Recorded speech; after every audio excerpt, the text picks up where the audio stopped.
Oh my god. Those kick bots are ridiculous. I tried banning the word promote, but all it does is just bans the word, not the person that posts it. God, that's so annoying.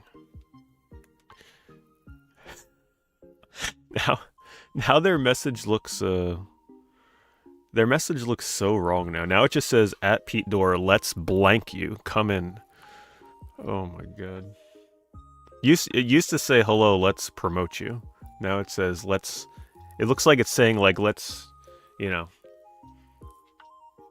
F you. Come on in, and then there's a link. I can't believe Kick can't get rid of those bots. Luckily they only appear at the start of a stream. It's so annoying.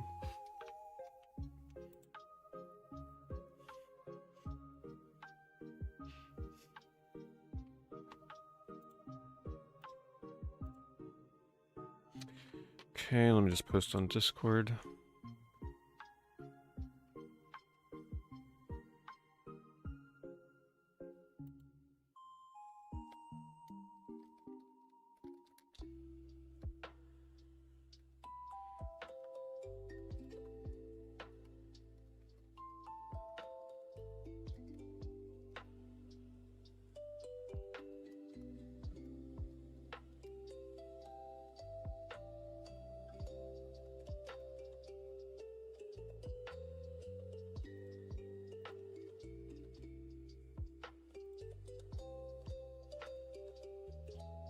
Alright.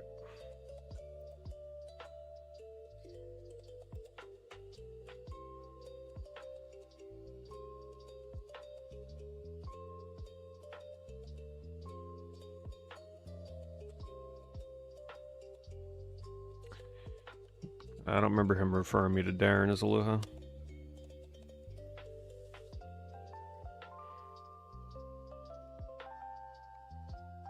How great the bouncer look as a remaster. Yeah, the fact that that game never got a PS4 port is a travesty.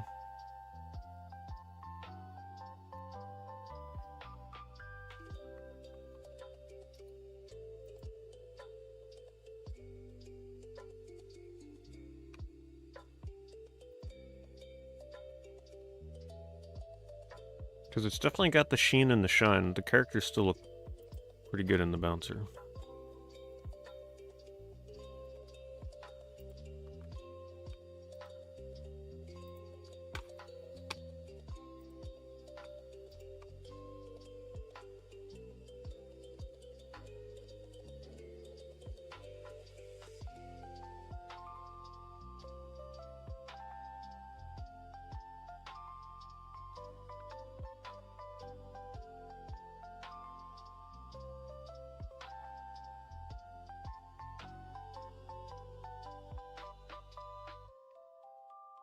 DS game's under $45. So I would recommend Lost in Blue if that's still under 45 bucks.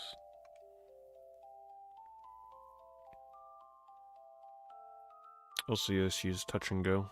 I always felt like that was kind of a slept-on early launch game. Well, soon after launch game.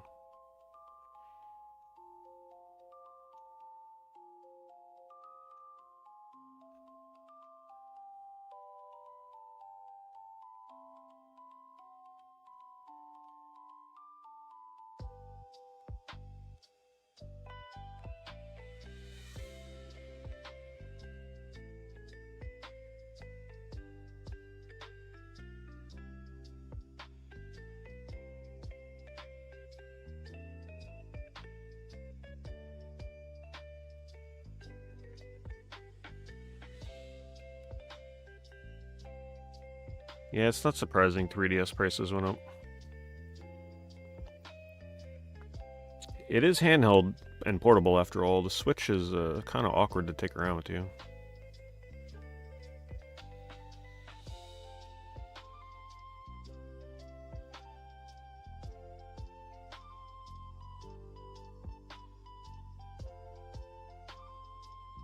Yeah, I have the chat color-coded to the platform that you're typing on.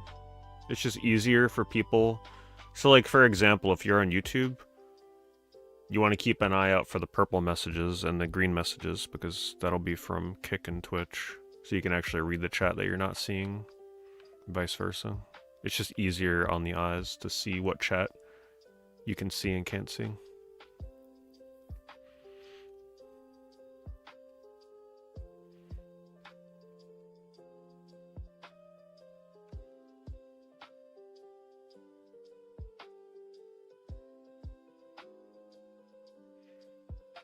Why is Def Jam Fight for Senior so expensive?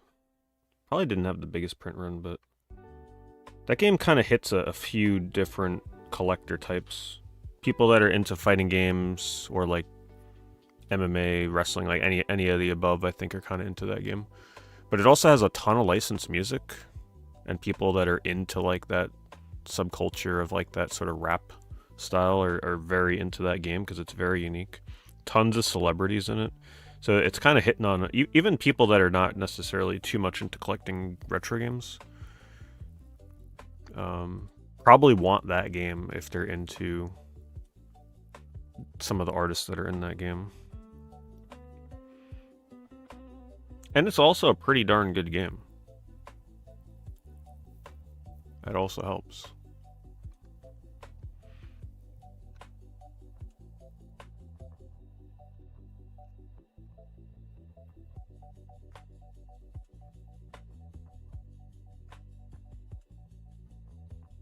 Type of music do I like?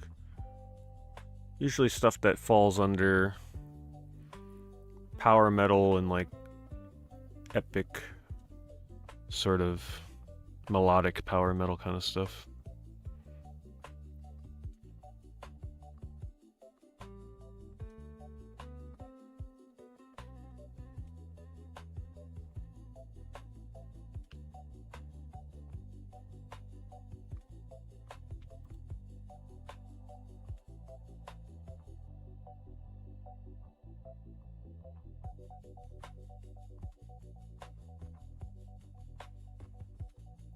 You heard that Def Jam used a modified engine of Thrill Kill? Or did it really? I didn't know that. That's kind of cool. Well, Thrill Kill would have ended up being a pretty good game then.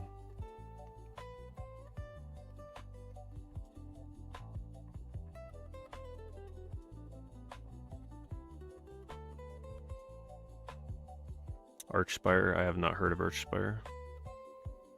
I haven't done if that's a band that's come out in like the last several years, I don't know them. I haven't done a lot of music discovery in the past like decade.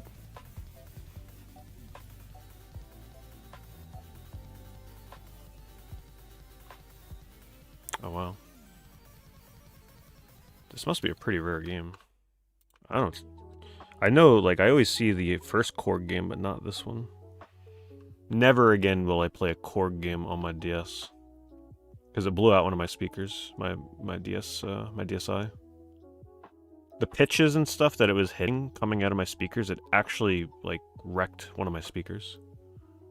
So, yeah, be very cautious if you play Korg on your DS.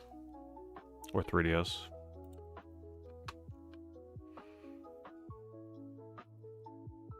Hello, Bandit. Thanks, Chemdream. Thanks for the 52 months. Hello, Robert. I don't have Blood in the Sand yet, no. I'm on the lookout for it. It looks good.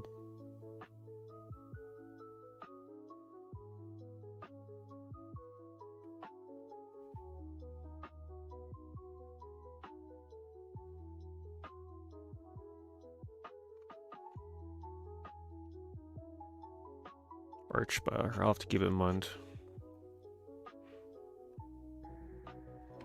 And thanks, Gabriel. Thank you very much for the 35 months.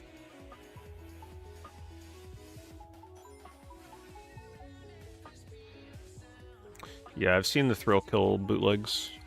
There's some pretty good ones out there. Millennium J. This is my first time actually seeing how the sub-gifts look in my new chatbot that like combines my chats. Luckily, it stands out a lot. They highlight it in like red, so I'm not missing that. Thanks so much, Jay. Thank you for gifting out a bunch of subs to people. Also some long-time watchers there, I see. Very deserving recipients.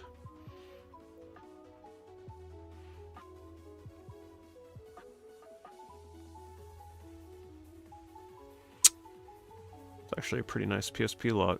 That would explain why there's currently $500 of bids on here. Very rare to see a good PSP lot these days. But this one's pretty good. As you can see here, Valkyrie Profile, Final Fantasy IV, Complete Collection, Valkyrie Chronicles, Junior, Kingdom Hearts, Patapon 3,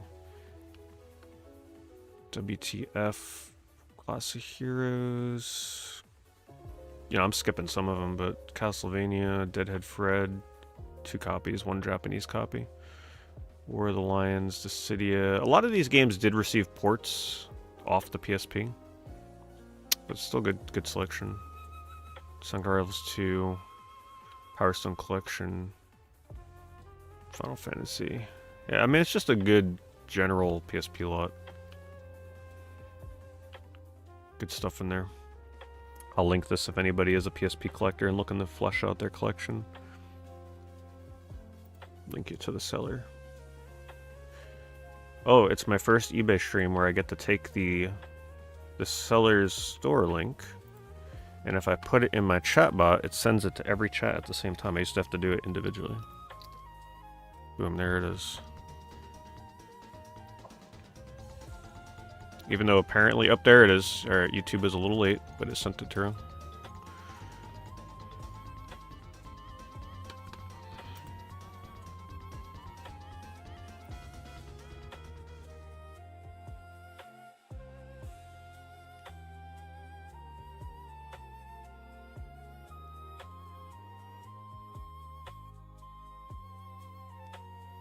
Hello, Macau.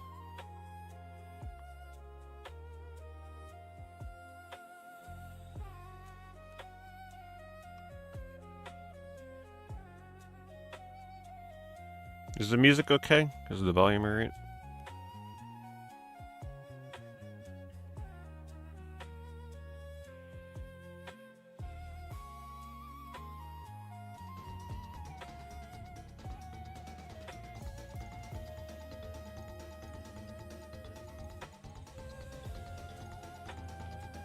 Rapid Fire with the 112-month resub. Thanks, Rapid Fire, as always. Of course, he's got some random trivia there for you guys as well.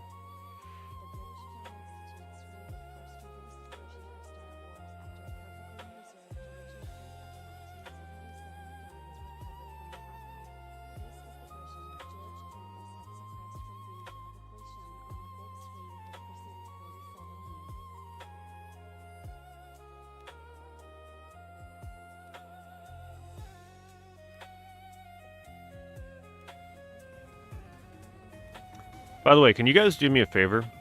If you follow me on X, can you just go to X right now and let me know if you see that, if it's advertising my stream, especially if you're on browser. Mobile, it might not do it unless you're on the browser version. But can you let me know if you see my stream on your like right-hand side of like the homepage? Because I'm trying something different today.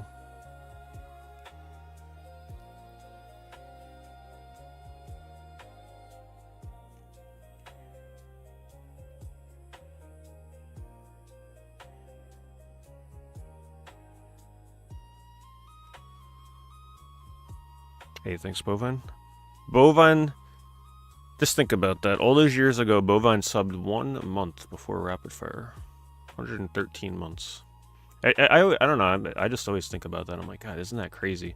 Because sometimes people resub back to back and they both have the same resub number from like years ago. Just think, it's like, man, you both subbed practically on the same day like a decade ago. So insane. And thanks, Bovine. Thanks as always for the tier 2. Good to see you. You see it on mobile. Okay. So you literally like see my stream. Can you guys, like, 1 or 2 of you, can you just like take a screenshot of what you see on mobile and just like put it in my Discord when you have a chance? I'm just curious to see what it looks like. That's actually, damn, I wish I was doing that sooner. Because now it's like literally, if you sign on the X and you follow me, it'll show that I'm live on your homepage every time on the sidebar. So that's actually, like, I'm not streaming on X for people to watch me on X. It's essentially like, it'll preview the stream and then you're essentially, you know, go pick whatever platform you want to watch on, kind of thing. So that's actually, yeah, I'm gonna do that from now on. Because X definitely suppresses when I go live and like do my usual like, oh, here are like a bunch of links to watch me on. But this, they're forced to promote it on the front page. So that's kind of nice. Let's see. Is it under general? Okay, thank you for posting that. Okay, don't go to my posts. Go to like your X homepage, like your landing page. Curious to see if how it shows that. You see it on the side what others you follow. Okay.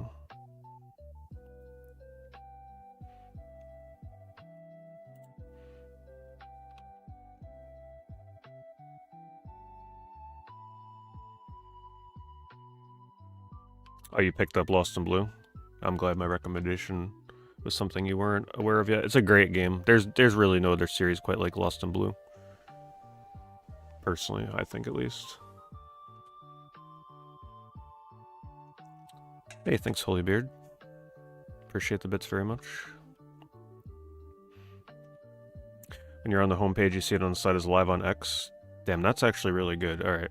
Yeah, I'm gonna start doing that on X from now on. That's actually some good exposure. So literally everybody that follows me will see that I'm live.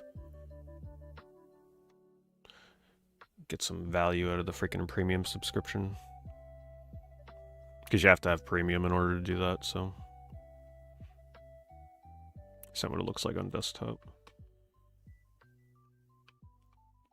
Yeah, see, that's cool. I like that.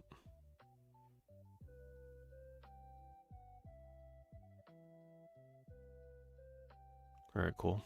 Thank you for letting me know.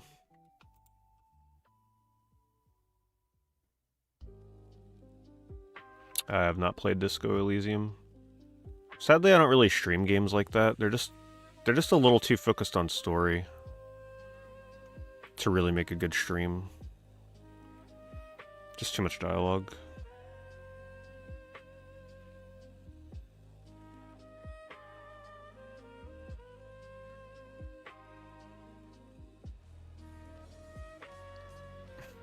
Did I see TVs are coming with AI? Well, I don't doubt it. I don't think I'd enable that on my TV, though, if I had that quite yet.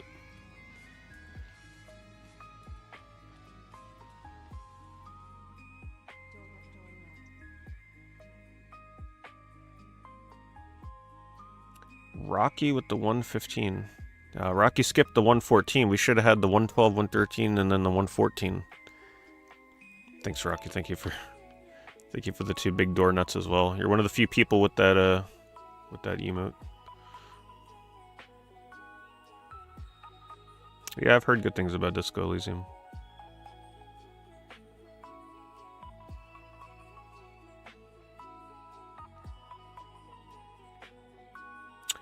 I played Shadow Tower on stream a long time ago. I got stuck, though. I got stuck and I couldn't continue. So I'm sure one day I'll go back to it and finish it.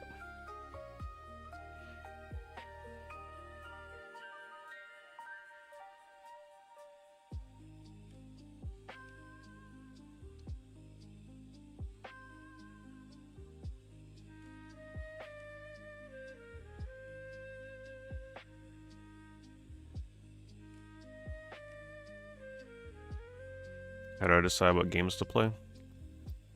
Honestly, I just randomly decide. Sometimes I decide what game I'm gonna play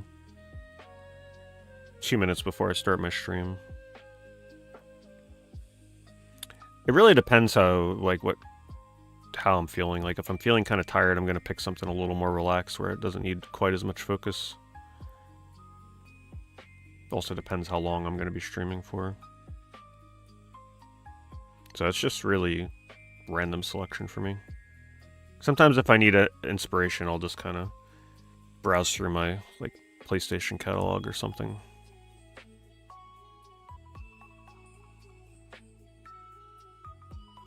But sometimes I'll have a good idea of what I'm in the mood to play long in advance, and I just kind of keep putting it off until I'm like, okay, tonight's the night. Alright, we got Leg Guy to start us off. We'll have to see if we stumble upon Feet Guy next. Typically run into... Oh, this he's posing for you guys. Look at this. Got the headshot. Troy Pauleska. Alright, hit him up. For his games, obviously.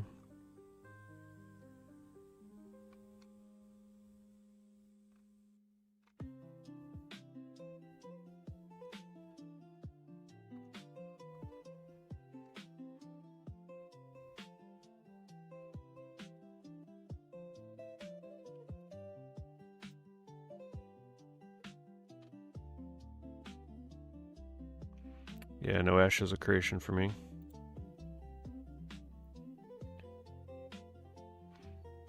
Have you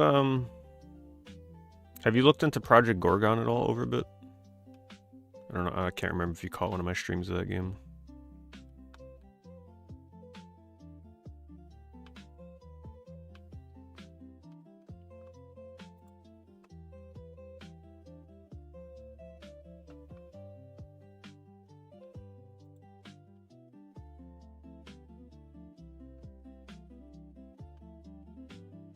Yeah, it's 1.0. I streamed it for the first time on the 1.0 launch. I actually really enjoyed it. Very reminiscent of Final Fantasy XI and EverQuest. Really like how they handle the classes in that game. People said the graphics are like vastly improved now too, and I agree, it looked really good.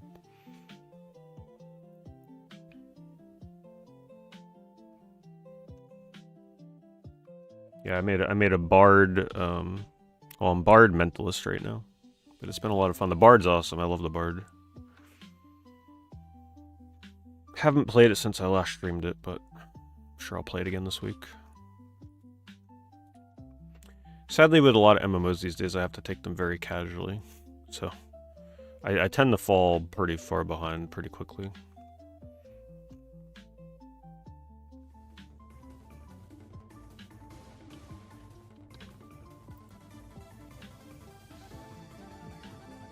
That's why it's hard for me to, like, play with other people, because they just keep playing every day.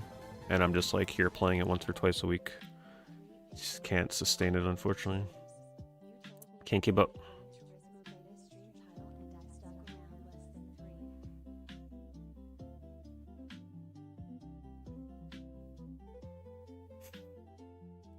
Thanks, Cojotes. Thank you for the 7 months. I trolled you with a fake Gran Turismo beta stream. Oh, okay. I think that was when I was streaming a car in the forest on Xbox One. Does that sound familiar? Gran Turismo beta, yeah, that was probably that game.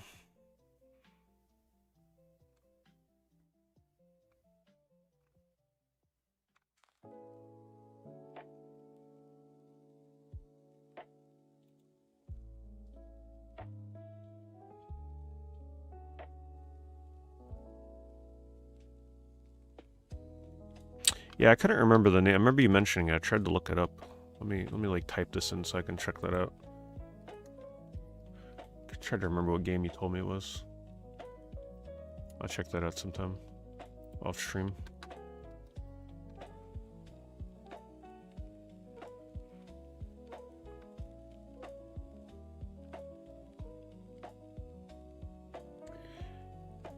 Don't forget, if you're coming in on the YouTube side, always appreciate when you leave a like for the stream. The likes have been doing wonders lately for helping spread the stream out to more people.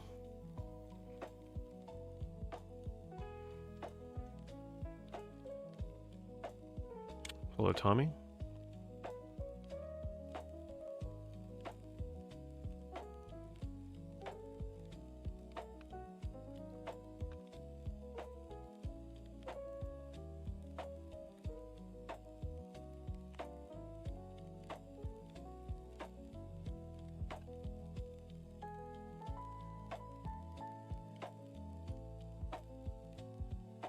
This is a cool remix of Yoshi's Story. I miss Yoshi's Story. I really want to play that again. Can't believe we never got like any kind of actual just remaster of the original Yoshi's Story. Guess it doesn't really need it.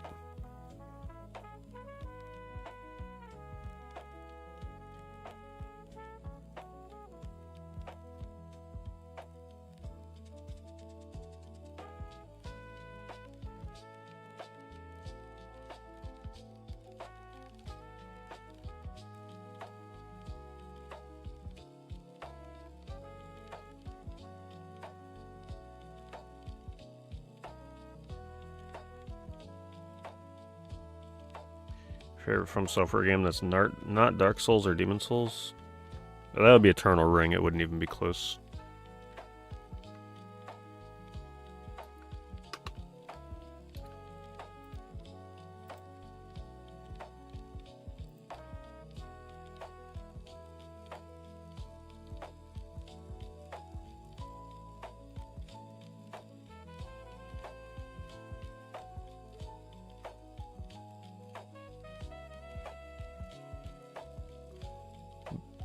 What is that? Am I seeing this correctly? Oh my god. Not only is it underwear, I think, a blouse of some type, but there is a very suspicious stain. I swear I didn't think we'd be able to top underwear guy.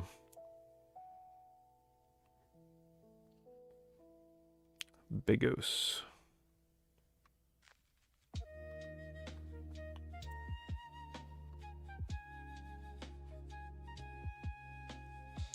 Yeah, I mean, it's checking out, that's for sure. Not sure you'd want to buy any used clothing from this person, I'm just going to say. Unless you feel like cleaning off some stains.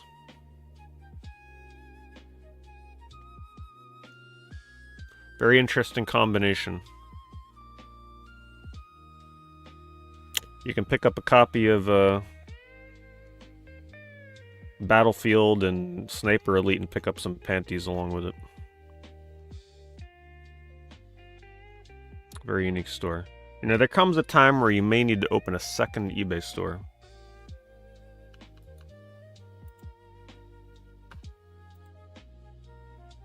This is becoming a trend on eBay, I swear. Like, people just... They just can't take a nice normal photo anymore. It's like they just gotta have the item you're buying, like, riding up all over their crotch every time.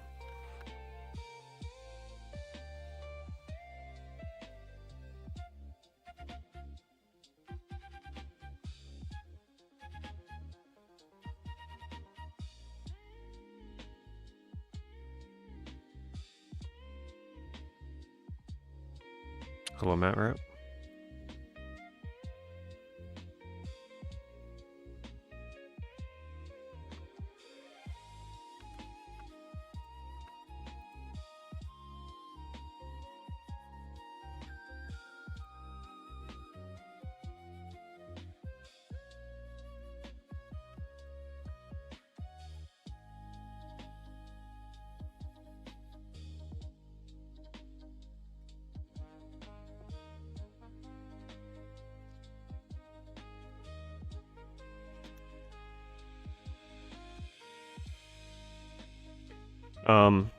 Unfortunately, by the way, if your message gets like auto-modded on YouTube or Kick, I can't see the auto-modded messages on my combined chat anymore. Like the new chat thing I'm using. So if there is a mod on YouTube or Kick, just like, you know, keep an eye out for auto-modded messages that are tame. Because sometimes it auto-mods stupid stuff, especially on YouTube. So if you don't see your message pop up on the screen, that means it got auto-modded.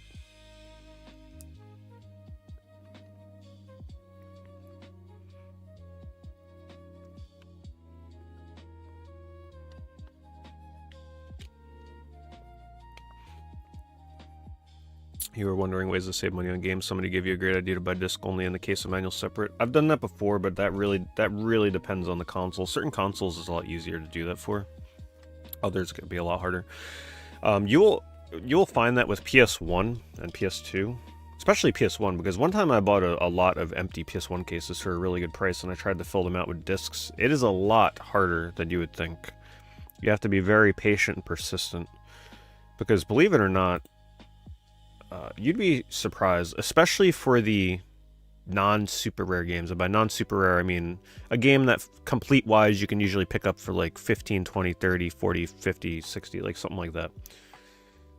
Those kind of games, when people sell just the disc, go for a lot of money. Like, very close to complete in box price, believe it or not. So Usually you're gonna have to do like auctions to get the discs at really good prices. That happened to me at the like I got like one of the Digimon World games, the box and the manual for it for PS1, the case and the manual. And I was trying to get the disc, but the disc was practically the same price as a complete copy. Very close to it. So it just like, it didn't really, there wasn't a lot of savings unless I hunted for like months upon months to get the best one. So if you're looking for a fun project, yeah, buying disc only. The better way to do it, honestly, may be to look out for the disc, the cheapest disc you can find, and then eventually try and piece it together with the manual and the case. That's going to be harder. If it were me, I'd get the case and the manual and then track down the disc. Because sometimes those cases and manuals can be a waiting game for them to pop up by themselves.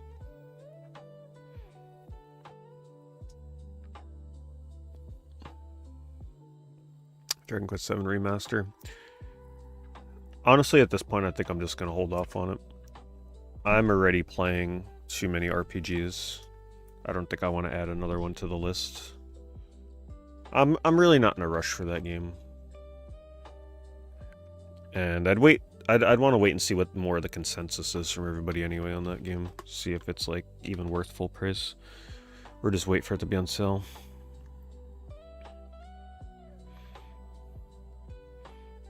Because I'm still playing Dark Cloud, I'm still playing Ni no Kuni, I'm playing Xenosaga. I'm playing that Crescent Tower game. I still gotta get back to Skies of Arcadia once I fix my GameCube. It's like, I'm not looking to add a Dragon Quest game on top of that.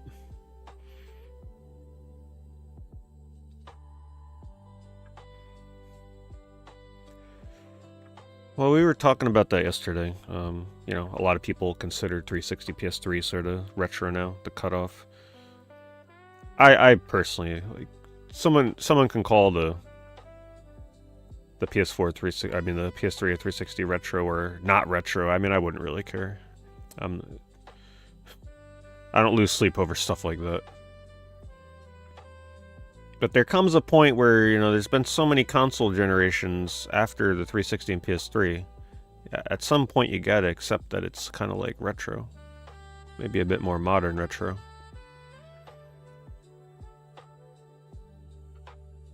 You gotta keep in mind, too, the people that, like, the younger people that maybe grew up with a 360.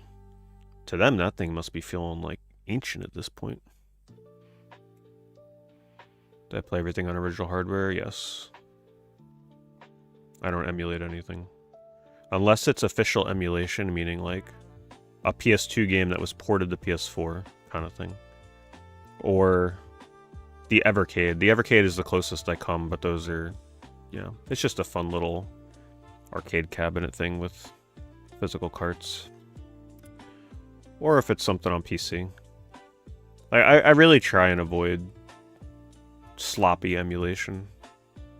There's nothing worse than... Even sometimes these official emulated ports that they release these days are really bad, laggy, inaccurate, music issues. And they sell them, they don't care, they're just looking to get money.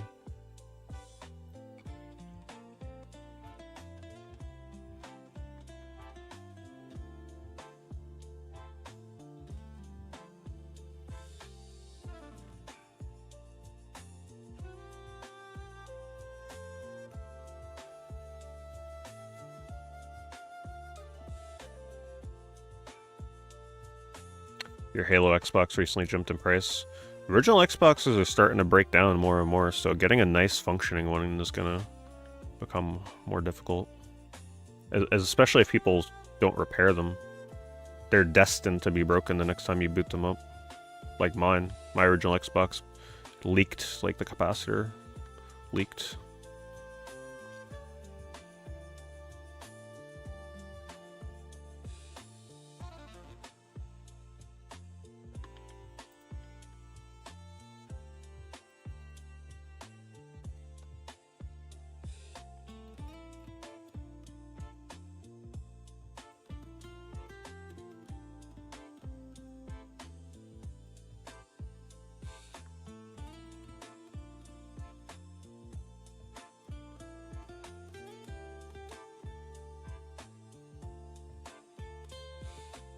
It's always so funny because when I change the search to lot, I'm always like ever so slightly nervous because it literally could show anything until I switch the category.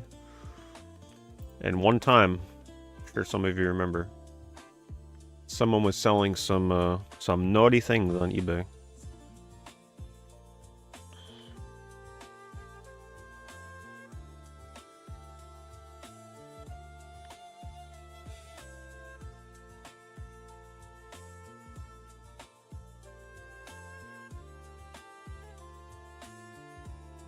Did anyone clip it? If they did, I probably deleted it because, yeah, that can get you in trouble on Twitch, YouTube.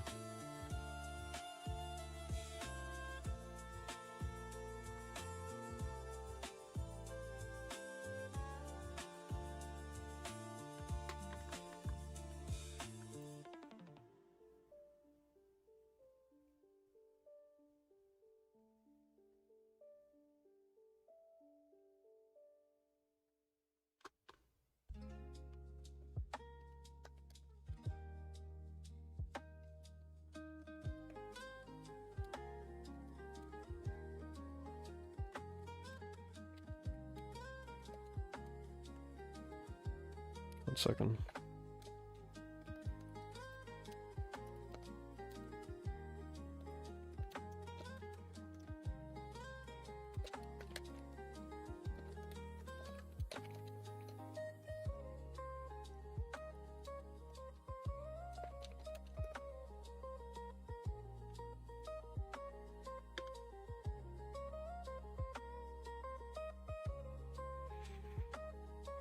Hello, Worgley.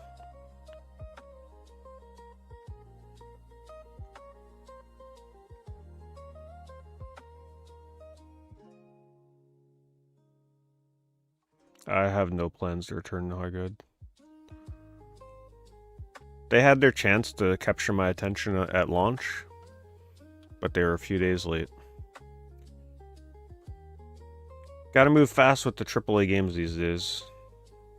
Yeah, you gotta get it right day one, otherwise you'll lose people like me.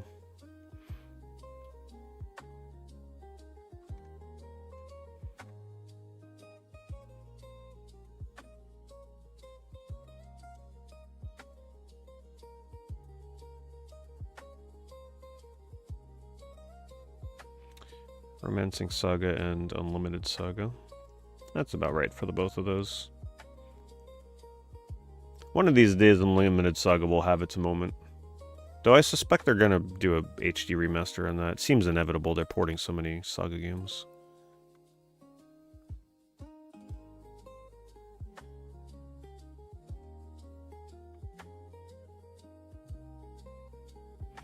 Highguard was very mediocre at the launch. They added 5v5, which would have probably helped a lot, but I've already moved on.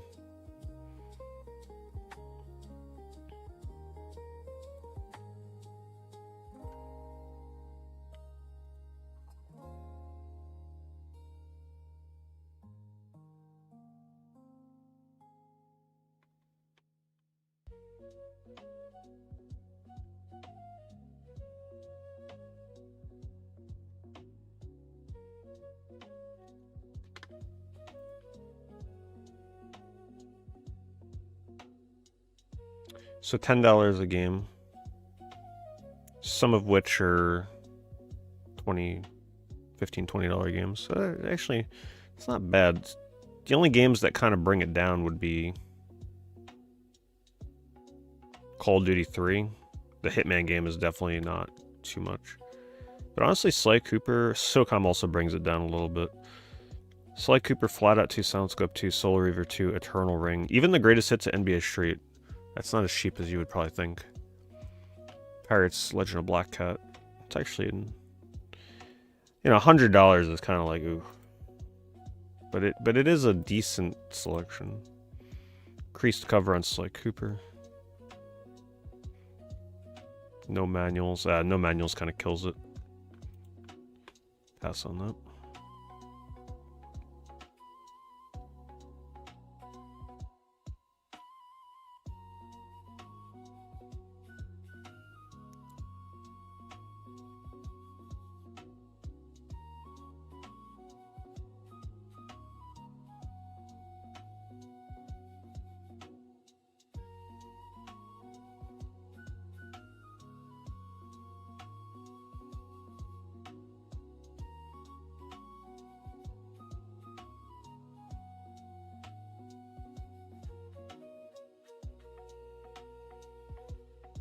boy. We got some people that are live on here tonight. Now we get to check in on them every time I scroll through a new page. Oh, this guy's very excited. He is ready.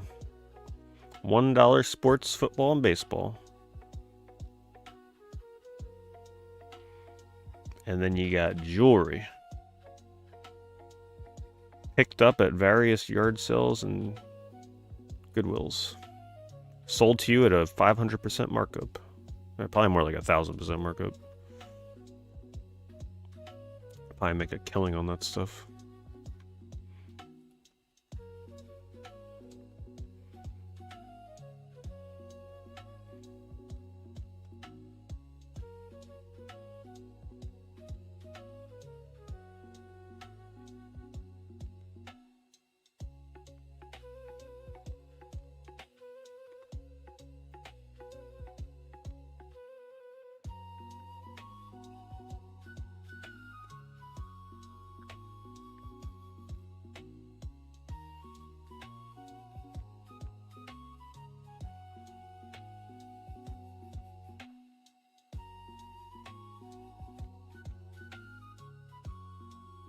Guitar Hero Rock Band controllers. You'd be surprised, yeah. If you're sitting on some Guitar Hero controllers in good condition, people will definitely pay a good price for those.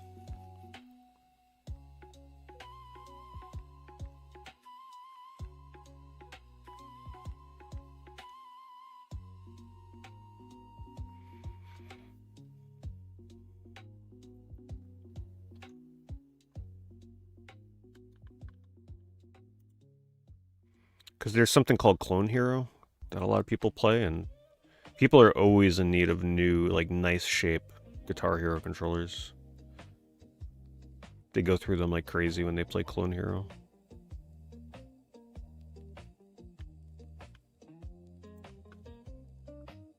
Hello, Caleb.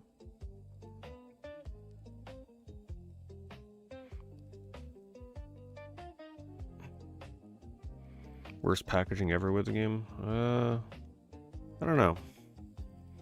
I mean, I'm sure I've had a lot of instances where people shipped, like, a game in a cardboard box and something super flimsy, like just a bubble envelope or something. Those are probably the worst. I'm sure I've had quite a few Game Boy Color games, you know, in their boxes that people ship to me in an envelope. It's like, are you freaking for real? Some people just have no idea.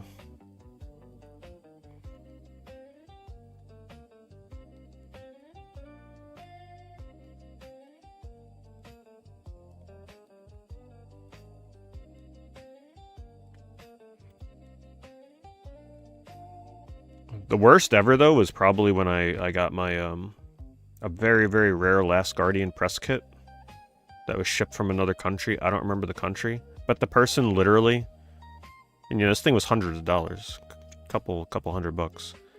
They wrapped it in thin paper and shipped it just like that. No protection. It came creased and dented and everything. And I never file, very rarely do I ever file a complaint with eBay. But I did with that one. I didn't want to return it, though. Because, like, it's so rare, I was probably never going to see it again. So I settled for, like, a 20% discount or something. Refunds. Because I said the seller didn't, you know, when you're a seller, you have to... It's up to you to ship your item appropriately. There's a difference between it being the post office fault and being the seller's fault. And when you're negligent with, like, your packing material that causes the damage in shipping, then it's the seller's fault. And eBay sided with me. Because, man, I made a good case. You don't want to mess with me, boy. Because I will lay out the case. Tons of photos, super descriptive.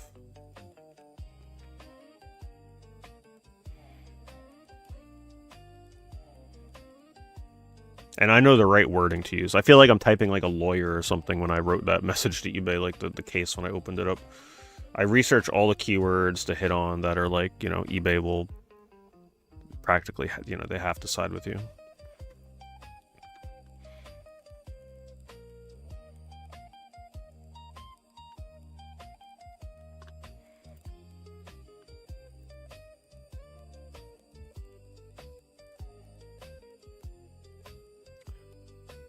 $2,000.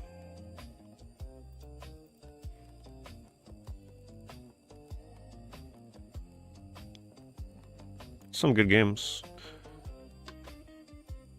It's a good lot, but I mean, darn, you're not saving any money with this lot.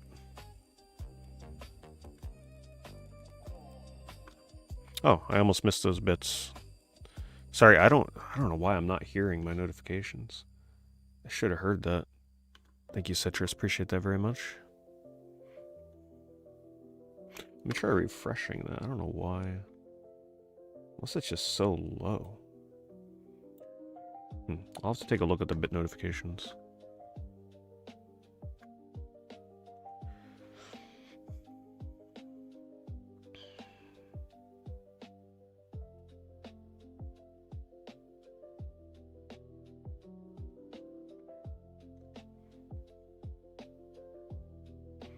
To actually purchase.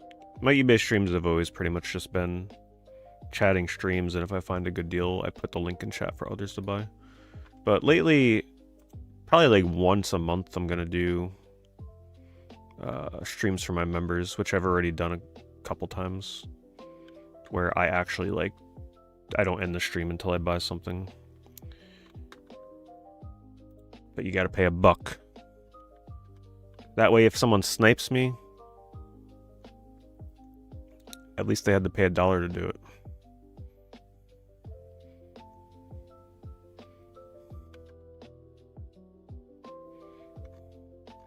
But no, it's just more of a fun little thing to give back to my members. So, probably do it like once a month.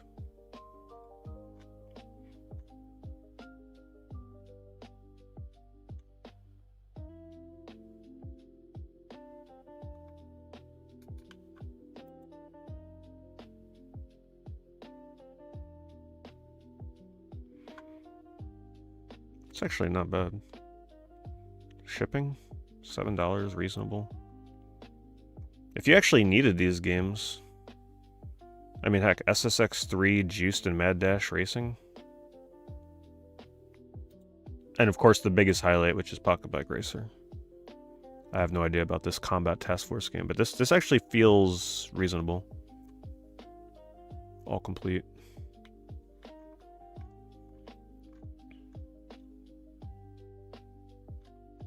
That's decent. I'd highly recommend, Mad Dash Racing. Don't sleep on that game if you never played that before. It's pretty fun. It's not as good as Running Wild on PS1. But it's enjoyable. It's a good racing game. We need more on-foot racing games. You're really nice. Hello, big PLB. The heck was... Oh. Thankfully, the YouTube one works, because I can't see that in my multi-chat. It's Embalmed coming through. Thank you, Embalmed, as always. Appreciate that super chat. Have I played Remember Me? I don't remember. No, I'm just kidding. I have not played Remember Me. Have you checked it out? Is that something that you recommend? I don't even think I have Remember Me. Let's see. I know the cover.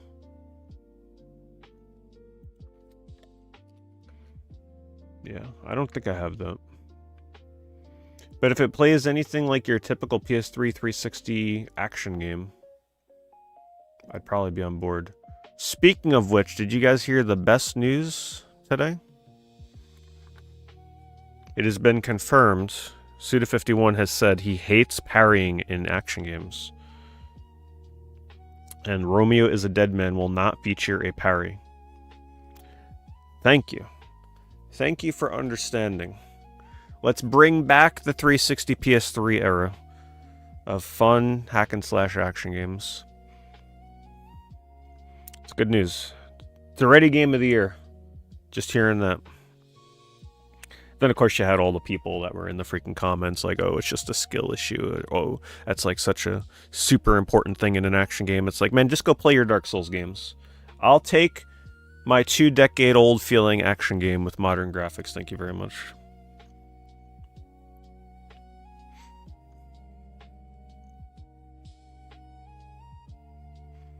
Oh, I'm still looking through this guy's items. I'm like, why are we seeing little deers?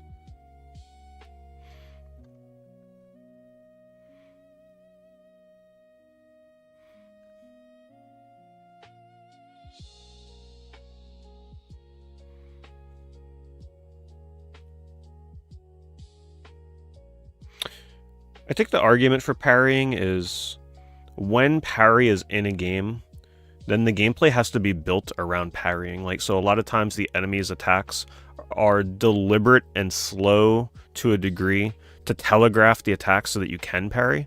Whereas when you remove the parry, it allows enemies to have a much more chaotic sort of nature to their attacks because you don't have to be worried about parrying, if that makes sense. You just got to be worried about killing them faster than they kill you. And that's what I'm looking for from an action game. Parrying definitely changes the flow of combat pretty dramatically when it's in a game or not in a game. Look at Dynasty Warriors.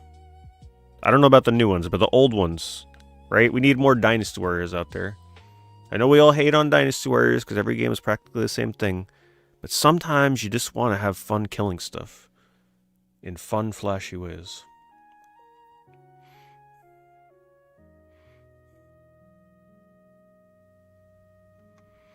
The Bomberman collection. I mean, it looks... I'm sure it's going to be a good collection. But at the end of the day, it is just a bunch of ports in a compilation. If they added something like online multiplayer, I'd be there day one.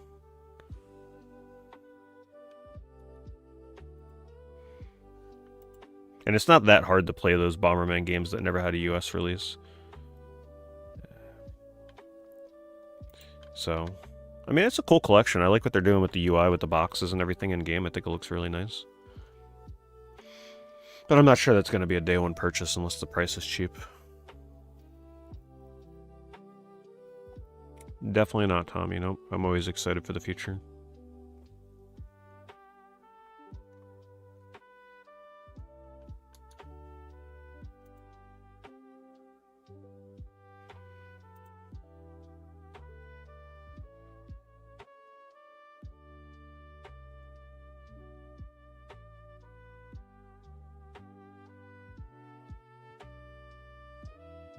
You didn't see the directs?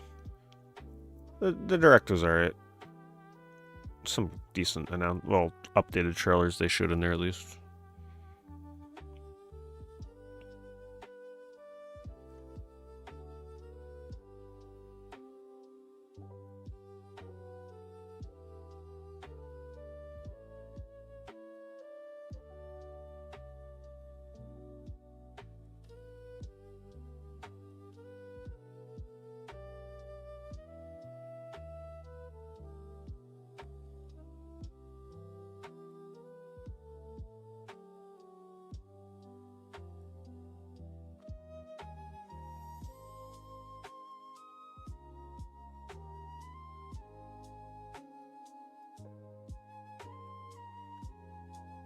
I only drink decaf coffee now, rapid fire.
What did you guys think of them making like the final announcement of the direct?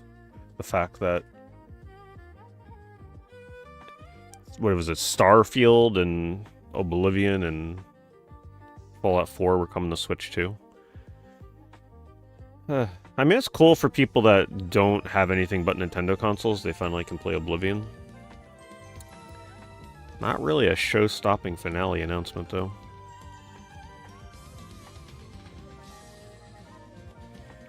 Can't deny, though, that playing Bethesda games handheld is definitely probably a really cool way to play them, if you go that route.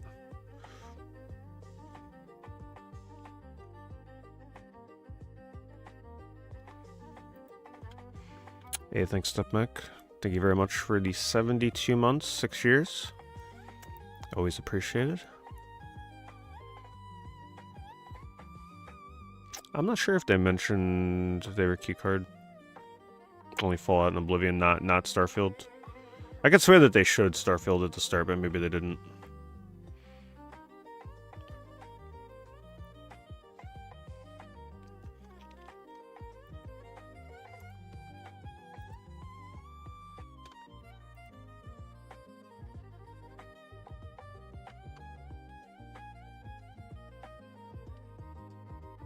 $800 for this.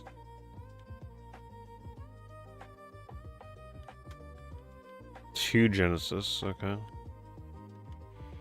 I don't know, the game value just isn't adding up.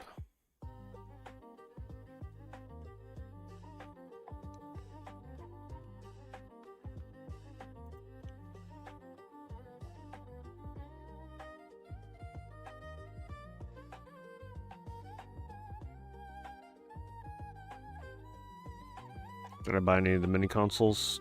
No. I didn't.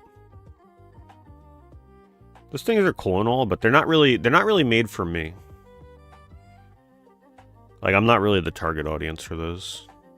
But I think they're really, really great ways to kind of like, they're great gifts. They're really great for people that are like casually into retro games. Just something really cool to give somebody that like grew up with those consoles but no longer has them. But, you know, a lot of those mini consoles I already have most of the games on there, so it's kind of just like, it's just not really for me.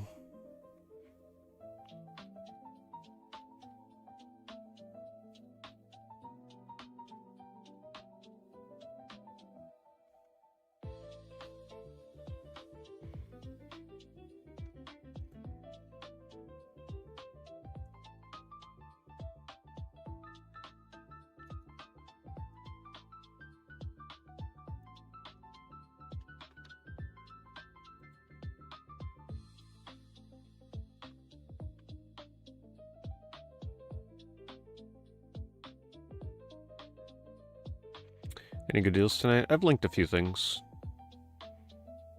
Linked a few different lots and stuff that I felt were pretty decent. Nothing crazy though.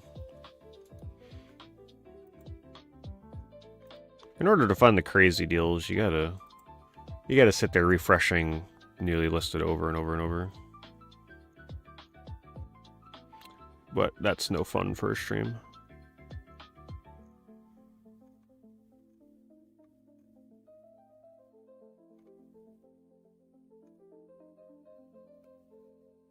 It's actually not bad. These are all complete, that's pretty decent. Halo has gone up in price a lot. They don't mention if they're complete. But that's pretty good. $5 a game plus $6 shipping. That's pretty good. Because almost all these games are at minimum, even without the manual, they're probably like $10 these days. So that's pretty nice. Halo itself, complete, easily sells for like $20 sometimes, believe it or not. Alright, here's the seller. I have not played Advent Rising yet.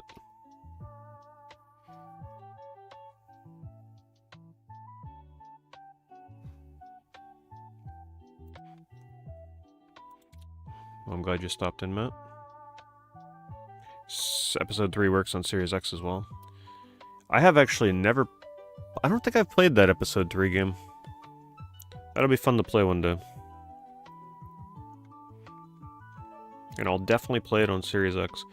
That seller also has an Xbox One lot that's seemingly decent as well.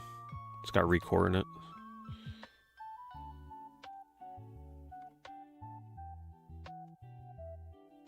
.360 lot, not quite as good.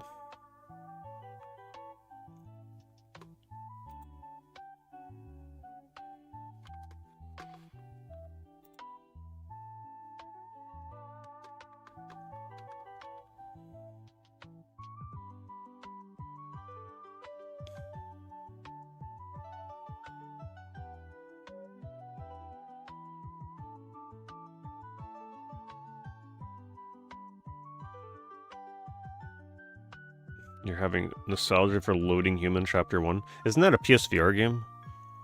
I think that was one of the only PSVR games that gave me like severe motion sickness when I first got my VR.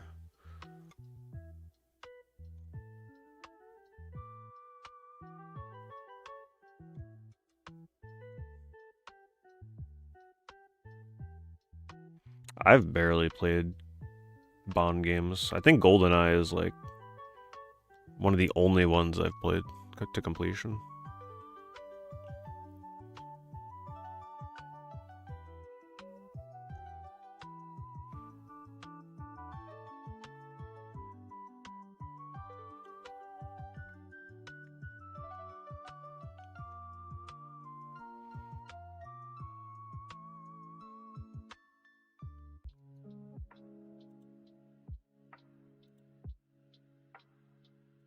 What is that? Zombie Virus?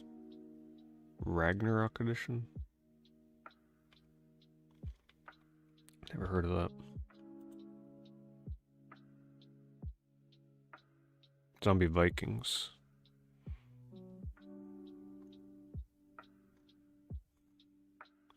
I think I played a little bit of Nightfire a long time ago.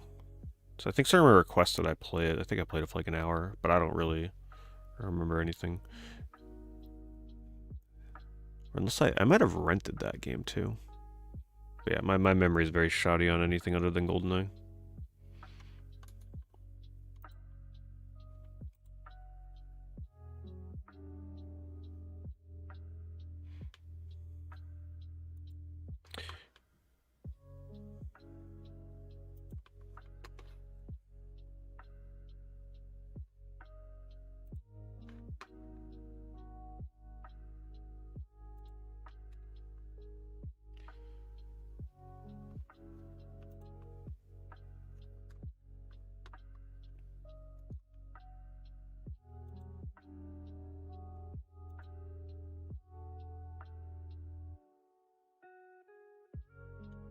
Just not enough exciting games in here.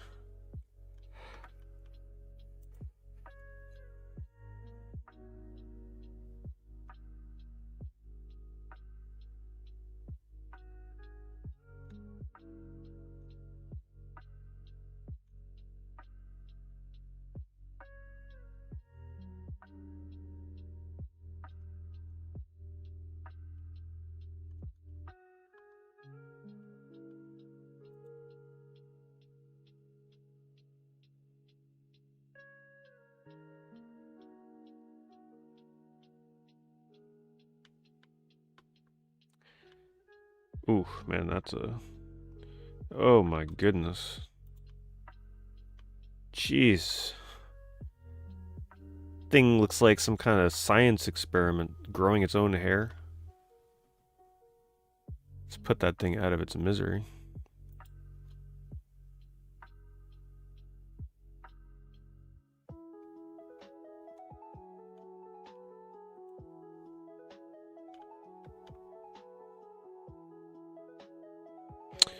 Do you ever find good deals on eBay? Of course, through the years, it gets harder and harder. But it depends what kind of search method you use. The more aggressive you are with your searches, the better deals you'll find. What I'm doing right now, you're not really going to find crazy deals. You're just going to find like, oh, that's not a bad price, and oh, that's not a bad selection of games kind of deals, you know? You're not going to find many, like, instant buy it now, kind of like you got to, like, be quick on the trigger finger. That, you got to sit there for hours a day refreshing newly listed. And then hope you beat all the bots and other people that are doing the same exact thing. The more obscure the stuff you're looking for, the better. It's pretty much how it is. Because the more obscure stuff requires more intense knowledge. And there's less people out there with intense knowledge on the obscure stuff, so you have an advantage if you're looking into some really weird stuff.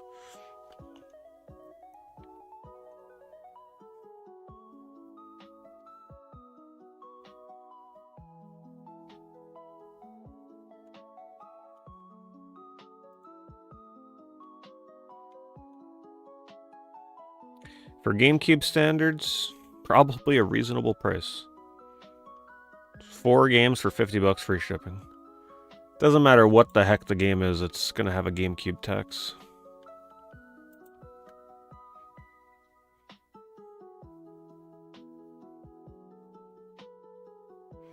The video of me and Happy Console Gamer talking about Final Fantasy 11 popped up on YouTube today.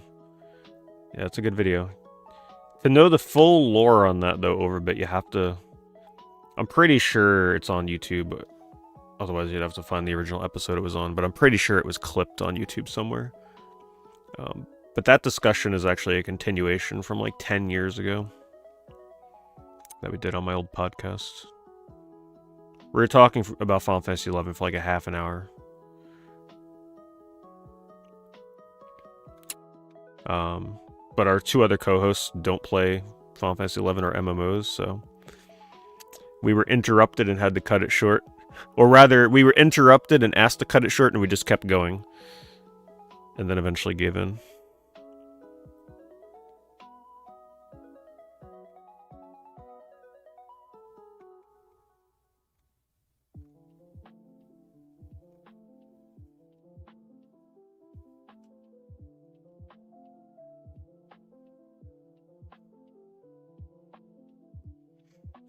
I'm sure there's probably someone in chat that knows what episode that is specifically where we talk about Final Fantasy 11, but I couldn't tell you.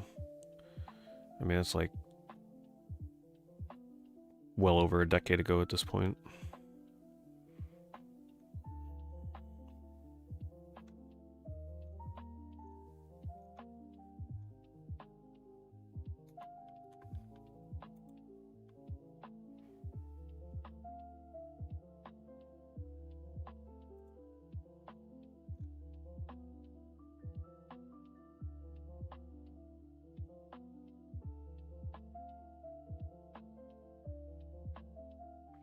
I don't collect for PC. I wish I could.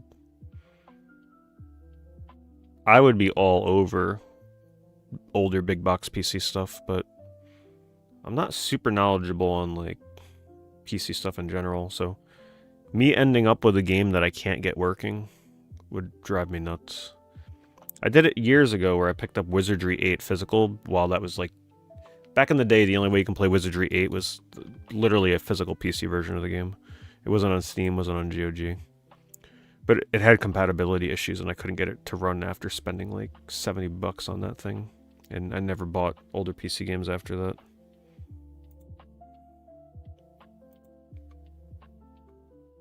And yeah, I did like trying to do the compatibility mode. Believe me, I tried everything I could.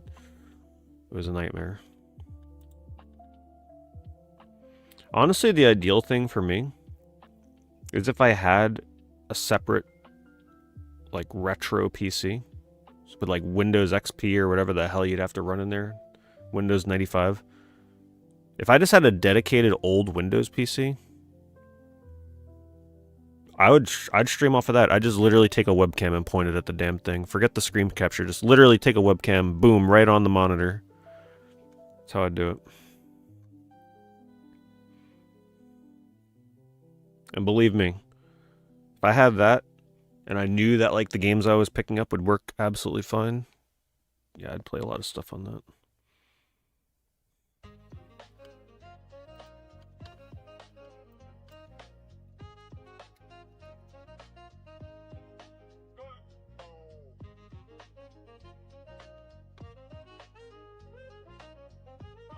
I played 30 Game Heroes when it came out. It was good. I didn't obsess over that game like some people did, but it's definitely one of the best games you can play on PS3, exclusive-wise.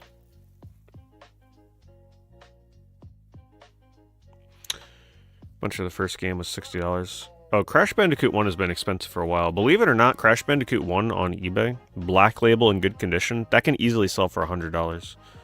So if they had Crash 1 in good shape, black label for $60, that's actually reasonable. Crash can vary in price greatly. You know, it can sell for as cheap as $40, it can sell for as much as $100.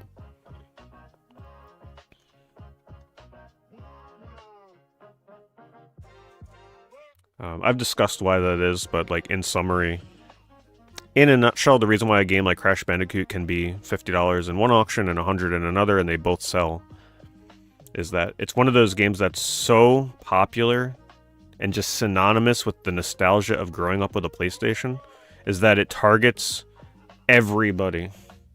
Everybody.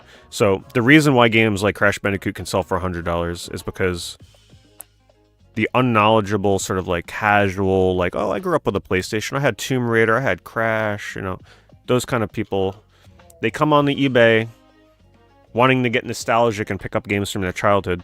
They will buy Crash at $100 because an eBay seller has like 200,000 feedback at 99.9%. They'll trust the price, and they also look for things like, you know, they're scared by the terms of tested, untested, scratches, no scratches, buffered, guaranteed to work. So they will pay extra money from somebody that has like a return guarantee. Oh, we buffed the disc to make sure it's mint condition. Like, they will look for that stuff specifically and pay an extra premium because they're scared of getting something that won't work, because they don't really, you know, they're not in the know with retro games. So that's why you'll see games like Crash kind of like all over the place in terms of pricing. Because they'll just pay whatever is being asked, and if the seller looks reputable, they'll pay it. My God. People are really just lounging these days, boy. They are just kicking back, Dorito crumbs on their chests, watching anime.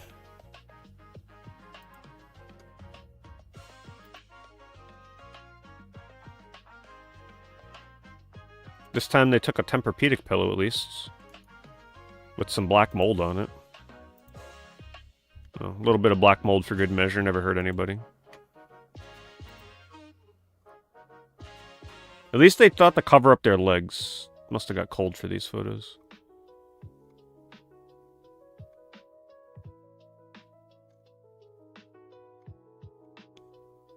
Wrong Turn, that's a great movie. Wrong Turn's a great movie. The second one's actually pretty decent too. I don't really remember the third one.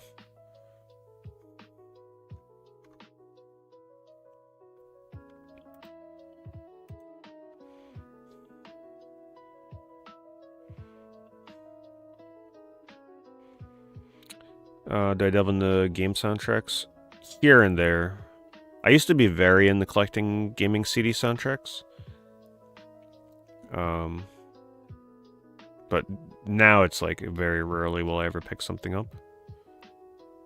When I went to Japan, I picked up a ton of soundtracks because I knew at least in Japan they would be official. There's a lot of things you got to look for soundtracks. You got to be careful. There's a ton of bootlegs out there.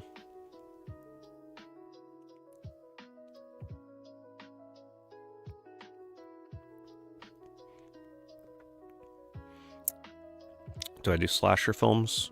I love 80s horror movies. 80s, 90s, 70s, like that. Those eras, especially 80s and 90s, early 90s. My favorites. Slasher films are not my favorite subgenre. My favorite subgenre is definitely zombies. But slashers are good.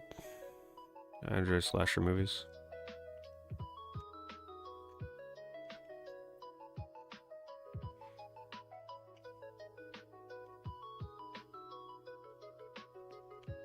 Hello, Switch Addiction.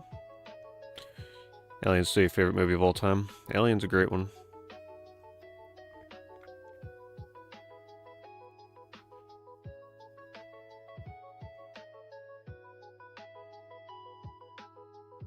Yeah, growing up, my favorite horror movie was. I'm not sure if it still is. I mean, I still love it, but it always used to be Zombie 2. Lucio Fulci's Zombie 2 was always my favorite growing up. Everything about that movie. The gore, the practical effects, the zombie designs, the soundtrack. Classic.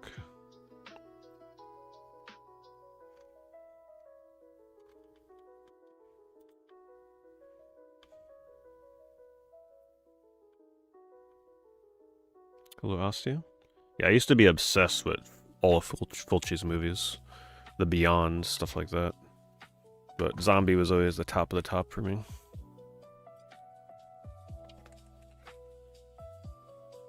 Do I watch the Super Bowl? I do not. In fact, every year I say the same thing. I can't even tell you who is in the Super Bowl. No idea.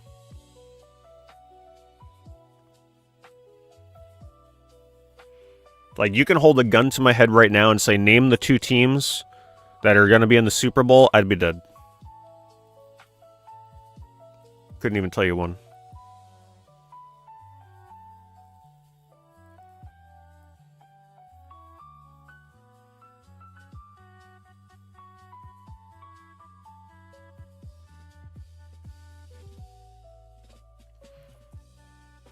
I probably would have been like, I don't know, the Sea Otters and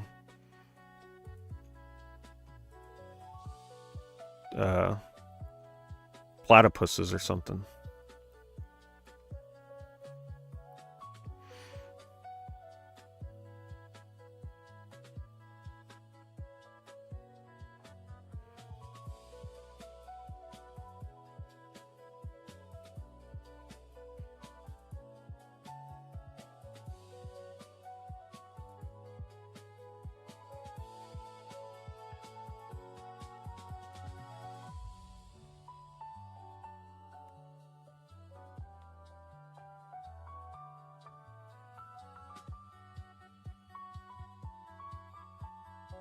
Sonic Origins Plus.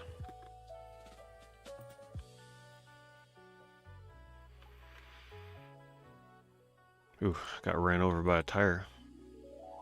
Actually, probably did. It looks like a bike tire.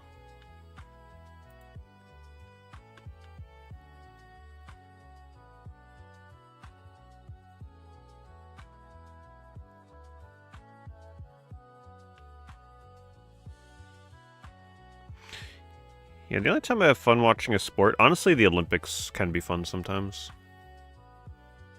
Especially when it gets down to, like, the finals, deciding who gets, like, what medal.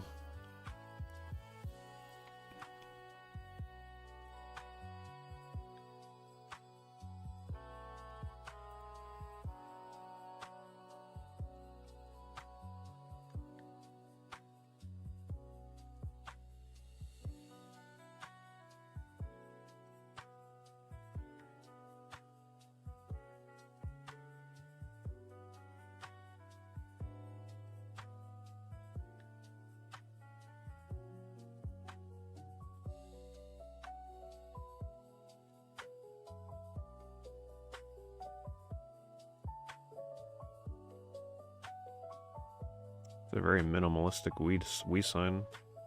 It's kind of weird though, the background design with this guy just like smiling at you.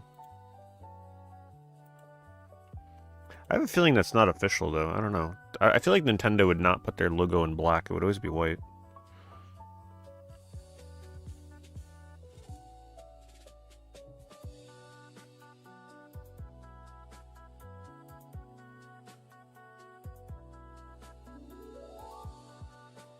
Favorite thing in gym class back in the day? Oh, badminton. I used to destroy people in badminton. I would have been very good at badminton if I kept up with playing that. Like, I used to be so pinpoint precise with that freaking birdie. I'd literally, like, I just had the knack for it. No matter where I was, I'd be able to tap that thing, and it would literally, like, hit the net and fall into the other team's side. They couldn't even counter it. Because they thought it wasn't going to go over, and it would just, like, just squeak by every time.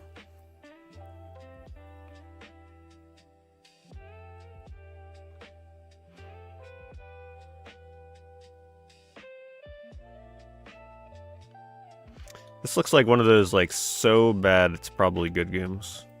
Dual Heroes. Get the feeling this is probably supposed to be one of the worst N64 games. Looks right up my alley.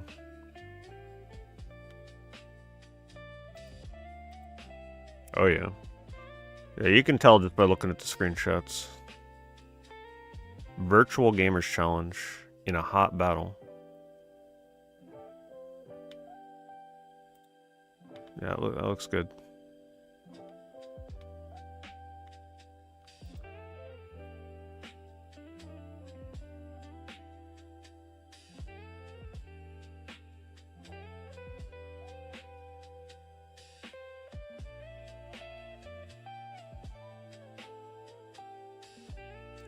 Yeah, I don't think I have a favorite sports game.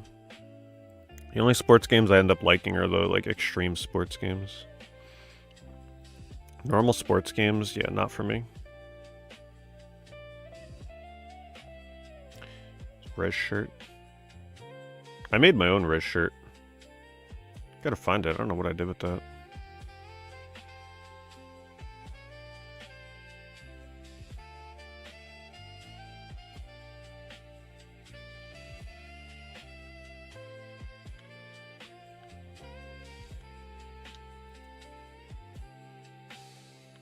What about arcade or Nintendo sports games like NBA Jam and Mario Golf? Well, in that case, my favorite sports game would probably be Mario Tennis on the Virtual Boy. I love the Virtual Boy version of that. The 3D effect in that is so underrated, so cool. It's so simple too, I like it.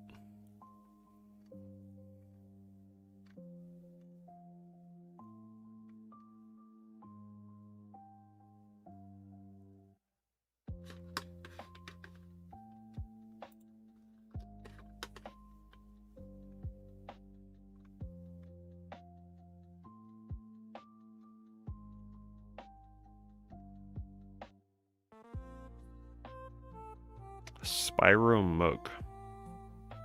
Just a decapitated Spyro to drink out of?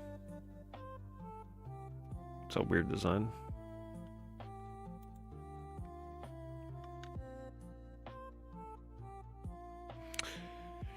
I can't remember when these first came out. These were going for big money, even when they launched. I'm sure some of you remember this. I think at the time they were like $300 and people thought that was ridiculous. But they've held up, these Dead Space limited editions. Now people want $1,000 for them. There's nothing special about these though. I forget what it comes with, but it's very, very basic. I think it was like a art print or something inside, or a book. And then just like the normal copy of the game.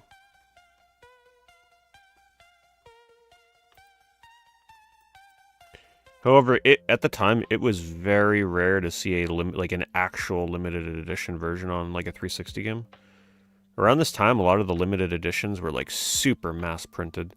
So getting one that was literally limited to 1,000 made was extremely rare.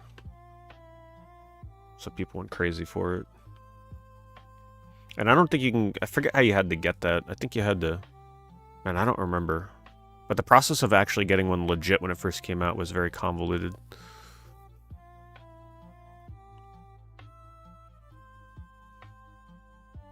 You can post your link, Rob.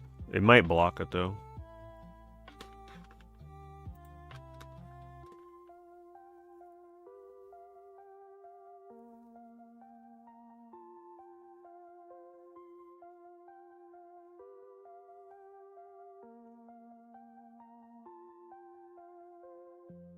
Yeah, the moment I really stopped caring about special editions was Dark Souls 2. I remember I bought that, and it was like so mass produced that eventually the limited edition became just as cheap as the regular version of the game.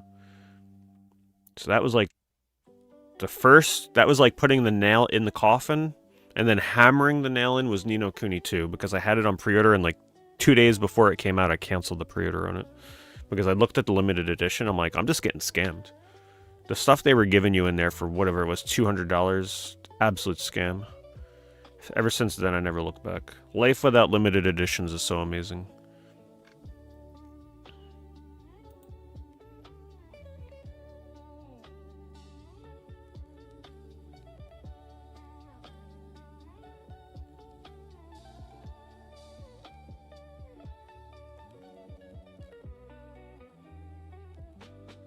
Yeah, it's an interesting thing, right? I mean, it could have been a collector holding onto the Dead Space limited edition sealed, because there really wasn't much of a reason to open it, to be honest. So maybe they're just looking to get rid of it now because they're just like, maybe maybe they're not in the Dead Space as much anymore.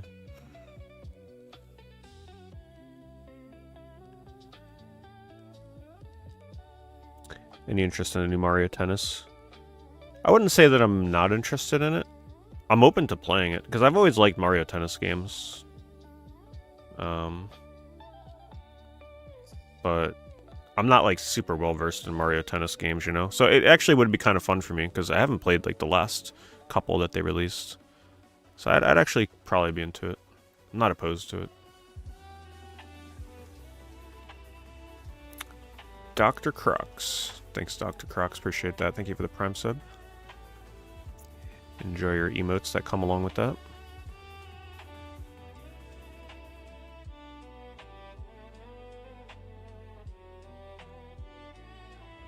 Comes out Thursday? Oh, okay. Yeah, probably not. No. Yeah, no. I got too much on my plate right now. But like in the future, I'd be okay with playing it.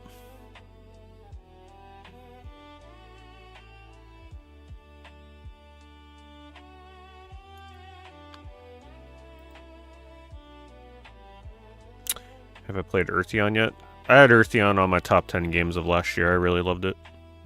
One of the better indie shoot-em-ups out there for sure. Everything about that game is amazing. Oh, this is a puzzle game. I don't think I've ever seen this one before. This looks cute. Waku Waku Monster. Have any of you heard of this game? I love the little Pikachu looking pink bunny thing. That is a cute little bastard boy. That gives Pikachu a run for his money, I'm not gonna lie. I wonder if this has a PS1 version. Waku Waku Monster. Let's find out.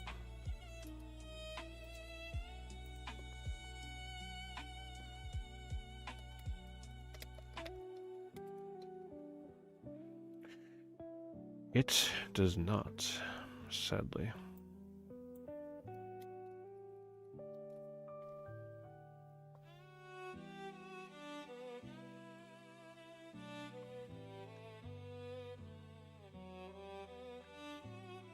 Look how the prices vary so wildly. It's like this person's copy, they want $150. Got the Obi card, but this one they want $60.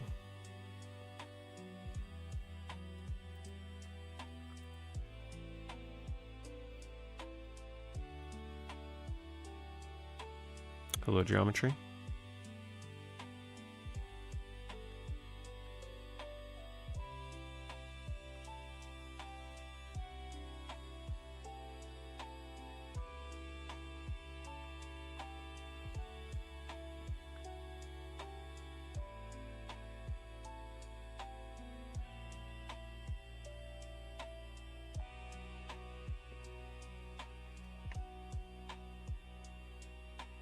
Look at this. Dead Rising 2 high stakes poker chips and case promo. I don't think I've ever seen the inside of this.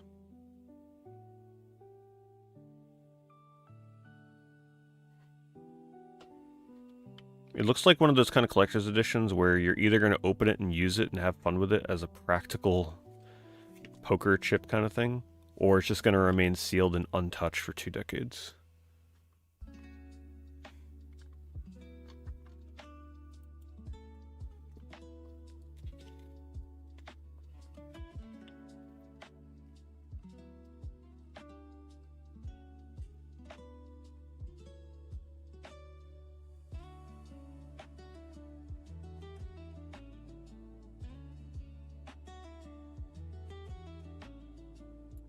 It's not actually what this game is going for now, right? That's crazy if it is.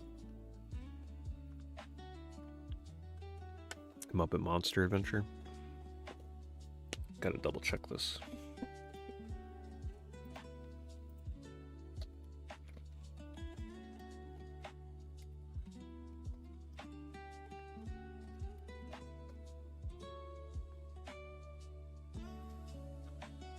That's what I thought.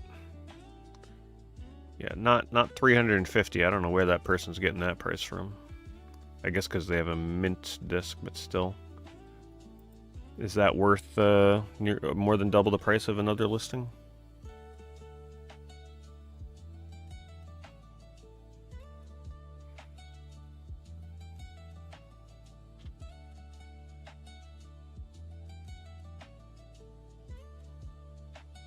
Hey, hello, Nestacular.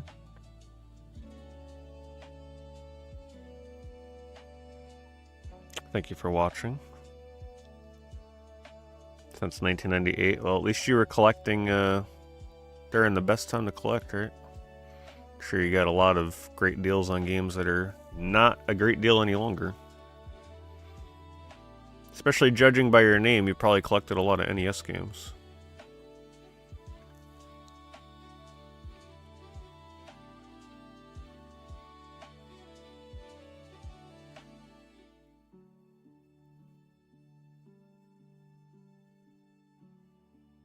One of the best 3DO games.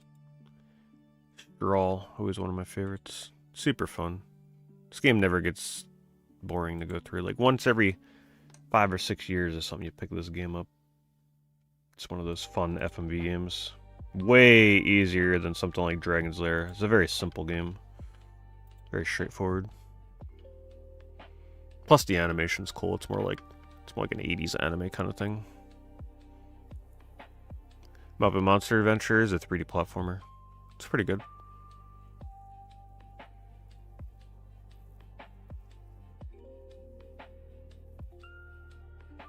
I have not heard that synthetic, no.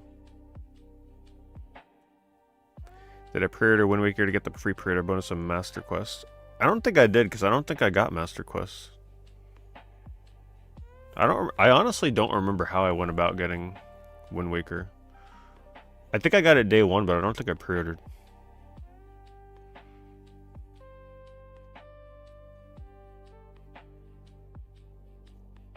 I have not read or watched Hamlet.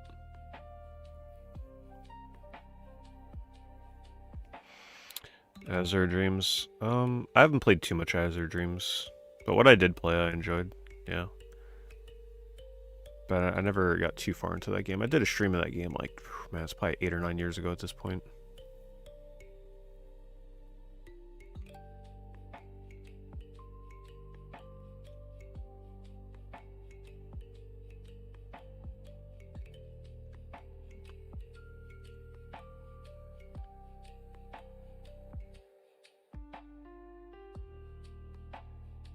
Man, these demos were the best. The Xbox magazine demos.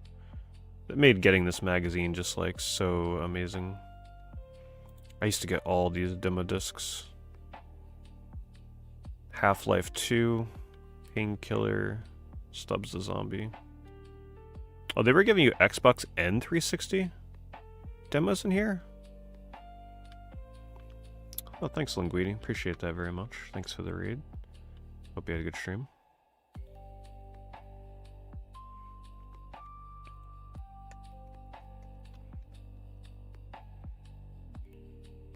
Four Xbox demos and 360 demos. One disc.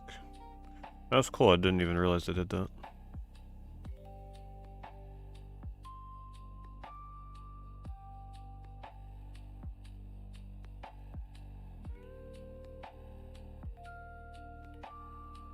What were you playing tonight? Oh, that's right. You were playing Oculus Strip, right? I never got around to playing that game.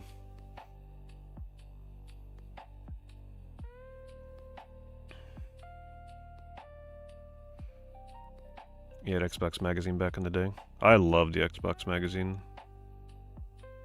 Man, I'm super nostalgic for old gaming magazines. I really am. I still got all of mine. Never got rid of them. But I do have them kind of like packed away and sealed in plastic and everything. They're pretty brutal to store and display, I'll tell you that.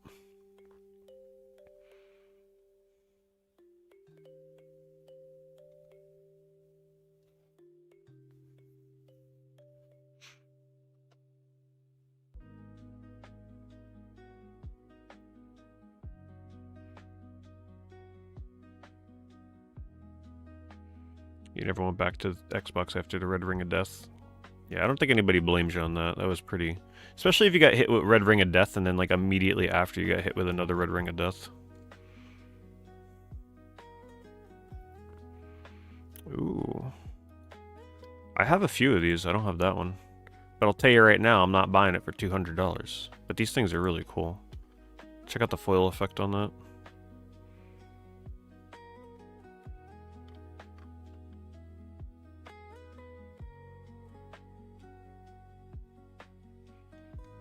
I got another video I gotta edit for my Sonic channel.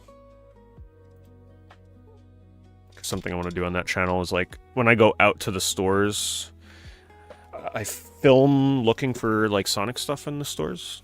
And then if I find some things, you know, I'll kind of like edit it together into a video. So the next video I have coming out on my Sonic channel will be just that. Picking up a couple little things here and there. Nothing crazy. Oh man, these things are so cool. I don't know if I have that one. I think I have this one. I just love that foil effect. Such a 90s effect.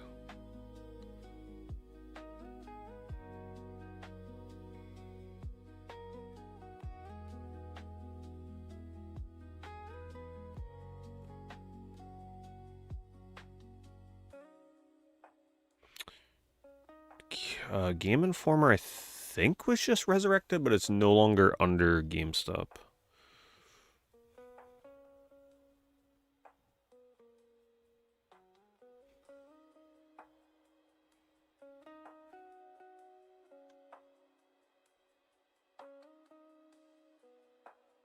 I have this. It's a weird little keychain with a... It's just on a piece of wood. Little metal plaque.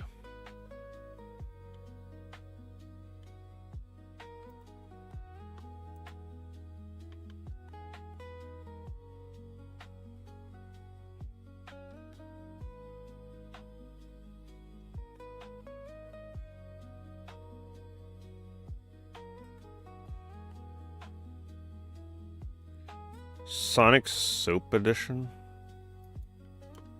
The hell kind of meme is this? Literally a piece of soap in here or something?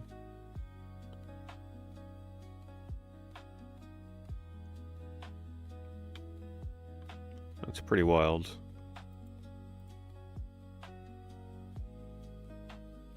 It's actually soap. I've never seen that before. Huh.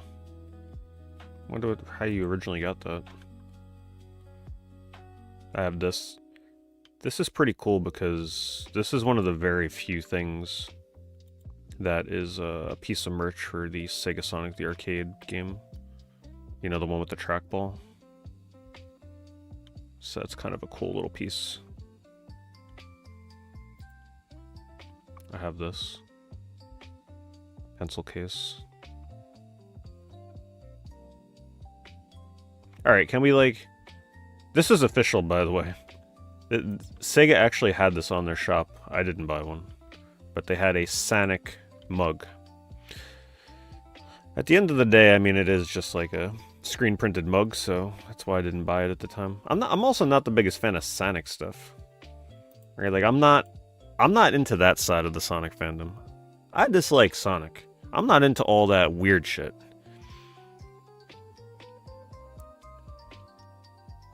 Oh, this one's from Thailand? Oh, no, okay, it's just ships from Thailand.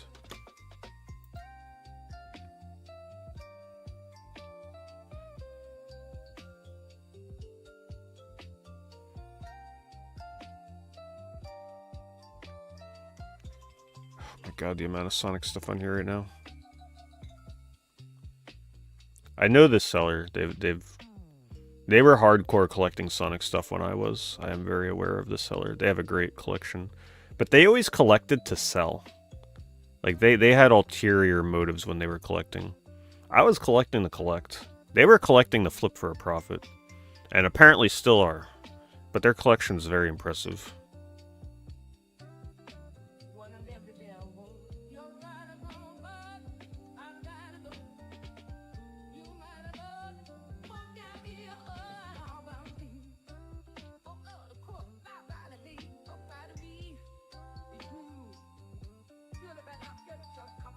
I mean, I wouldn't wear a Sonic shoe medallion. No. I'd wear a normal Sonic medallion.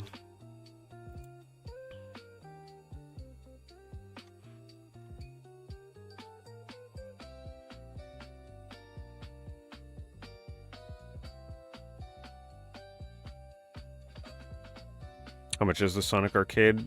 Man, I'm not sure if I've ever seen one of those on eBay. They'd probably have to be incredibly pricey.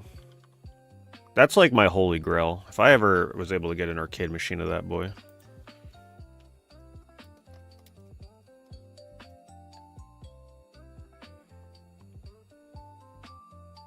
Probably just gonna be a bunch of these little things. Sort it by highest first.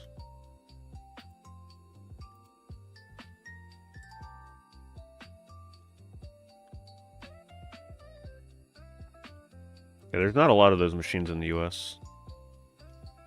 Yeah, nothing on here.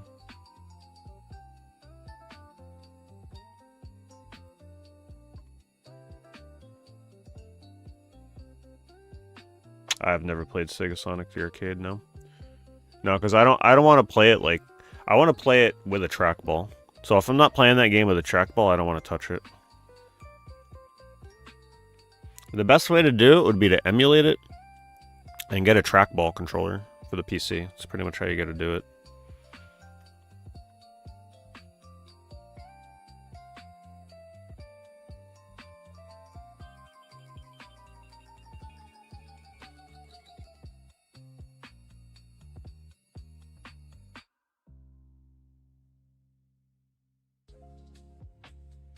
I shared retro game market has been up and down. I'd say it's pretty stable at the moment. There's no like crazy price spikes. There's no... There are dips, mostly in like the things that had unnatural amounts of price spiking, meaning like 360, PS3, right? Because those were the product of insane hype for a period of time where the prices went incredibly high. So those have been coming down. So right now is a really good time to pick up 360 and PS3 games. They're the cheapest they've been in a long time. But yeah, I think prices are, for the most part, they're pretty much what they've been for the past couple of years on most other consoles.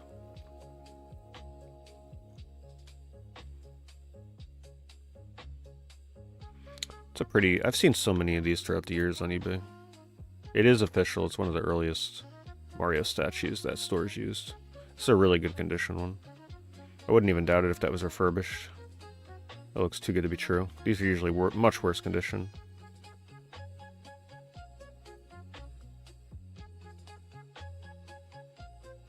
Yeah, that's mint. That's pretty good.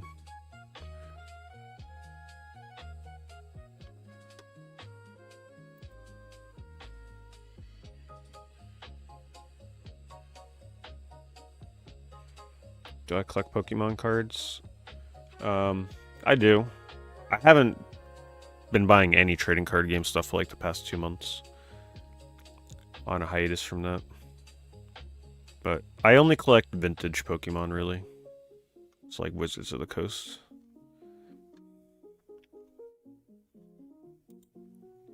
You could check out my my card game channel. I have a lot of Pokemon stuff on there. Oh, here's the link for that.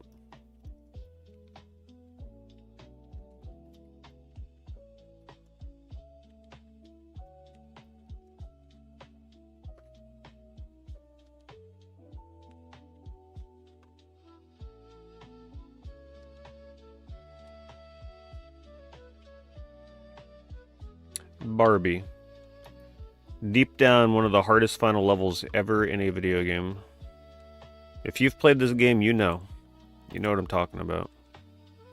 That final level has one of the most brutal platforming sections of all time.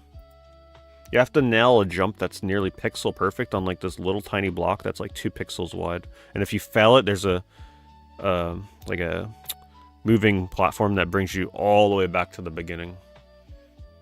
It's brutal.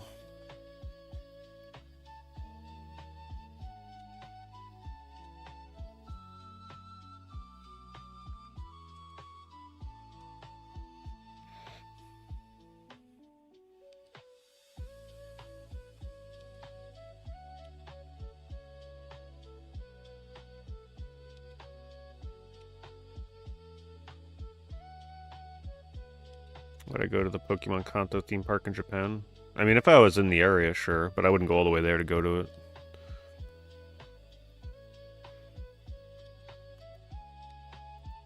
Happy Dragon Quest VII Day. It's a lot of slimes. Collecting slimes must be fun. There's so many of them. So many fun little slime figures you can pick up.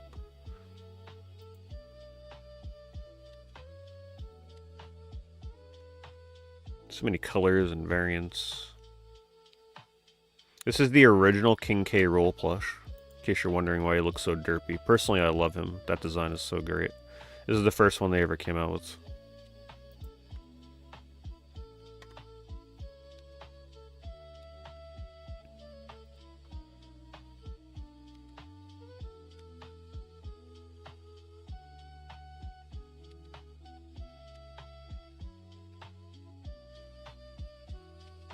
Yeah, I'm pretty sure Japan has a theme park for everything at this point.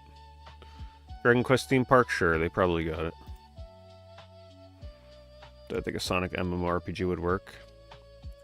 Probably not, but I'd still want it.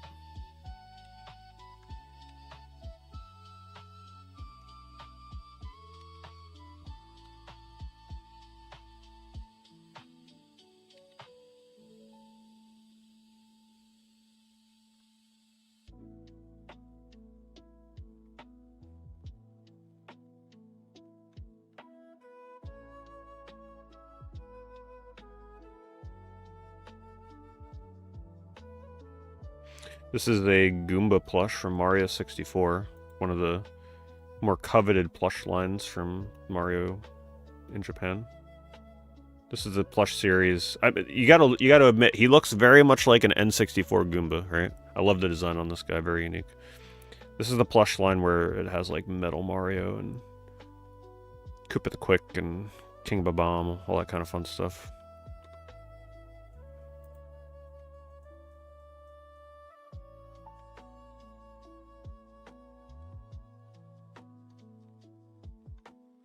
Our first D of the night. Tonight we have been treated the D2 Japanese edition, which is a cool edition because it's got this like foil cover and everything. It's actually pretty nice. Sealed, I think. Oh no, it's just with the obi. I don't care about obis at all. You can keep them things, boy. Save so much money.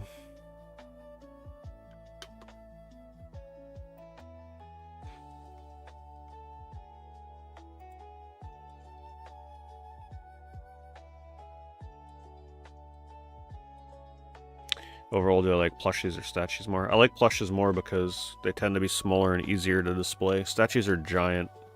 It's harder to, you know, find room for statues. Plushies, you can stack them things.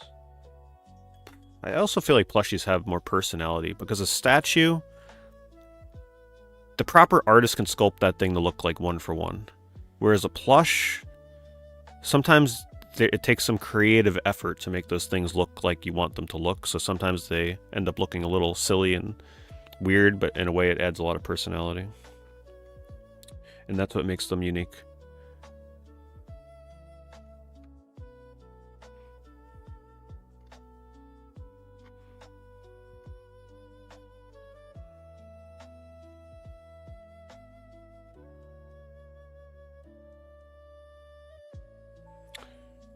Splatterhouse. Alright, digital items, come on now. Alright. Let's do affiliate review.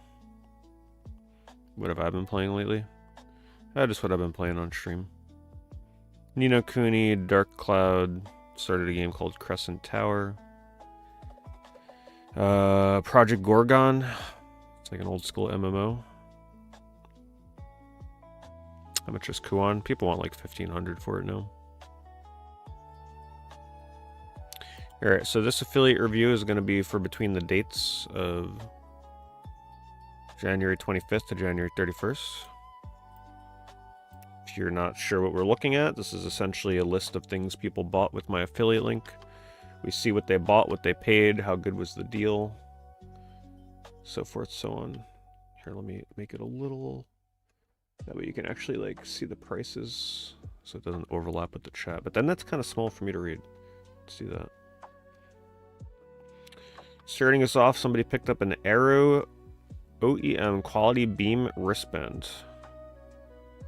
Extra refills. Windshield wiper blades.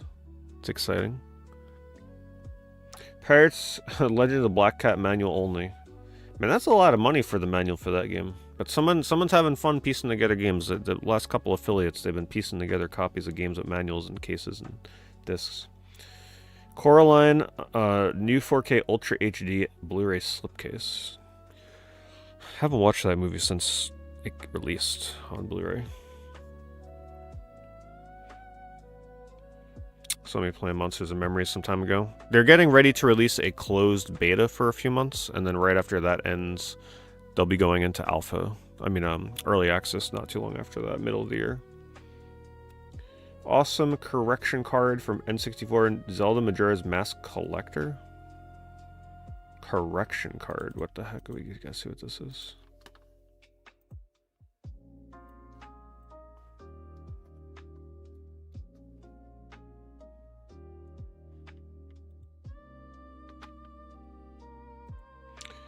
Wow, I've never seen this. On page 3 of Majora's Mask construction booklet, the middle paragraph incorrectly states the game is a 4-player game. This is great. I've never seen this. Majora's Mask is a 1-player game only. The following is the corrected paragraph. Connecting to the N64 controller. This game is designed for 1 player, so only 1 controller is needed. To play this game, you must connect a controller to socket 1, located on the front panel of the control deck. That's great. I've never seen that before. Wonder how rare that is. Wonder how many manuals are incorrect. Huh. I think what it was, they sent them out with the game. So when you bought the game, this would be in the game. Probably like maybe slotted in with the manual or like on top of the manual. It was too expensive for them to like print more manuals, or they were just like, you know what? It's cheaper to just, rather than reissue the manual, let's just put a little piece of paper in there.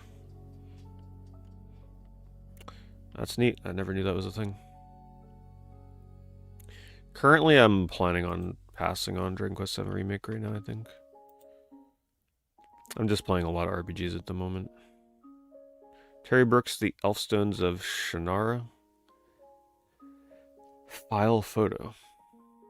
I remember trying to read like one of those Shannara books or whatever. What was it? Was it from this series? Thanks, Linguidi. Appreciate it. You have a good night.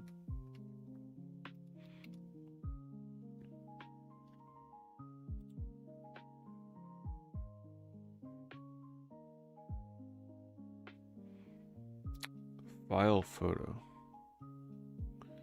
This feels like something that Trekkie would have bought.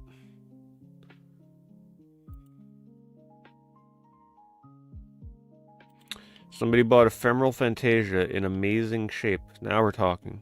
We're spreading the love of Ephemeral Fantasia. 1 copy sold at a time. People will learn that that game is not as bad as you were led to believe. That was you, Millennium J. Nice. What is a file photo?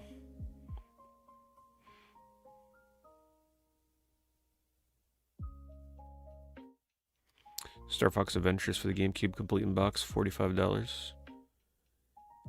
How do you know when a GameCube game is not as beloved as others when it's still $45 complete in the box?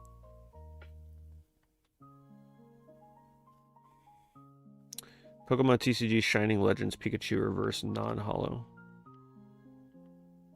We'll show it. We haven't shown a Pokemon card in a bit.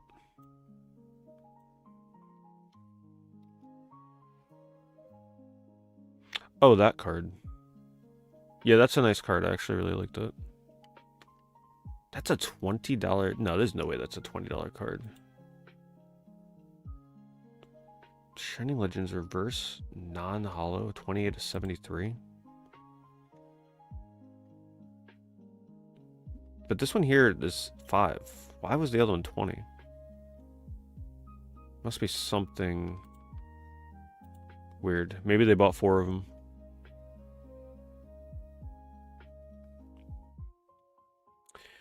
Die Delta Pie DVD. Slasher horror. Well, now we're talking. People buying horror DVDs.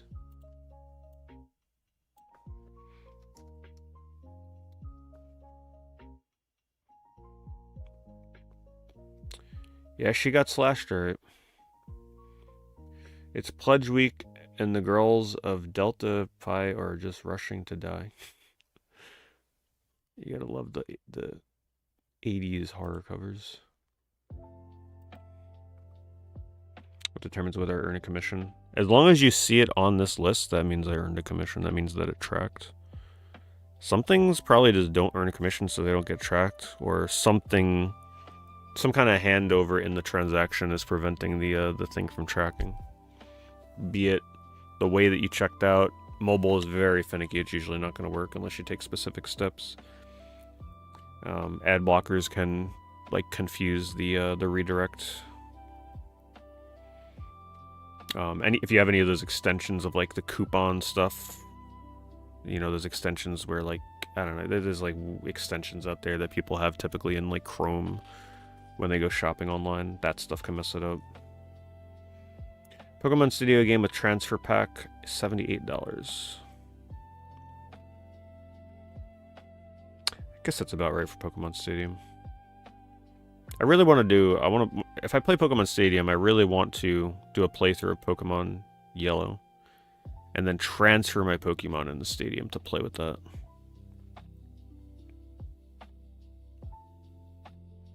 Oh, thanks, Ball Out. Appreciate it. The honey extension that steals commission links. Yeah. Yeah. If you have the honey extension and you're trying to use my affiliate link, that's going to mess it up. That's not going to track it. It's probably taking credit for my affiliate link, honestly. The Wish Song of Shannara, the Epic Fantasy of Terry Brooks, hardcover mint, 33. There's a lot of those Shannara books, aren't there? Thoughts on Star Wars: The Clone Wars? So I have a very, I wouldn't say a hot take on it, but I was never able to get into the Clone Wars. I always hated the look of the characters and the animation in that show. And I tried a couple times. Last time I tried was maybe like, I don't know, 5-6 years ago. To watch the Clone Wars, and I can't do it. It's just not for me. And that's why I hate modern Star Wars stuff, where every damn thing they come out with, they just assume that you have this intense knowledge of the Clone Wars and all the characters. It's like, I'm just so sick of that. I wish they would make more Star Wars where you don't have to, like, feel pressured to know the Clone Wars. I'm not opposed to playing the games, though. Like, I'd play if there's a Clone Wars DS game, I'd play it. I don't care about that, as long as the game's good. Yeah, I'm aware that the Clone Wars is supposed to get really good. I can never stick with it. You have my word, though. If under Dave Filoni, now that Kathleen Kennedy is thankfully gone, finally, if he resurrects Star Wars and like brings back the spark that it's been missing for all these years, and like he starts coming out with more Clone Wars style, like I'll go back and watch Clone Wars for sure. If I'm feeling like, okay, Star Wars is starting to come back a little bit here, I will watch Clone Wars.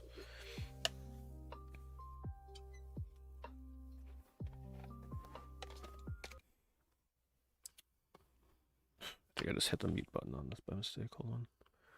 I forgot that my keyboard even has a mute button.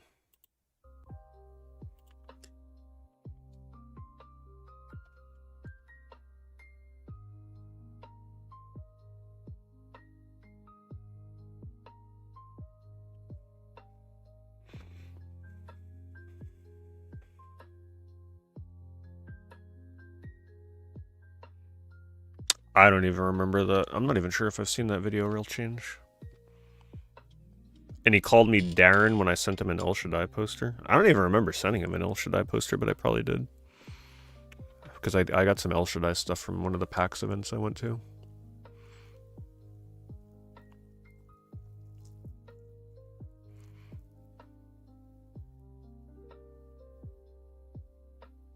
Blue Dragon for the 360.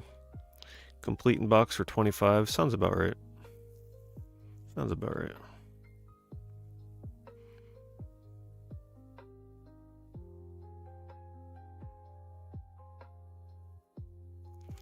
The Lost Boys Blu-ray 4K empty case. That movie was okay. If it's the one I'm thinking of. I think they did a remake of it eventually, right? Team Rocket's Murkrow. Oh, someone bought Dark Cloud with the strategy guide. Seems like my streams rubbed off on them. Strategy guide pretty useful for that if you're looking to see like how to build the weapons. Oh, they're not showing us the actual listing. There are indeed multiple blue dragon type things in Blue Dragon, yes. Hello, Quick Blue. Did I ever play Blue Dragon? Blue Dragon, yeah. Blue Dragon's a good game. It's definitely on my list of like RPGs I want to, play again at some point. Oh, there they are. Someone bought the Nicorette Mini Lozenge. Right?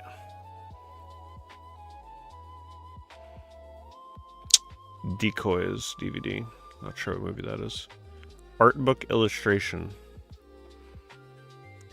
6 Doshinji art book set. Alright, let's pick a random one here. Let's see what they picked up. Gotta preview this ahead of time, though. My opinion on a repro game artwork. I think it's fine as long as it's obviously a repro. Like, if the person puts a little, like, sort of watermark on it. I'm not a fan of repro box art that tries to trick people so hard that it's incredibly hard to tell the difference. Because there's nothing stopping somebody... The person that sells your reproduction artwork may say, hey, this is a repro. That's fine. But the person that buys it may not do the same when they go to sell it.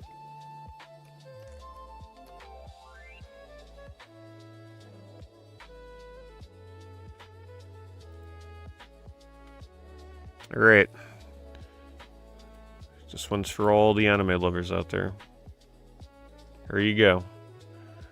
Doshinji art book set.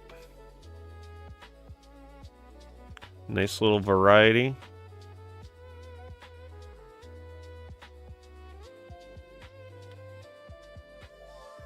I think Doshinji means like unofficial, like kind of fan made, right? If I remember it. No idea what any of those are. Revolutionary Girl art book. A lot of GameCube and Wii games. Alright, let's see what we got here.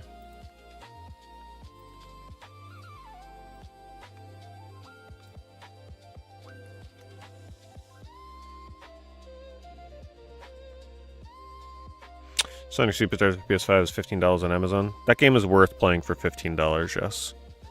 I was very critical of that because that game had no reason to be $60 or whatever the heck it cost when it came out. $15? Yeah, I would recommend it for $15. Oh, okay, I linked this, so somebody bought it. That's good. Yeah, I thought this was a pretty good listing. Glad somebody here got it.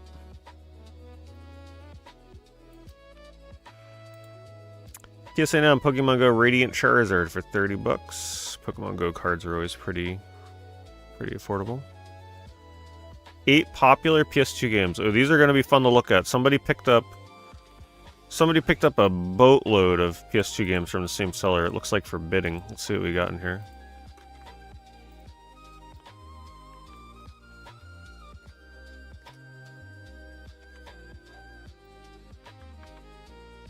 Oh, this was, yeah, these were good. I'm glad that one of you got 3 of them. This was that Goodwill that was selling a bunch of good lots.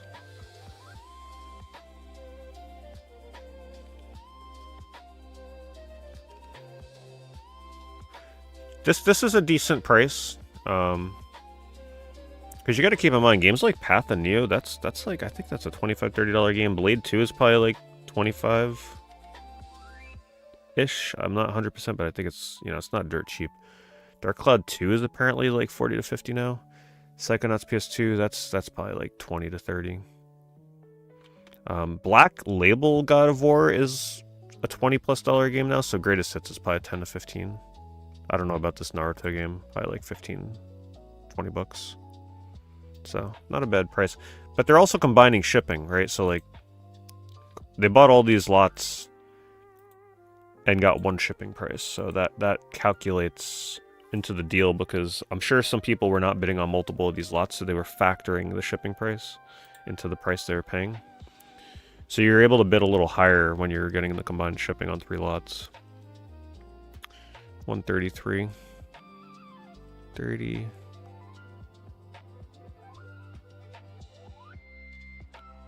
Yeah, that's not bad.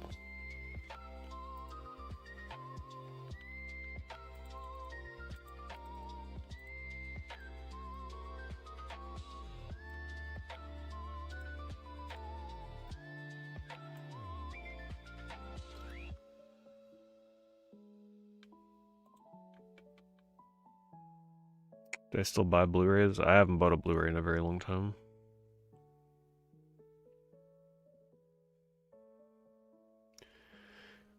$126. Oh, I love this slot. This was the one that had the Ratchet and Clank and Spyro and Lord of the Rings theme behind it, and Tony Hawk.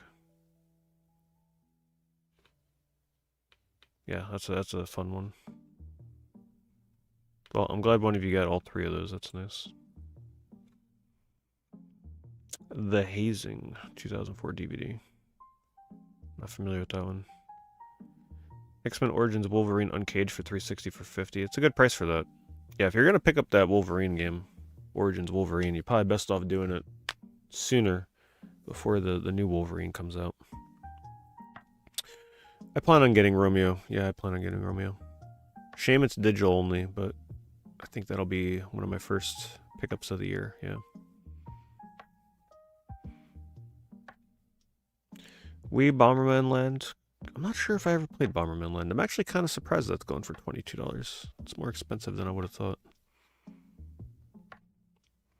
Back to the Future Pin Button Badge DVD Promo Vintage. $5. Take a look at that for the fans of that.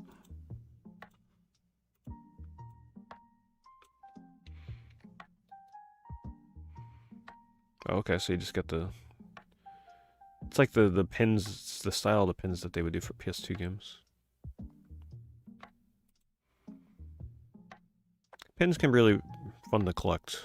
There's a lot of nice, cool, affordable pins out there. 2 Neo Geo Pocket Color games. Card Fighters Clash. Okay, so what is it? SNK and Capcom and Card Fighters Clash? Let's see.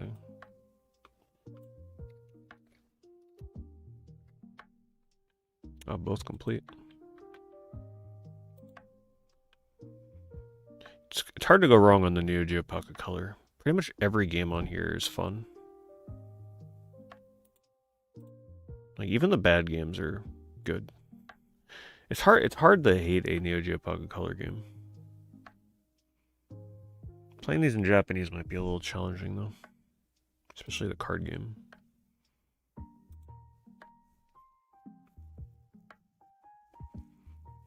PS3 or PSP memories video. I'm sure one of these days I'll do something for either of those.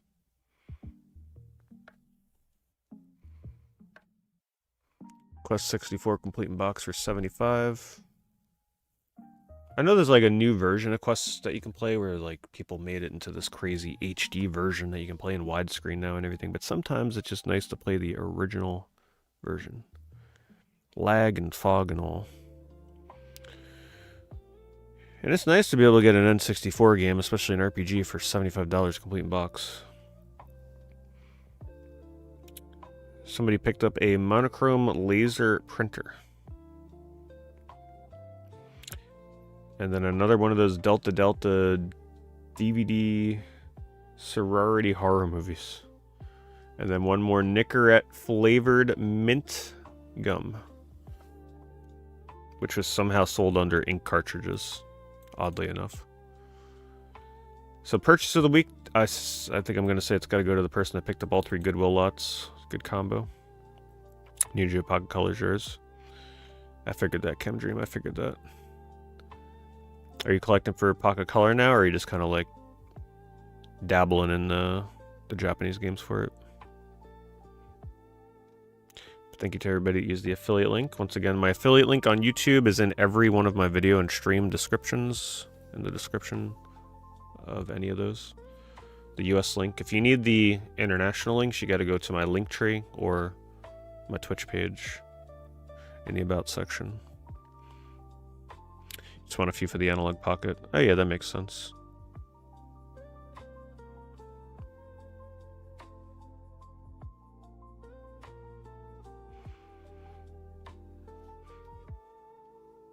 Same chemicals and ink in the gum cart. You never know. You never know these days.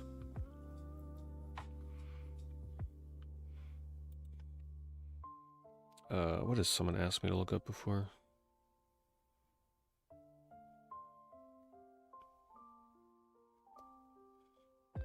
It's a console I haven't looked at in a little bit. Oh, let's do PS3.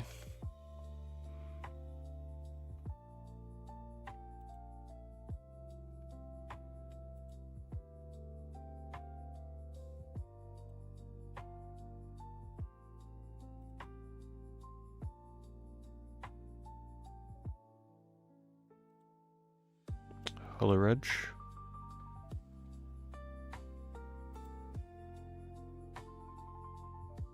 How is Quest 64? I haven't played that since my childhood, but I remember liking it. I was just excited to play an RPG on the N64. I have no idea what I would think of it now. I'd probably actually really like it still.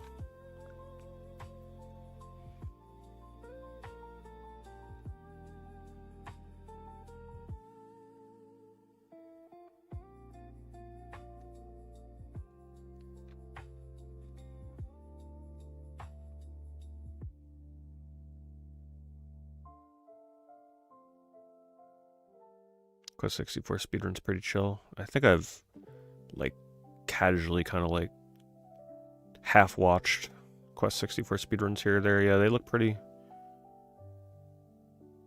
relaxed. They got some decent glitches too, out of bounds and stuff.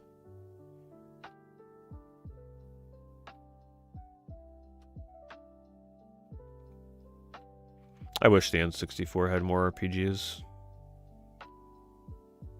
If only. Ah, man. Infinite Space, I can't remember if I dabbled in that or not. I think I kept telling myself, not today, because I was very aware of how intimidating that game was. Infinite Space is a very complex game.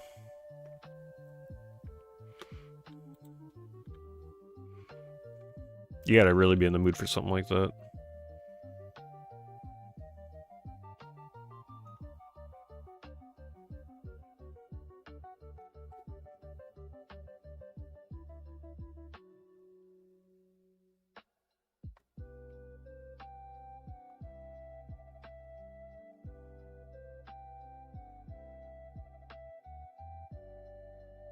That's the way to do it, Eric. Fun little sub-collection you're working on there, right?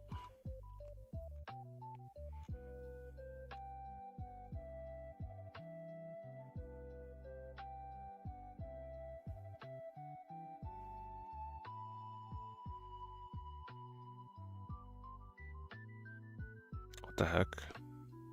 Wait, so people charge you money for them to log into your account and clean up your achievements? Like, in other words, unlock the achievements you're missing? Trophies? Trophies cleanup service? Wow. That's crazy. I didn't even think people would do that on here. It's people buying them. Look at this.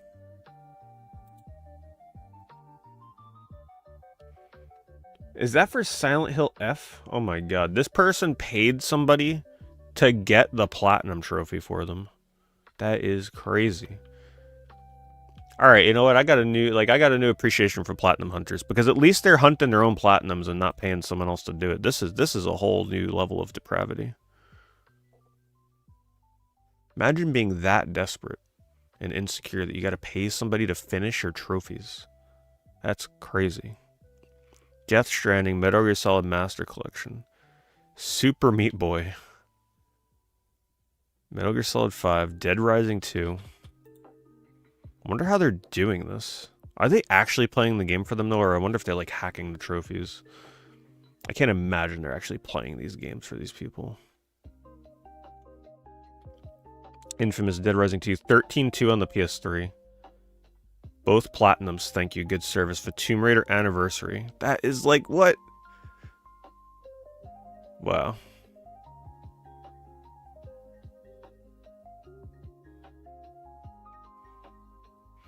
Might be more mental compulsion to see consistent 100% bars. Gosh. Whatever it is, it ain't normal.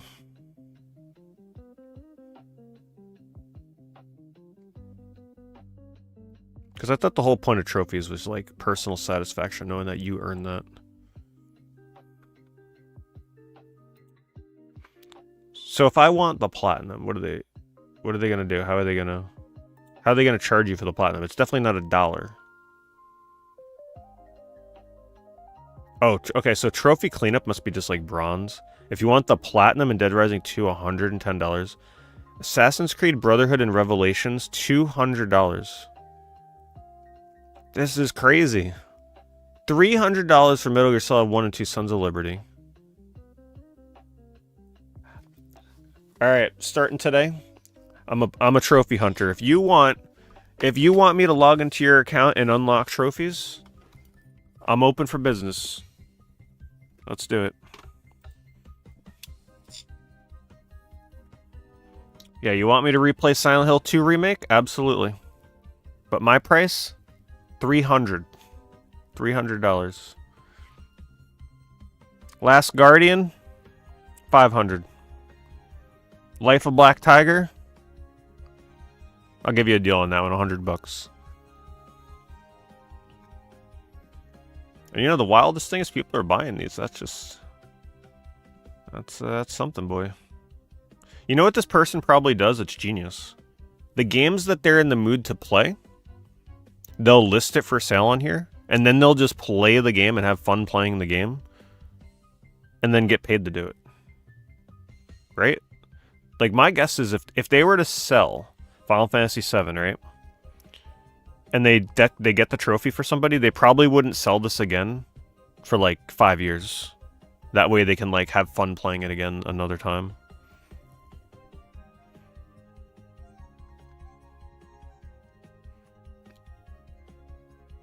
Because I'm not seeing some of those games that people bought. Like, where's Infamous?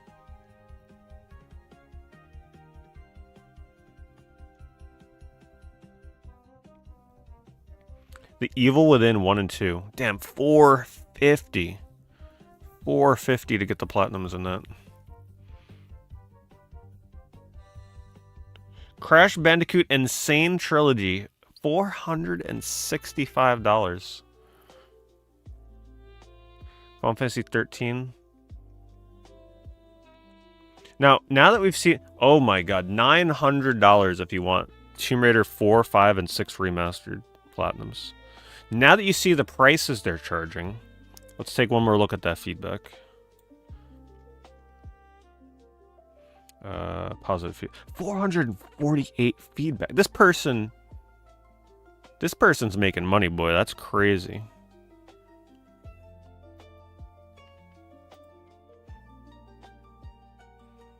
$266 sold. Yeah, because I didn't see Silent Hill F on there, so when they sell this, they probably don't feel like playing through the game again, so they're just holding off on it.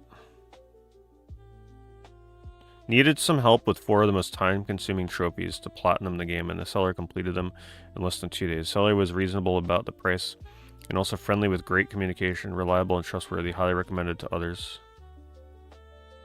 $70. Oh my god, yeah, look at the prices are over here. $175 for Final Fantasy 13. Wow. No, this isn't money laundering.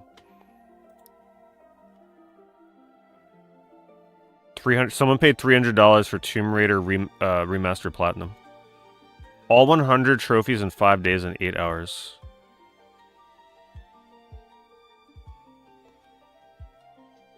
I don't think so. I think people are legit, like, paying for this. Because look at everybody's feedback. They all have decent feedback.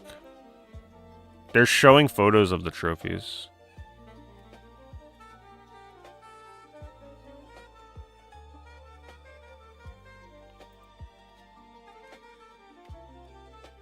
Yeah, they I don't know. I feel like they have to be. I don't know if they're playing these legit. They have to be doing something to kind of like speed up these trophies.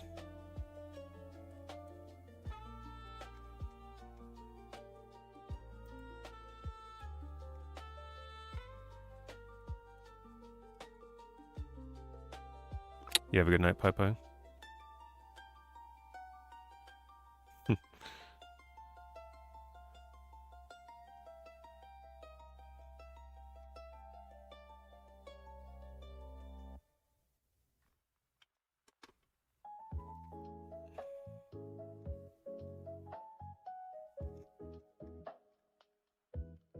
A lot of Tomb Raider ones.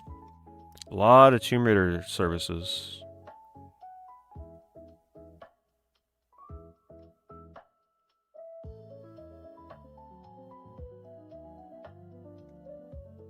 Wow, fascinating. Alright, I'm taking commissions. You want a platinum? As long as it's a game I like? Base price starting $200. Could you imagine?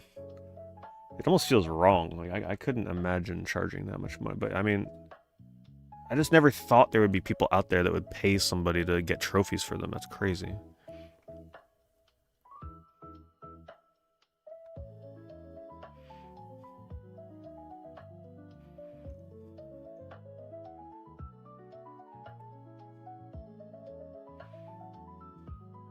Charging $500 for all the trophies on the Avatar game on 360.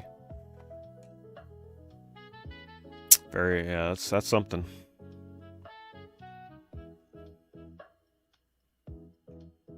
That person's got quite a business, though. I mean, if that's all legit, I mean, hell, good on them. That's a crazy business they got there.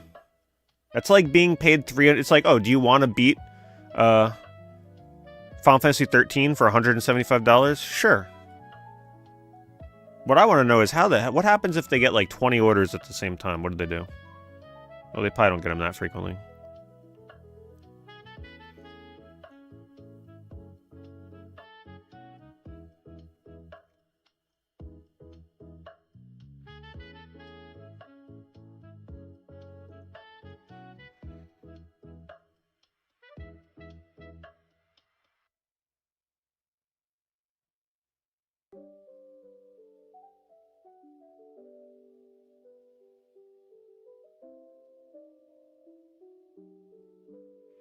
That was a big thing back in the day. 360 people would block the top spots on leaderboards that had achievements and asked for Microsoft points to boost. Did they really do that? Wow.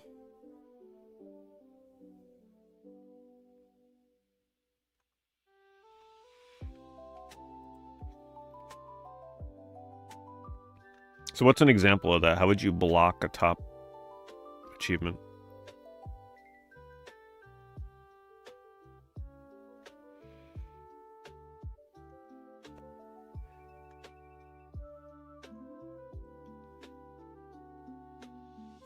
Nothing too interesting going on in PS3 world here, except for that trophy person.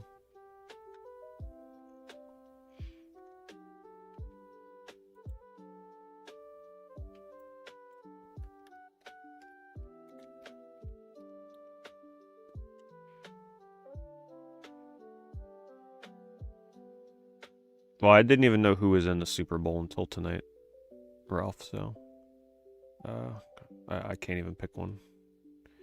No idea.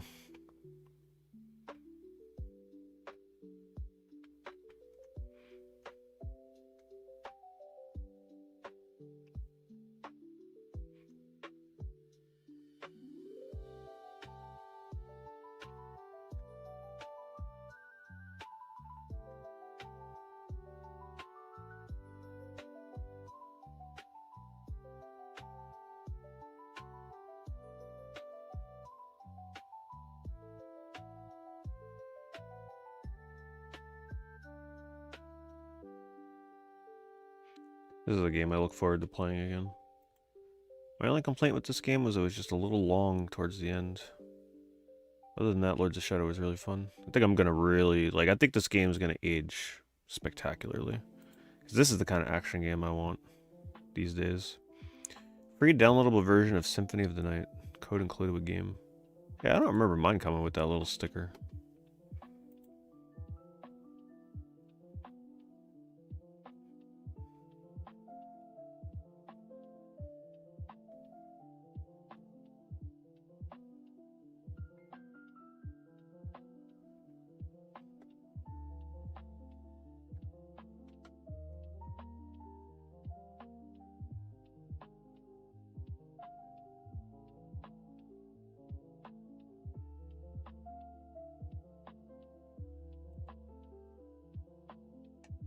Have I ever played Manhunt on PS2? Yeah, I played it for the first time this past October. If you wanted to watch my playthrough of that, it's actually on my second channel. Full playthrough of it. Great game. I really enjoyed it. I played it on Series X. Great way to play the game.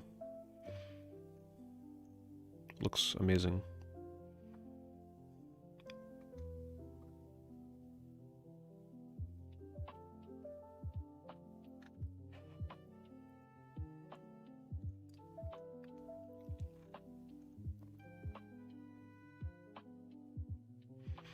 Where's Bovine at? He bought this game during peak pricing of the 360 Apocalypse for like $60, $70, whatever the hell it was. This was always a common game. I knew this would come back down. One of the most common bargain bin games you'd ever seen on the 360.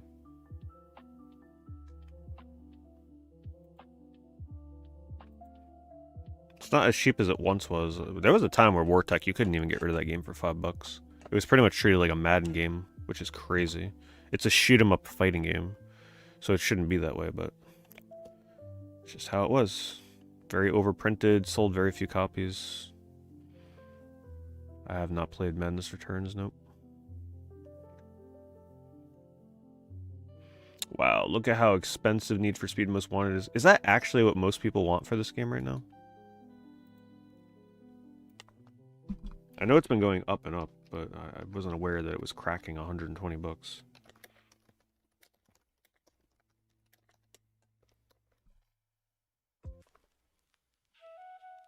Yep. It's now in that sort of like, you can still probably get it for just under 100, but a lot of people are starting to ask over 100. Great game, amazing launch game. Amazing launch game.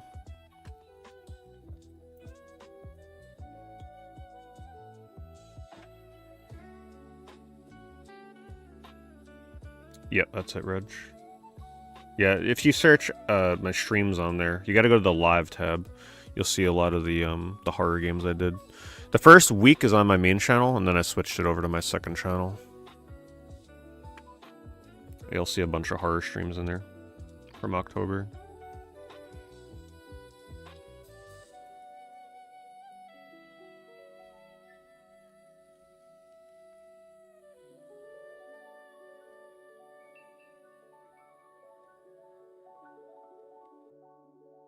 Have you played the sequel? There's a sequel to Wartech. I haven't played that yet, though.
I think you can't really go wrong with any of the Need for Speed games on PS4. Those are always good.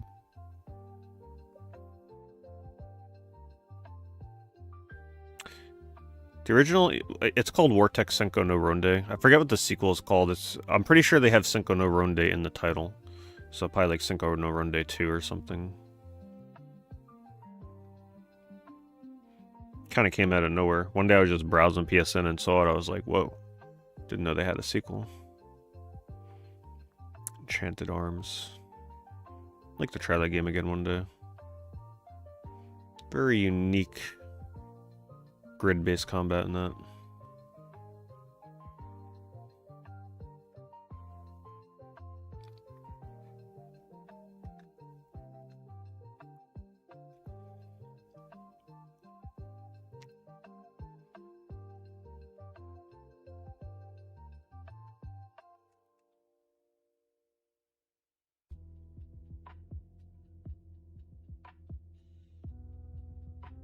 One of the last games FromSoft made before they became a Souls engine. Yeah, actually, I never thought about that.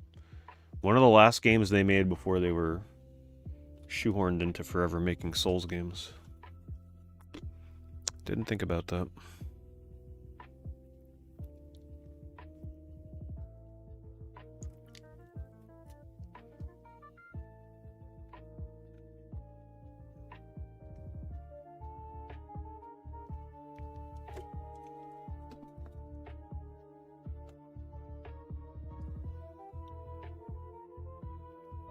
PS Move Heroes.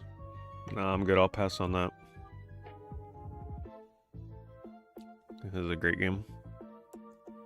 Yeah, if you're a fan of Naruto and you still somehow have not played Rise of a Ninja, I played that game about 2 years ago again. Still looks amazing. Visually, just such a standout 360 game. And the platforming is still super fun. Exploring in that game, finding all the collectibles in the town is awesome.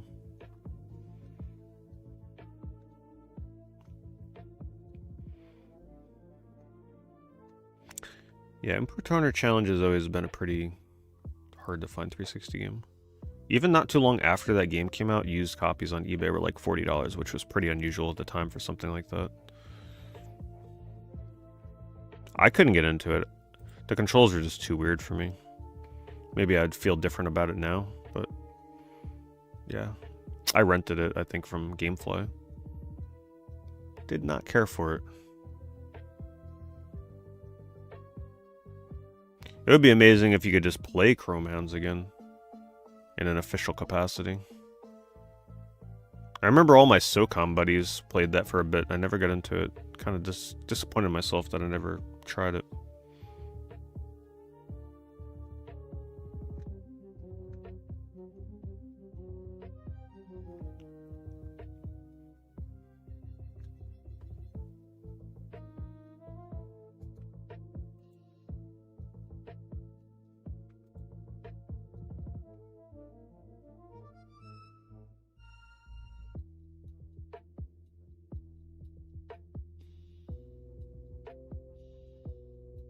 Does that mean that the Steam box is going to be deleted? These are the Japanese copies, by the way. For Most Wanted.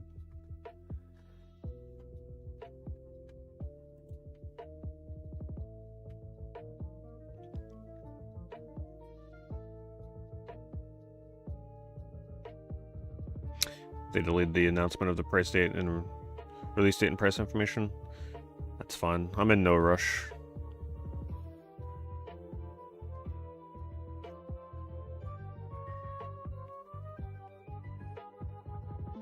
Oh, I'm like, I'm not even joking. It's taken me like a minute of scrolling to realize that I'm still under the Need for Speed. I'm like, damn, people are selling a lot of Need for Speed right now. That's because I'm looking up Need for Speed.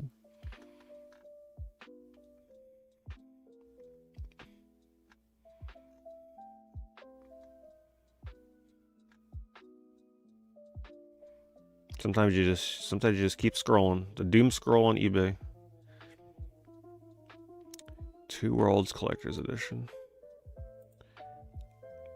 this game had a better frame rate on 360, I think it would be much more beloved. The frame rate is very hard to overlook.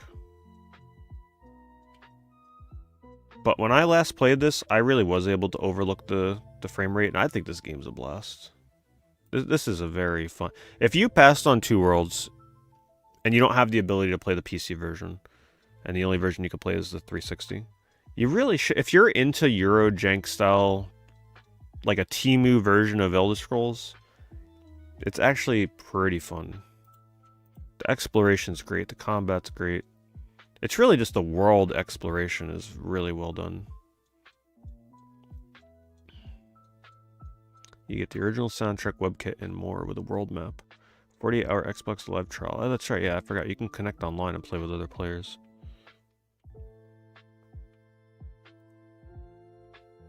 It was a good game. I bought that day one on launch. Day one.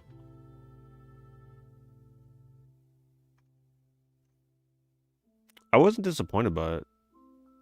I enjoyed it quite a bit. But even back then, the frame rate was very distracting. And usually frame rate didn't bother me too much back then, but that game did. Because it dips to like 10 frames a second sometimes. It's really bad.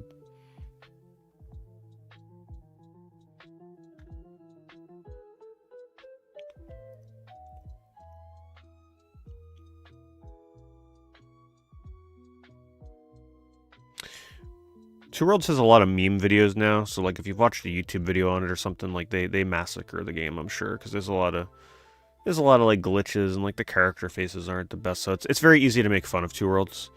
But if you actually sit down and play it, it's pretty damn good, especially if you play the PC version, smooth frame rate and everything. You'll have fun with it. Another classic. Did anybody else here used to play this online, or am I the only one? If you didn't play Dark Messiah of Might and Magic Elements online, you missed out on one of the greatest opportunities on the Xbox 360. What an amazing multiplayer mode. 2 to 10 players. Man, I played the hell out of this game online. It was a deathmatch style. But the classes that they had, there was one class in particular, the Dark Priest, I think it was. It was a class where you would like drain the life of the person. You would damage them, but heal yourself at the same time. And oh man, was it powerful. I had a friend. We'd play it online. We would both go Dark Priest on the same team. And we would just stick together and target down one person at a time. So we'd both like drain their life and heal ourselves. Unkillable. Busted. We never died. We'd go like 30-0. 30, like it was crazy. So much fun. We used to laugh our asses off in this game. Anytime I saw a warrior coming at me with their little sword and shield, and I'm just there like walking backwards, draining their health as they run towards me and die. So busted. They never patched it. Back then, games didn't really get patches. There was no fixing things.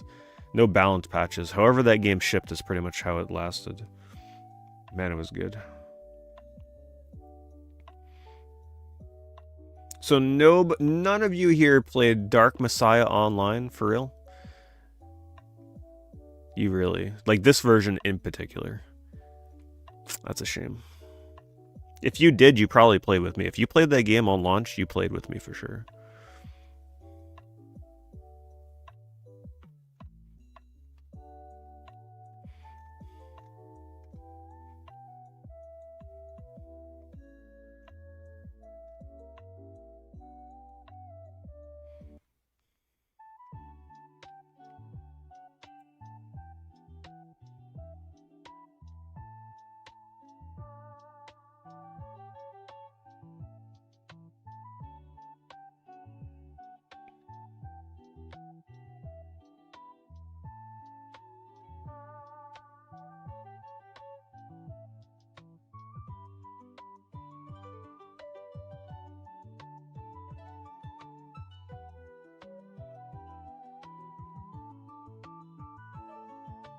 I really want to play Sleeping Dogs. I saw some gameplay of this for the first time in a very long time, and man, the animations in that looked incredible. The combat animations look better than modern day games. What they were pulling off in that game. I've only ever heard nothing but good things about Sleeping Dogs 2. I don't think I've ever heard bad things about that.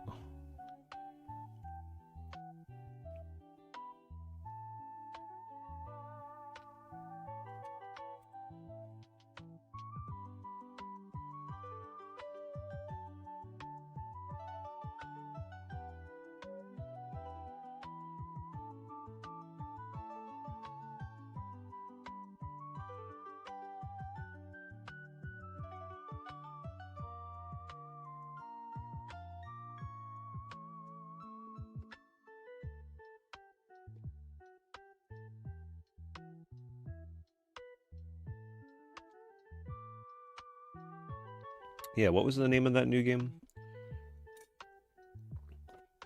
More of a spiritual sequel to Sleeping Dogs. Yeah, that would make sense.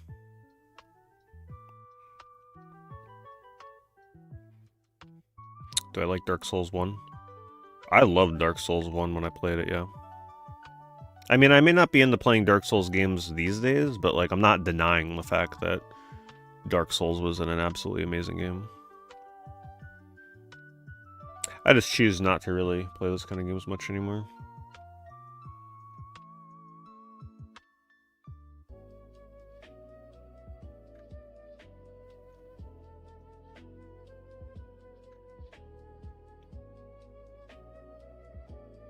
Yeah, why should I play Sleeping Dogs when I can pay that guy to get the platinum for me? Gang of Dragon.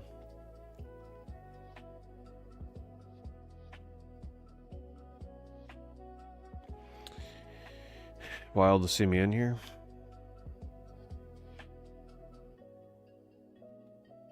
Oh, you're talking to Srylian. Srylian, are you some, like, world-famous clone hero player or something? Are we amongst a clone hero legend? What do you do? What do you do in Clone Hero? Are you made Clone Hero? Oh, wow. That's so funny. And here I was just talking about Clone Hero earlier.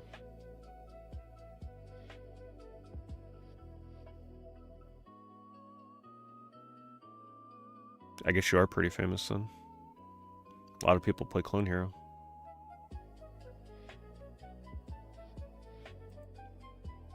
I guess we'd never know though, right? Unless we knew your name. If you play Clone Hero.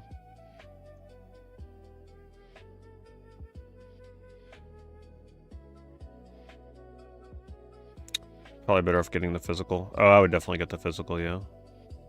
I think I might still have a copy of it sitting around. Ooh, Tenchu has come down in price. This was getting very expensive. This was getting to like $60, $70 at one point.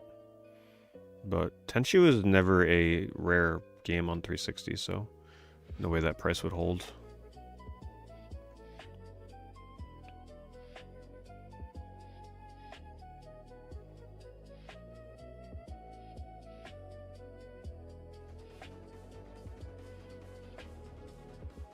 Kind of weird to say the direct reason these controllers are worth so much. Everybody blame Srylian. It's the reason Guitar Hero controllers are still worth money. But you know how those Clone Hero players are.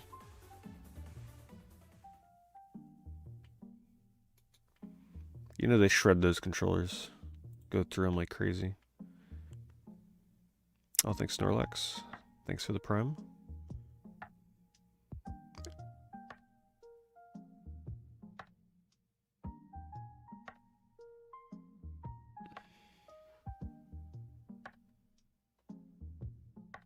Yeah, Guitar Hero and Rock Band controllers, or just anything Guitar Hero and Rock Band used to clutter thrift stores. You couldn't even get rid of them. People would just pass them by all the time.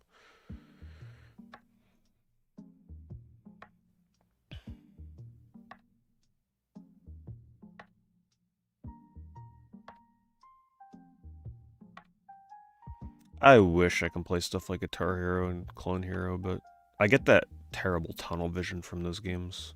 You know what I'm talking about. I just hate that feeling. It's just too extreme for me with those games. Where like when you look away from the screen, everything is just like moving. I don't like that. Also, back when I was playing Guitar Hero 2, it was just very uncomfortable for me to play. Like my wrists, it was just, I don't know. Not a fun game to play for long periods of time. And now I'm just like so far behind in skill, like I could never pick up something like that again. I'd be more inclined to play DJ Hero.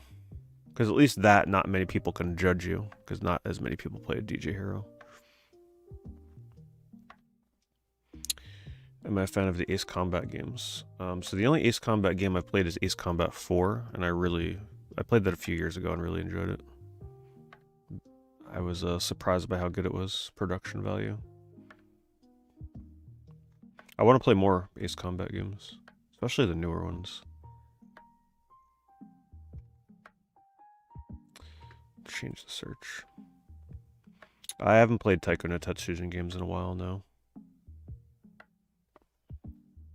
Mostly because it's not...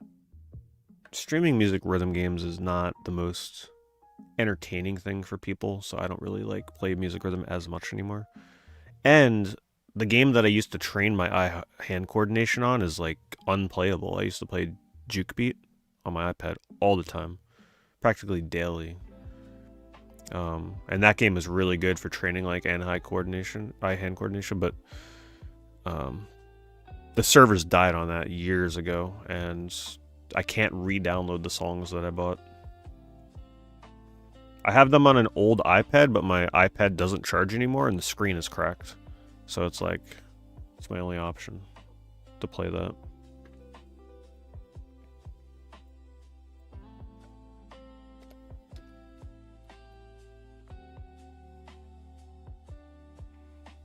I stream with OBS, yep.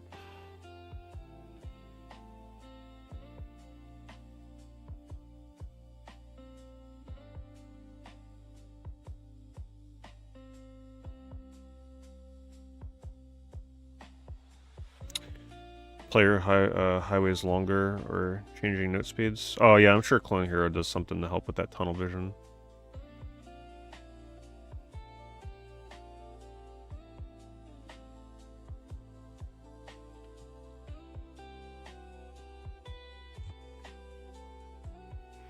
Is it the same iPad I did drawing streams on? No, that was the one I got after. The one that broke is like my old iPad. That thing is pretty ancient now.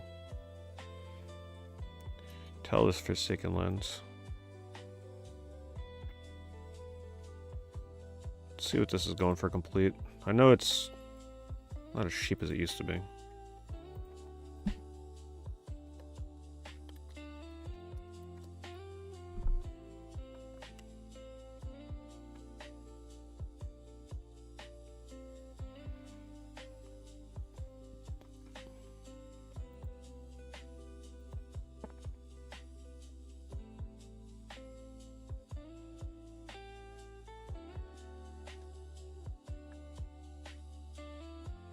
So that is pretty much the cheapest complete copy on eBay right now. $65 shipped. The next cheapest with the manual is $75.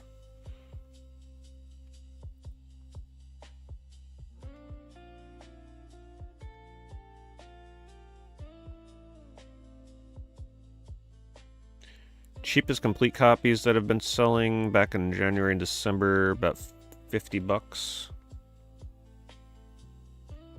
Most of which fall into the $65 to $70 range, but there are ones that sell for $80. So $65 is reasonable. It's not terrible. It's the cheapest copy on eBay right now. I'll link you guys this store if any of you are interested in wizardry.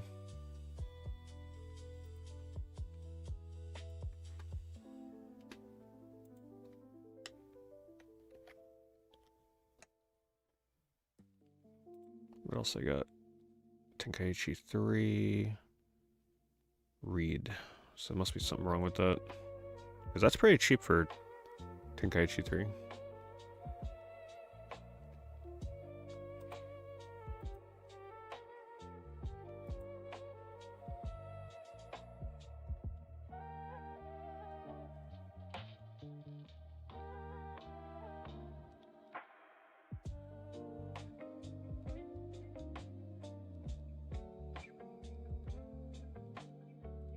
Raw Danger. Look forward to playing that. I really like the first Disaster Report. Hopefully Road Danger lives up to that.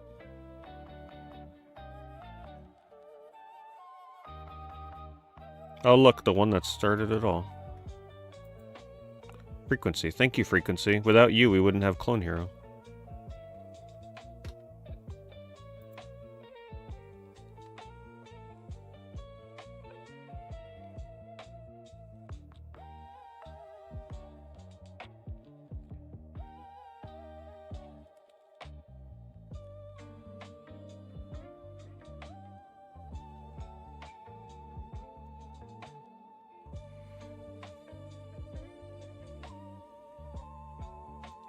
Was this the game? Wasn't someone telling me to play Dropship, or what was the name of the game?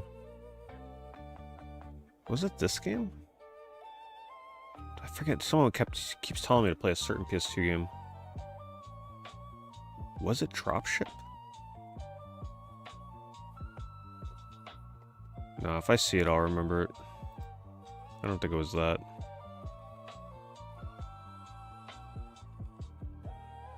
Do you guys remember that Frequency used to be... Someone mentioned it. Did they mention Dropship? Yeah, did you remember that Frequency used to be online?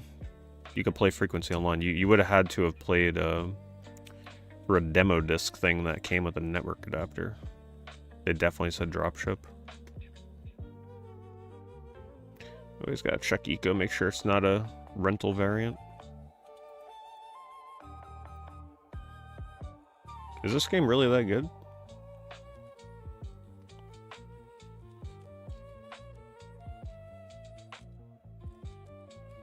Photorealistic environments.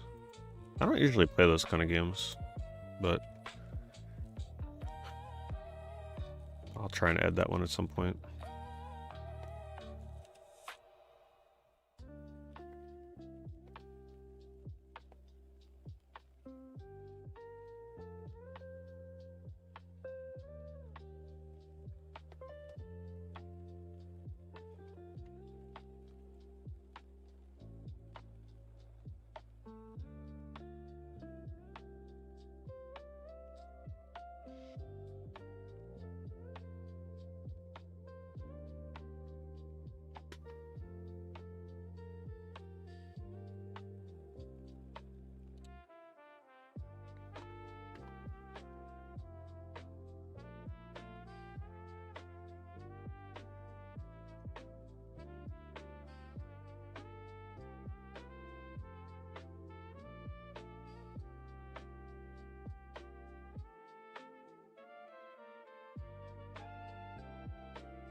Oh boy, we got the sellers from Japan clogging up the listings here.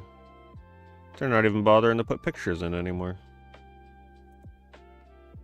How did they get away with that? I thought you had to put a picture.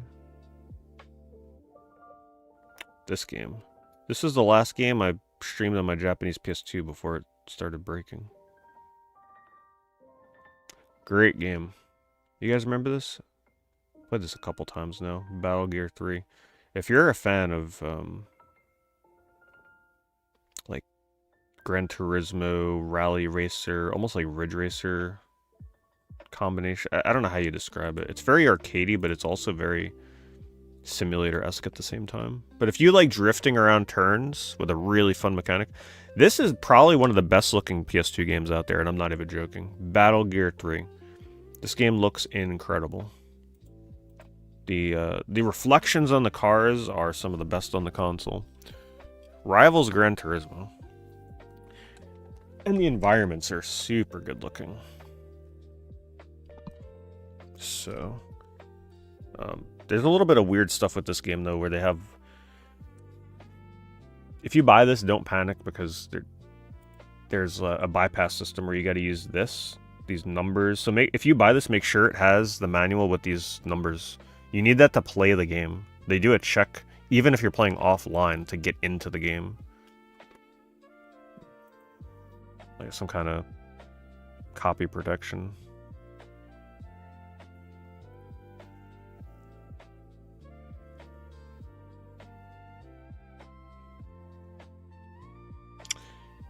We didn't have it this good on the US cover, did we?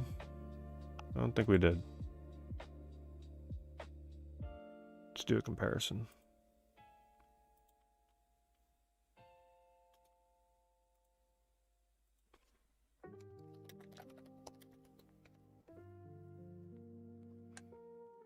Oh, okay, all right. Well, wait, that's Australia. So that's the same exact as what we had. Let's see what you got here.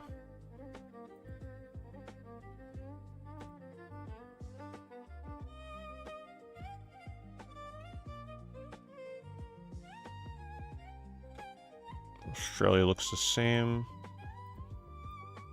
Okay, so they just zoomed it in. Or they zoomed it out. I'd say the US cover is actually better in this instance. Because it's the full character. When you think about it, this is... Oh, they extend it to the back. I was going to say, it's kind of weird, because the whole gimmick is her little, like, dagger thing. But they actually extend it onto the back cover. Whereas the US one, they show it on the entire cover. I think this is cooler. I think this sells copies more, right? Because you could see the full character with the weapon. Whereas this... Well, I mean, places emphasis elsewhere. But I think having this on the front is better.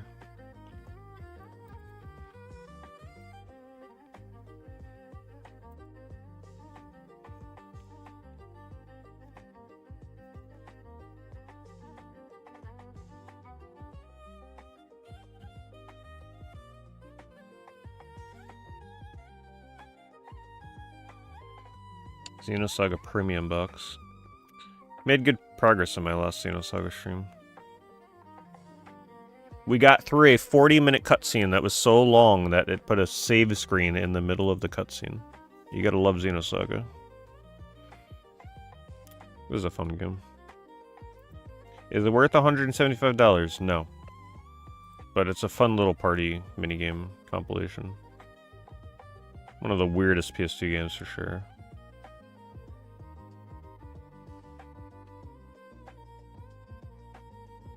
This is another good one. Golden Knight Garo. If you like simple, linear action fighting games. Very flashy moves.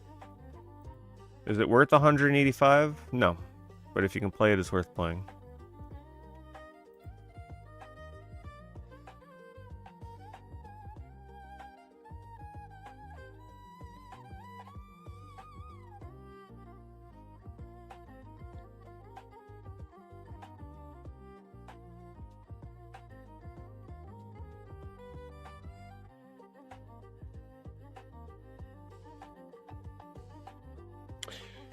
The results got pushed down because I took so long. Hold on. So we're seeing repeats.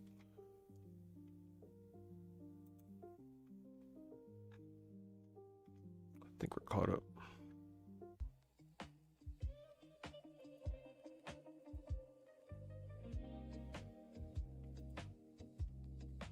Are they really cutting off games? There's definitely another game up here we can't see.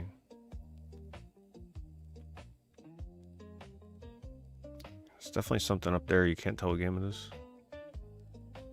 Rygar, Shadowman, Cars, Kessen, Cuball, True Crime, SOCOM 3, Driver 3, Mission Impossible, Getaway, 1 and 2, Dead to Rights, 007. There's a lot of like $10 games in here. It's actually not, it's not a bad lot. You're getting quite a few decent games in there.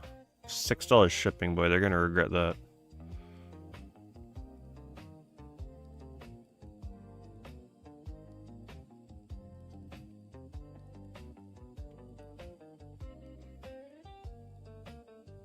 You're getting like 20 games. So after shipping, tax, all that stuff, it's gonna come out to be like $70 a game probably. It's pretty reasonable actually.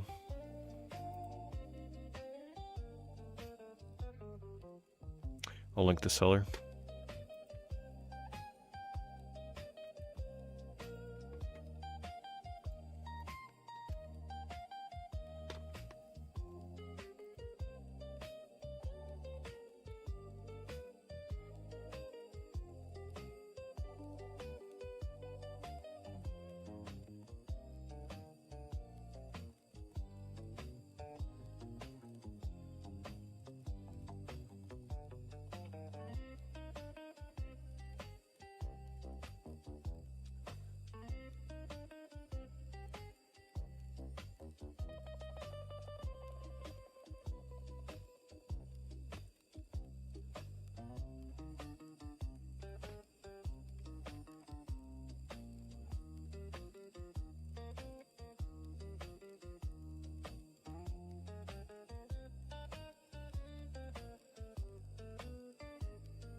Someone's got a lot of filler, cheap filler games here.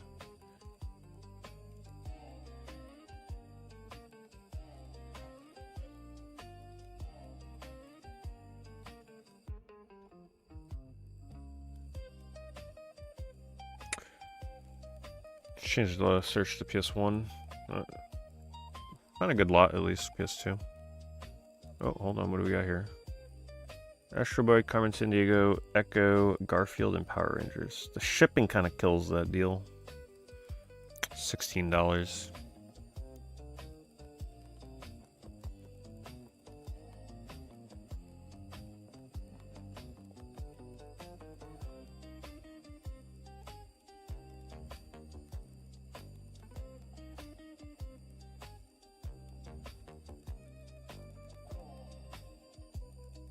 Hollywood Video Deus Ex. Did I see that last week? I like this one because it's got like a replacement price sticker over the other price. Don't typically see that purple label.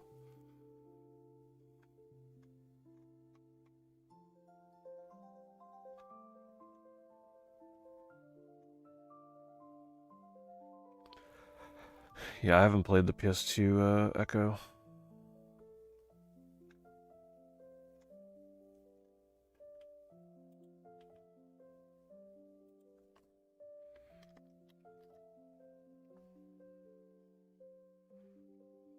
Have you guys ever seen the Echo the Dolphin website, by the way? It's actually crazy.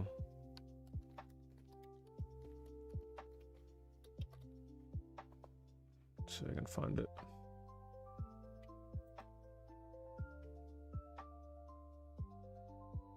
Yeah, check this out. Look at this.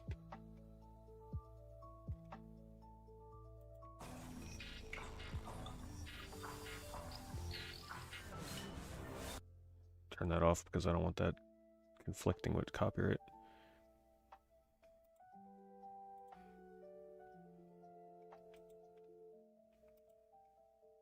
The list. They actually keep a list of people that beat Echo the Dolphin.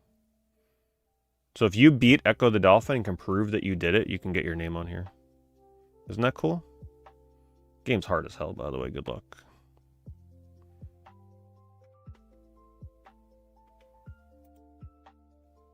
No merch yet.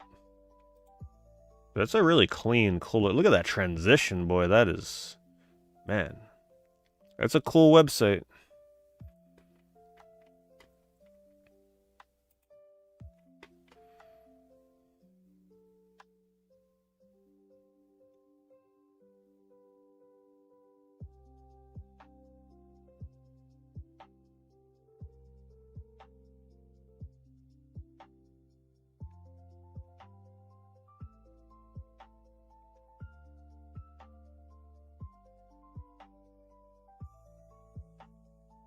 Oh, it's a new website. That's not an old website.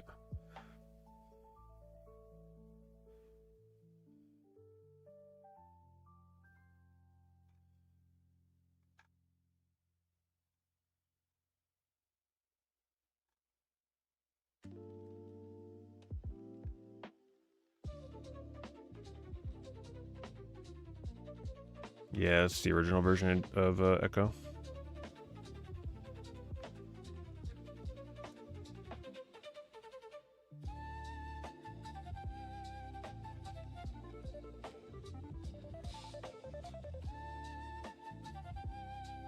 Have I played Motor Tune Racing on PS1? I did a long time ago, yeah, it's a fun game. There's a sequel too. Or like a prequel? I can't remember. But there's one in Japan only too if you like Motor Tune.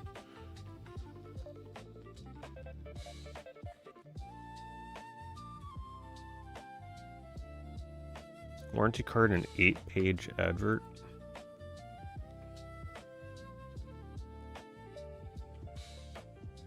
Oh, this thing.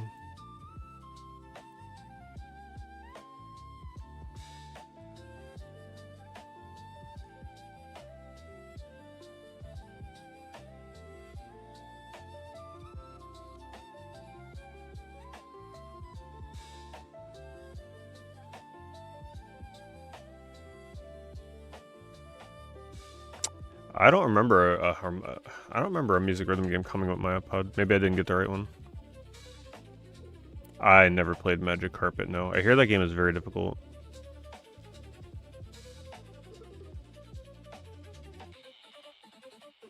I think it was just echothedolphin.com.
Vagrant Story.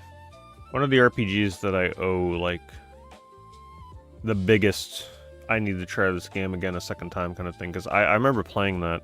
I didn't get very far. I really did not like the... It's so hard to remember, but I just remember not liking the combat, something. I just really could not get into it at all.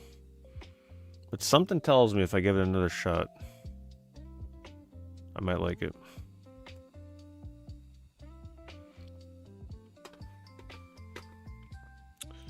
Switch over to... Let's do this one for a little bit. It's another good playlist.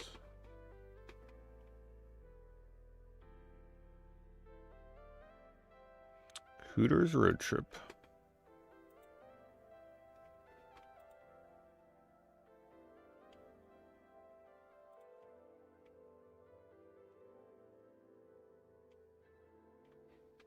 Well, at least he's got pants on.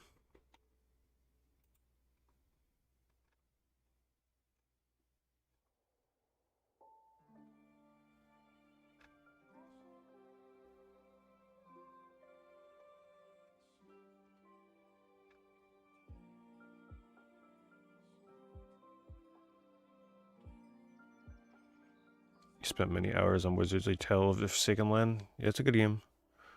I was playing that a year or two ago. Very hard game. I wish they'd make another wizardry game in that style.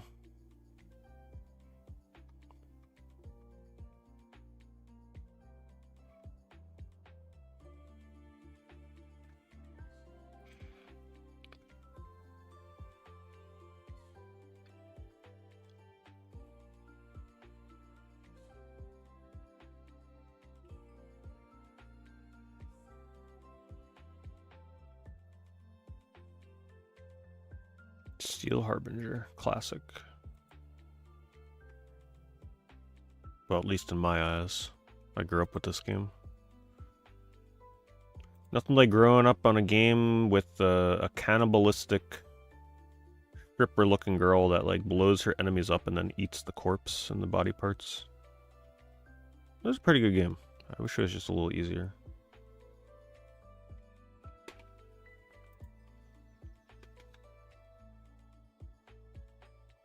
My grandpa had that game. He gave me the choice one day of, he let me keep one of two games. He gave me the choice between Nightmare Creatures and Steel Harbinger. I kept Steel Harbinger.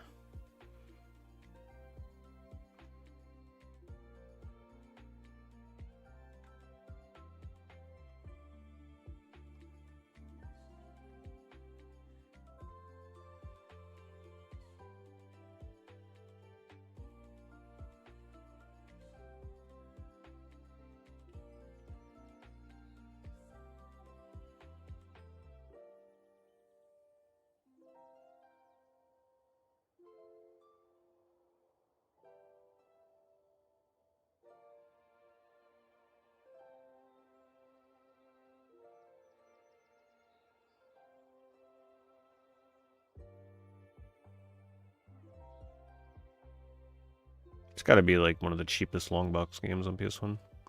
Is Jupiter Strike a decent game? Not sure I ever played that.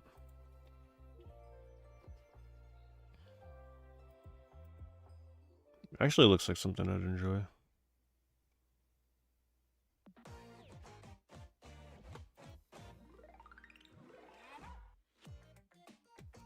Splatoon music? What is this? New Donk City?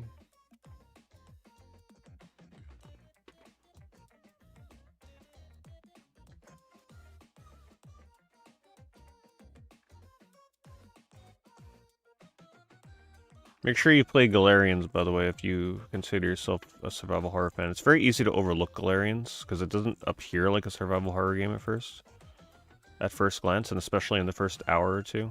But man, you give this game some time, it's going to be one of the craziest horror games you ever played. You won't forget it.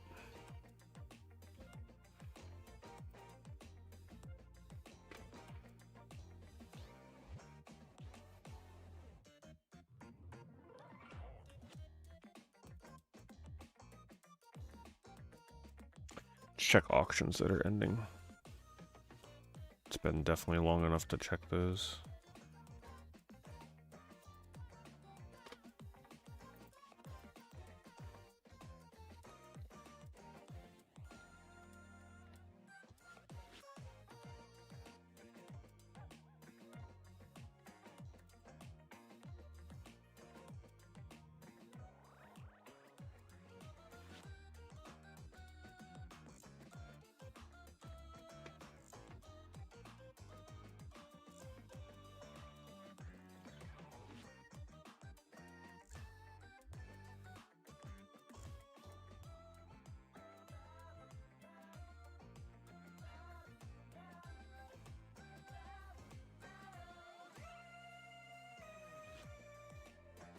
Tenchu games? I still haven't played any Tenchu games. So at least you'll be able to have fun watching me play that for the first time one day.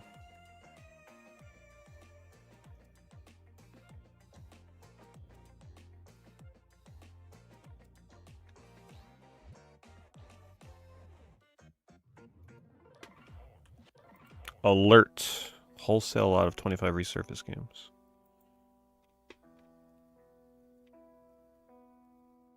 $91, huh?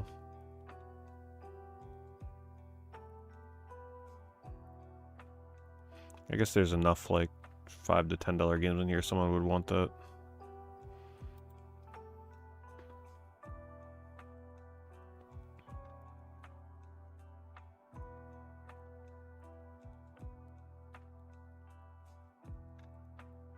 Oh, when is that new Rhythm Heaven game supposed to come out? Forgot about that.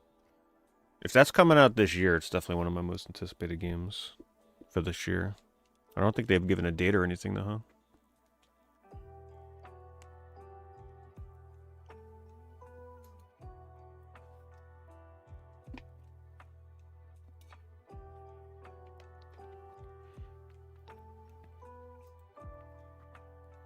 CIB complete, no manual. Yeah, they're just hitting keywords.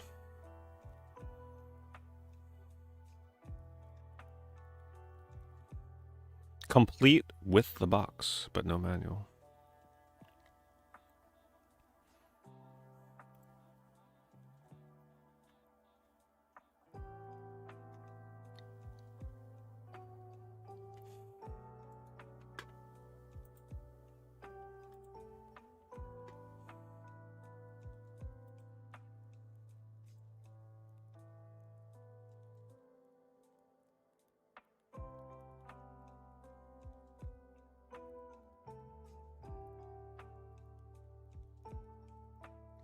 It's actually a pretty good price. Considering Jack and Daxter 1 is like a $20 game now for Black Label. If it's complete. I had a feeling. Yeah, no manuals. That was too good to be true. There's rumors of a general Nintendo Direct in early March.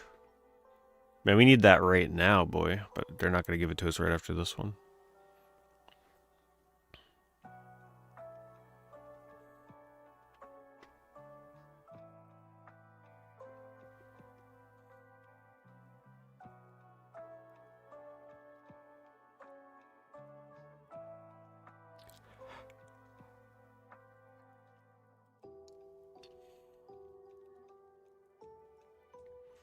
Super water damage copy of Team Sonic Racing.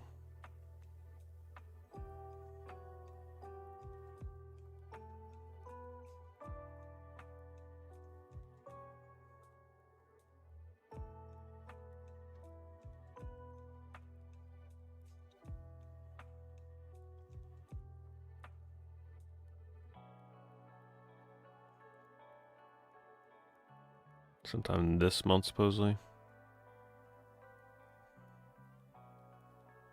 Oh, for State of Play.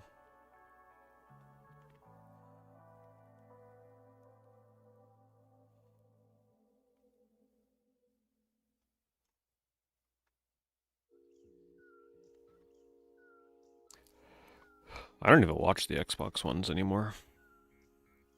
Because if you watch a State of Play, you're practically watching the Xbox One anyway at this point.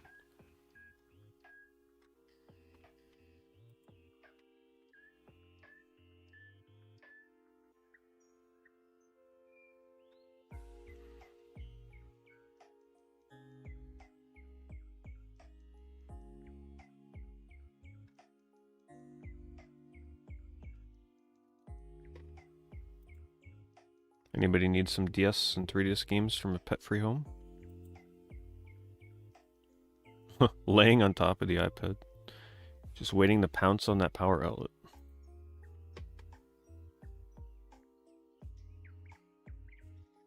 And there's definitely a dog under that blanket.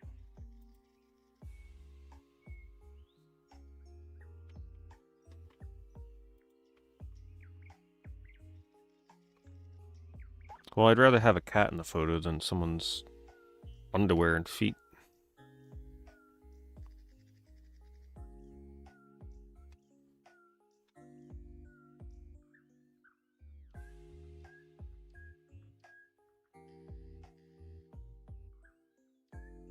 I have never played an Angry Birds game. Dodge that one.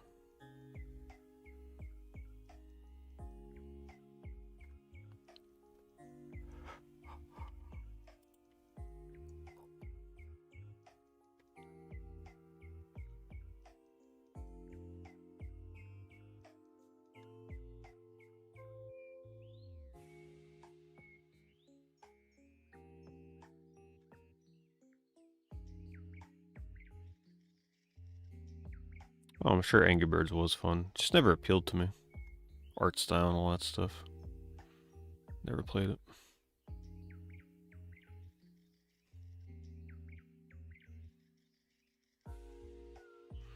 Oh look, another poor bastard where one of the only games they had for Game Boy Color was A Bug's Life. I know their pain.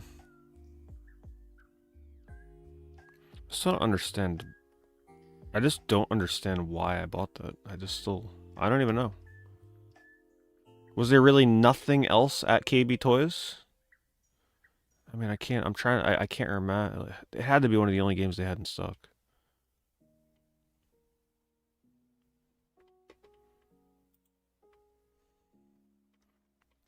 I don't even think I saw the movie. Like, why would I buy the game? I don't know. One of my mysteries.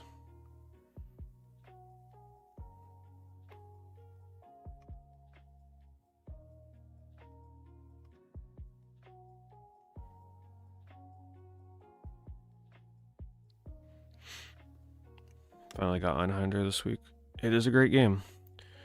I actually prefer the Japanese version, because that version you can actually continue when you die. Which means the game becomes way more beatable.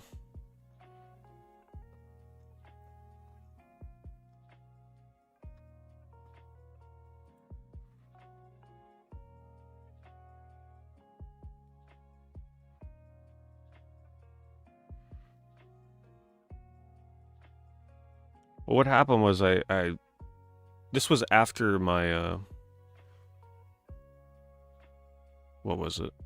I don't know, I had to go to like get a replacement for something, so I bought the Game Boy. I just got the Game Boy Color, and I had to get a game with it, because my copy of Pokemon got stolen. And they were sold out of Pokemon.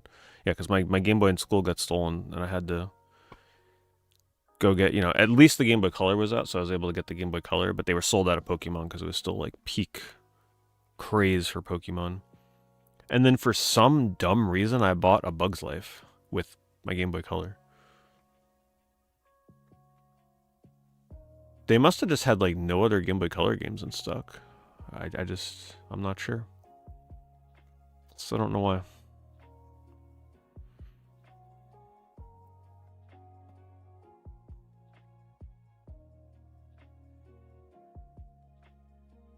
When I played the one on PS1, before my game froze because the disc was too scratched, the PS1 Bug's Life is actually pretty good. It's got a fun throwing mechanic.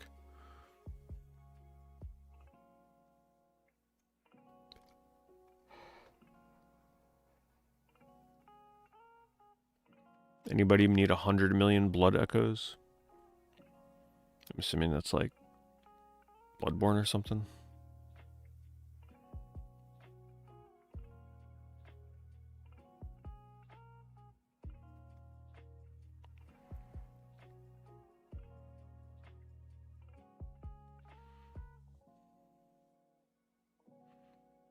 Well, when I was going to school with the Game Boy, cell phones did not exist.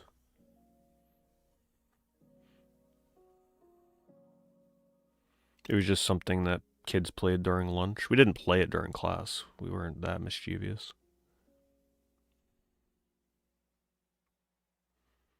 Thank God I grew up going to school without cell phones.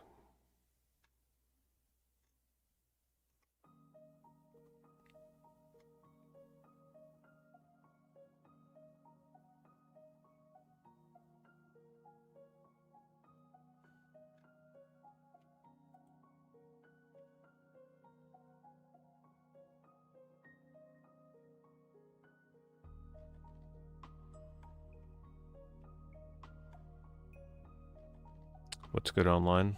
What do you mean? Like,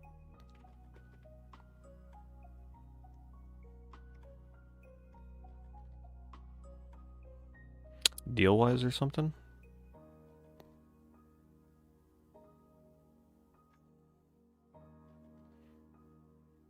But yeah, when I was going to school, kids had to socialize because, we had nothing else to keep busy with. School today, I can imagine just kids walking down the hallways, just head down, buried in their phones the whole time. At least I was lucky enough to grow up when, like, you actually had to talk to other kids. Otherwise, you'd be standing there looking weird, like, alright, you don't have a phone, right? So what are you gonna do? You're just gonna stand there and look around? No, you're gonna talk to people.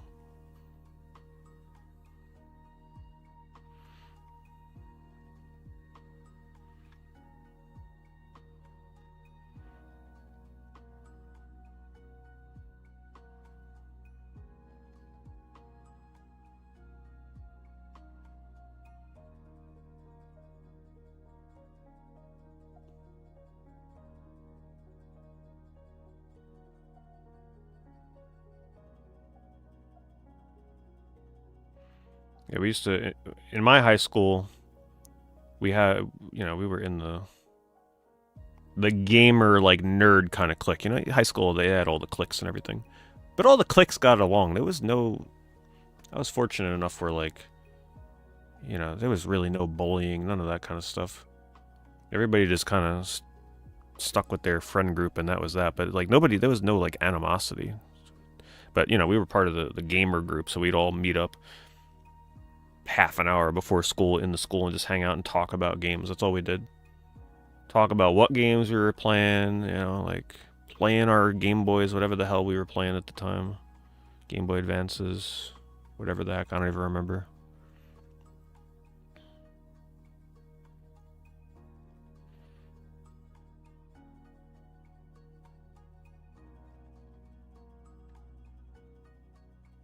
That was always like the best part of school.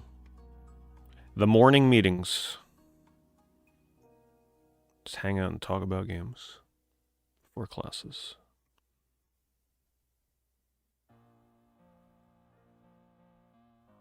Oh look, there's A Bug's Life. Came a little late though. Didn't come as soon as it normally would with that kind of weird happening every eBay stream.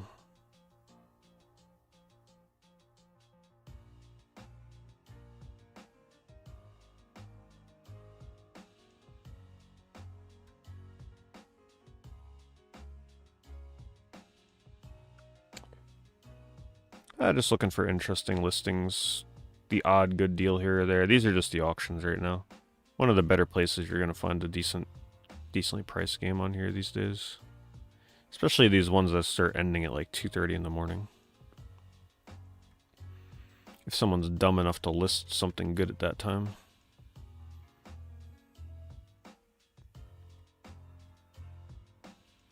Haunting Ground ending tonight at almost 3 a.m. Going for over $300. Are those hole punches in the bottom? What is that? Oh, no. Okay. You saw what I saw here, though, right? I guess they're showing that you can cycle 2 photos. I don't think I've ever done that, by the way. Yeah, I've never... I guess because I have dark mode on, so it's hard to notice, but, like, I've never cycled the photo before I click in.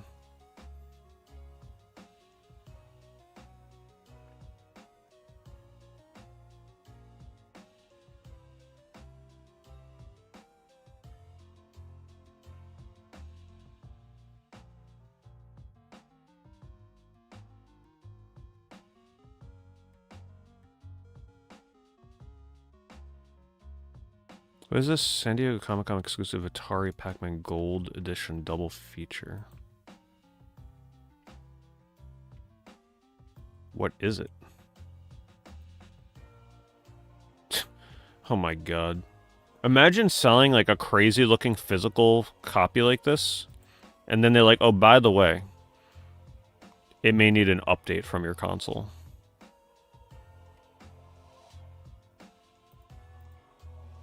Atari 7800. It's a pretty wild looking box. It's a little too flashy in my opinion.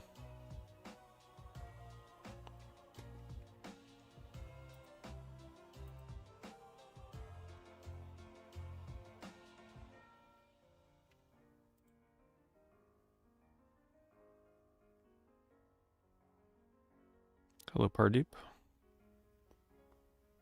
What are some of the most expensive GBA games? The Sega Rally game is very rare and expensive. It's probably one of the rarest and most expensive Game Boy Advance games out there. Sega Rally.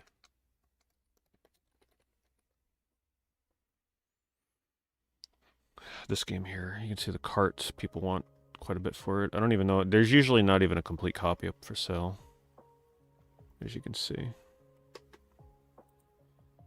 There's also some, like, volleyball game or something. I can't remember the name of it that's, like, also stupidly rare. Well, here's the box. Sega Rally Championship. Yeah, no complete copies have sold recently.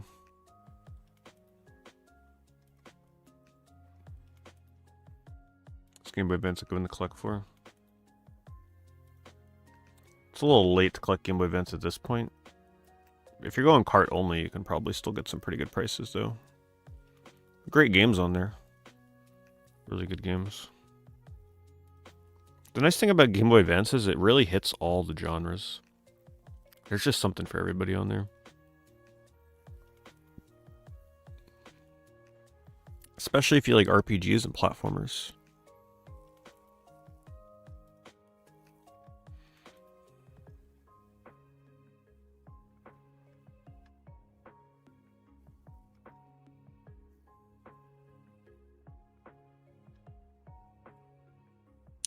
Urban Yeti was expensive. Urban Yeti's pretty expensive. It's not one of the most expensive Game Boy Advance games, though. But it's, you know, it's pricey. Is it worth the money? I'd say if you're a hardcore Game Boy Advance collector, yes. That game is super unique. I love Urban Yeti.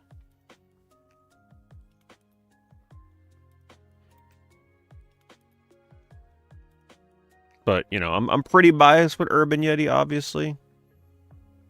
I did the speedruns for it, so... yeah, I played that game. I probably played Urban Yeti the most out of anybody.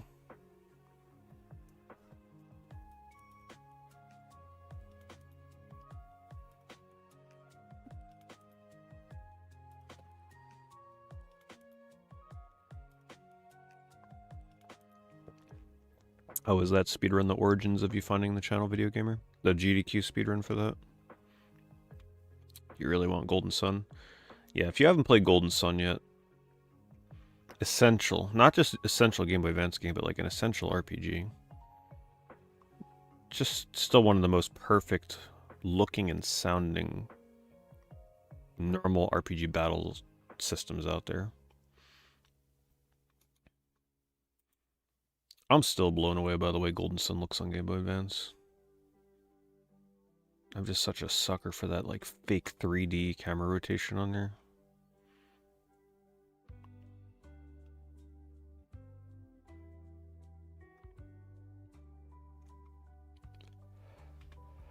Let's look up Game Boy Advance.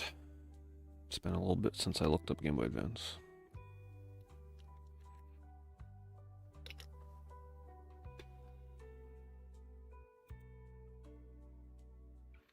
There's a DS Golden Sun, the third game. Dark Dawn or whatever. It's not highly regarded like the other games. Most people don't like it. I didn't care for it either.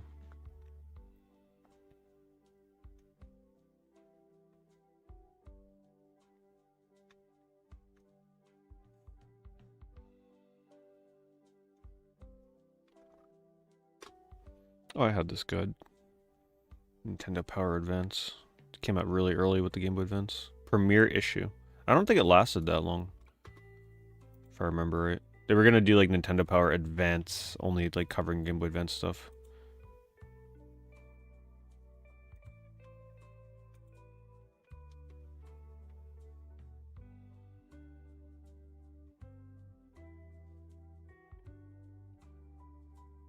No gameplay changes, it's the exact same thing. More of the same, just less impressive. Yeah, it just loses the original aesthetic of Golden Sun. Golden Sun just has an incredible aesthetic on the Game Boy Advance.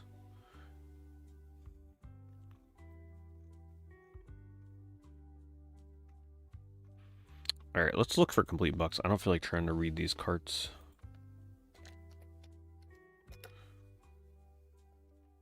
I like to look at covers. Duke Nukem Advance.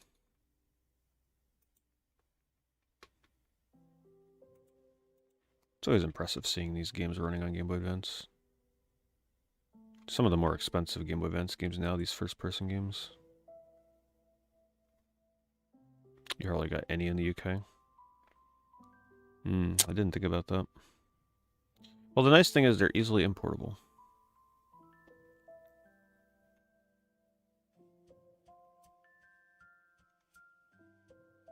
This is a fun game, Carnage. One of the worst box arts ever, but the game is actually pretty good. It looks like a YouTube thumbnail. Like, that's just the perfect attention-grabbing thumbnail for YouTube. Top-down, like Micro Machines kind of racing game. I don't know what they were thinking with that cover, though. Yeah, I'm just going to scroll by this because there's no way I believe that Dragon Ball Advance is actually $1,500 now. It's not possible. Golden Sun. This was always I bought this very early on with my Game Boy Advance. I always was super impressed by the graphics in this. Seeing this game on the Game Boy Advance was incredible at the time with the detail and the colors. Boring ass game, but the visuals are good.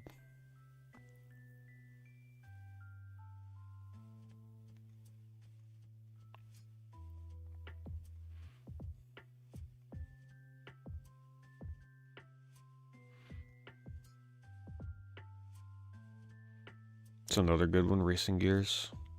A lot of the good little racing games tend to be kind of pricey. Tweety and the Magic Gems. I don't think I've ever seen gameplay of this. Even the cover doesn't ring any bells. Oh, Chemco. Oh, this isn't the US copy. That would explain why I don't recognize the cover. Huh. It's actually a pretty nice pixel art. What the heck? Wow. That's what it looks like in the game? They got like cutscenes? Did this come out in the US? I don't remember this.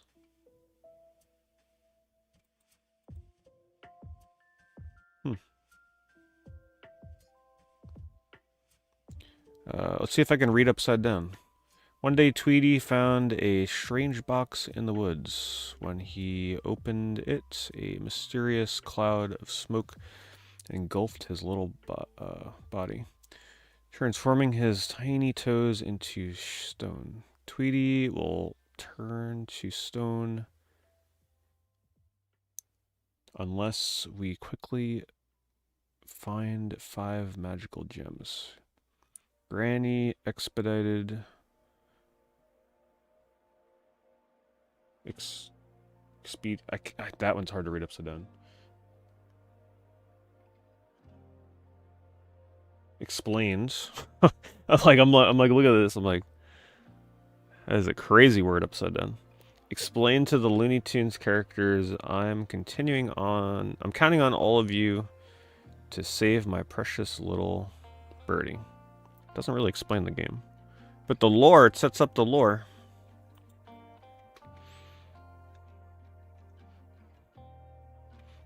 Atari Anniversary. Oh, it had foil cover, huh? 6 Atari. Man, the amount of times they repackage the same Atari games is astounding. Same ones all the time.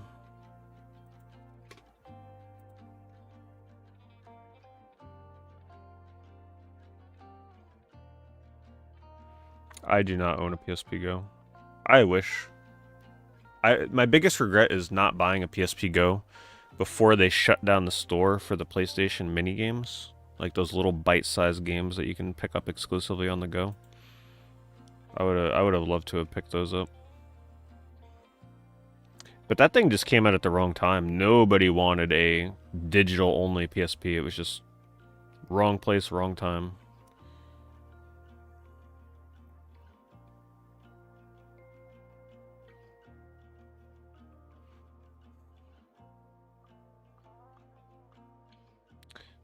This is the sequel to Maniac Racers on Game Boy Color. It's not a US box, so it's a little cheaper.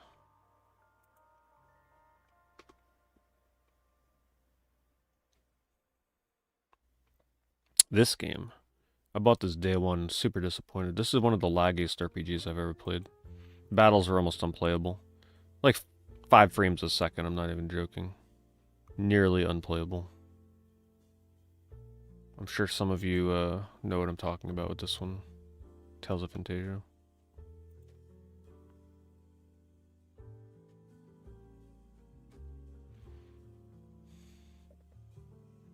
Splatterhouse. Oh, I love Splatterhouse. Yeah, I've got it on the FM Towns Marty. It's definitely one of my favorites. Dokapon. This is a super RNG dependent game. This is also nothing like the other Dokapon games. This is like a straight up rock paper scissors dungeon roguelike. Rock paper scissors is the main mechanic of this game. It's so strange, if I remember it. Yeah, look, all rock. Try again. The battles are literally rock paper scissors. It's crazy. But the last time I streamed that was a while ago. I actually kind of had fun with it. I still don't think I've really played the Game Boy Advance Lord of the Rings games. Definitely got to get around to them sometime. I've heard really good things about them, though.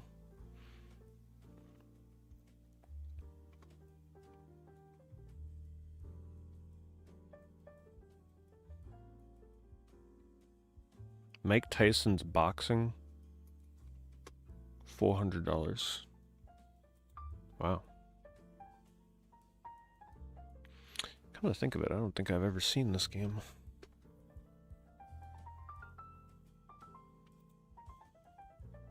That actually looks pretty decent.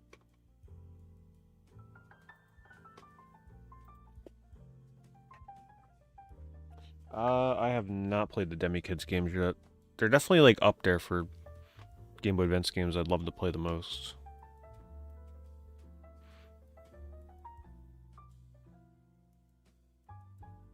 Crazy Racers. Never played this either. It's another one I'd love to play. This was a launch game, by the way. This was a day one game in the US for Game Boy Advance. A lot of people forget that. Pretty small print run on this game.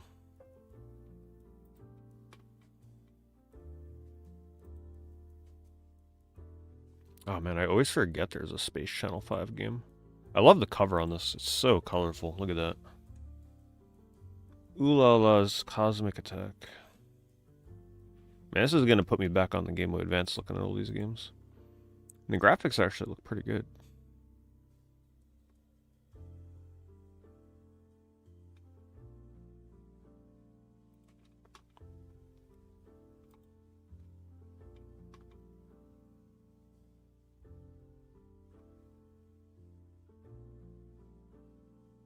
Well, I mean, I played Fellowship of the Ring, Game Boy Advance, but like, I think he's referencing like Two Towers and Return of the King and all that stuff. I haven't played the Diablo kind of ones, but yeah, Fellowship of the Ring, obviously. Best Lord of the Rings game ever made. He has a Worms collection. It's probably not a bad price for all these Worms games.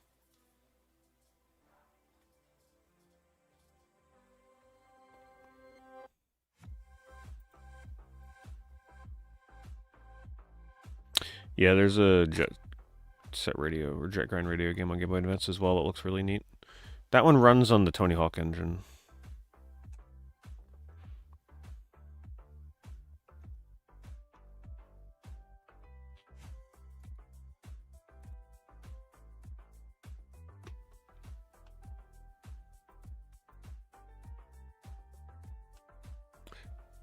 So this is like Mahjong.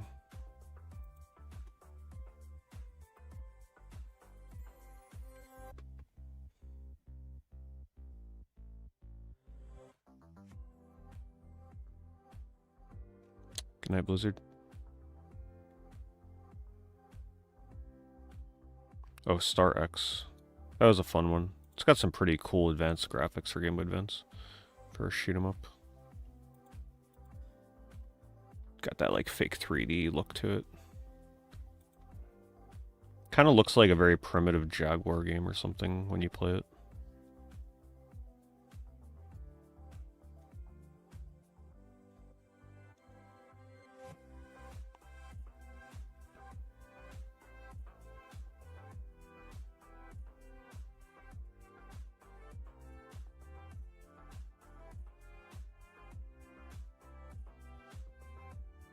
Phantasy Star Collection.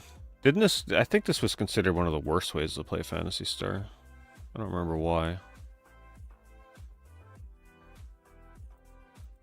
That's nice that they gave you a little poster with all the items and stuff, though.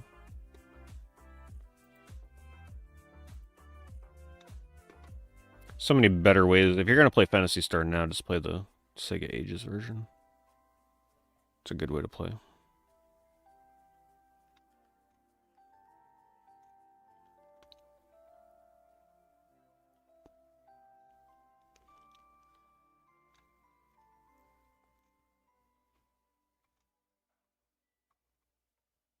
Ooh, Dark Arena, that was another interesting one. One of those shoot 'em up games, like first person. Cool box, too. Streamed this one a long time ago. I just find those kind of Game Boy Advance games cool to look at. They always just felt so technically impressive.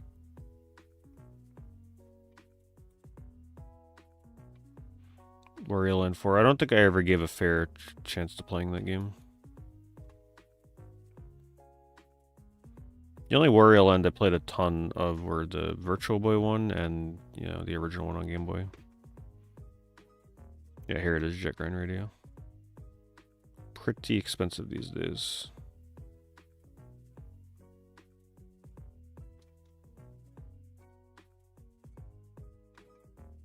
Do they really not have a photo of the back of the box? Imagine taking 1,000,000 photos but no photo of the back of the box.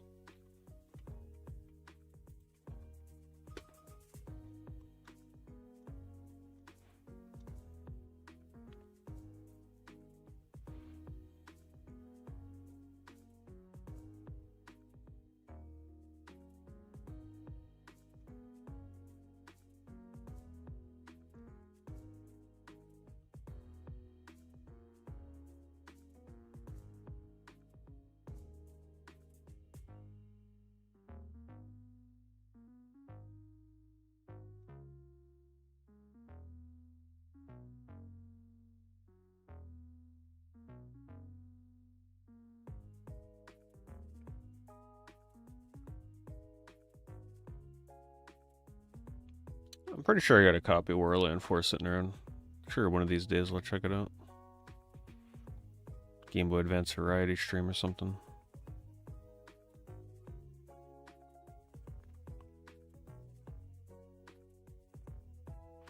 I'd be way more interested in a 3D Bomberman collection.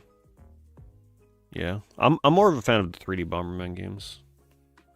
I like the classics and everything, but I don't really like playing the classic Bomberman games single player.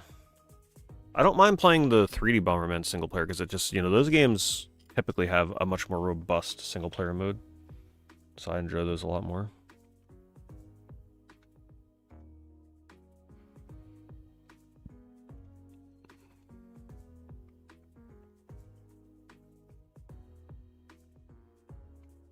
Oh, this was good. This was a fun Sonic Pinball Party. Highly recommended if you're a pinball fan and you happen to also like Sonic. And Nights into Dreams. There's a lot of night stuff in that game.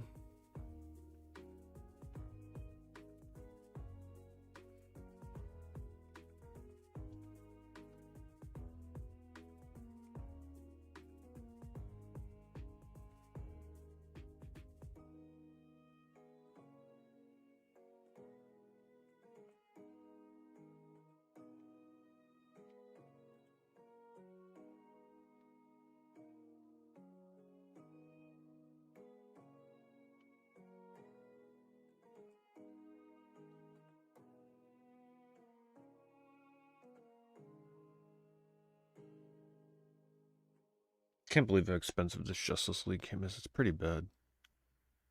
I remember that being pretty rough around the edges. It's rare though, it's pretty uncommon. I never played Saturn Bomberman with 10 players, no. Just by myself. You'll typically see Saturn Bomberman hooked up at conventions though sometimes. For 10 players with the multi-tap.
$45 for a Shark's Tail? I don't know about that one.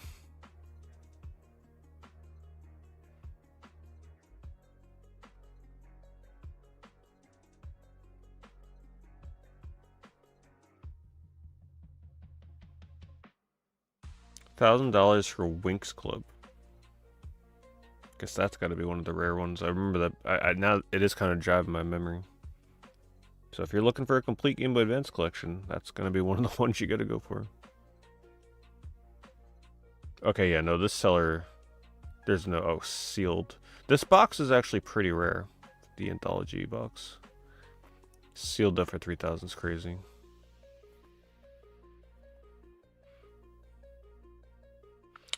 How is this Zoids game? What kind of game is it?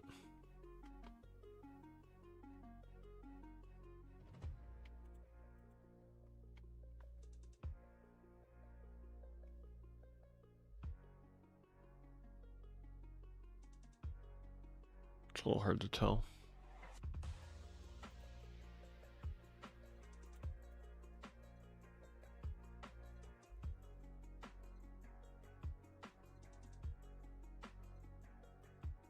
How do you make decisions in purchasing expensive box tiles?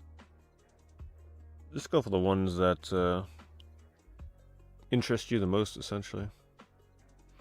If you have a niche of things that you like maybe you're really into a certain genre and you want as many games from that genre as you can.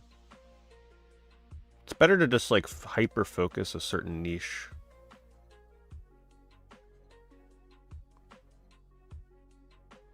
I think you'll enjoy collecting that way as well.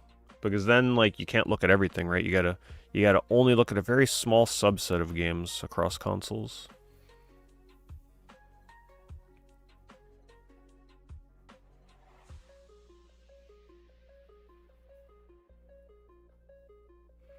Or you just don't buy them in the box.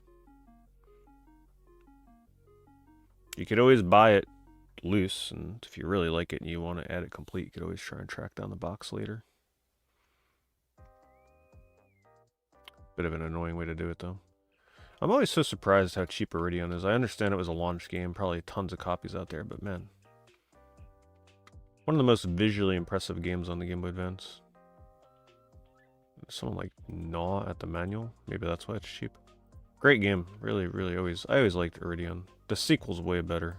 But this is the game that creates that like really cool fake 3D look. It was always so impressive. The first level's amazing in this game. Boss battle looks so cool.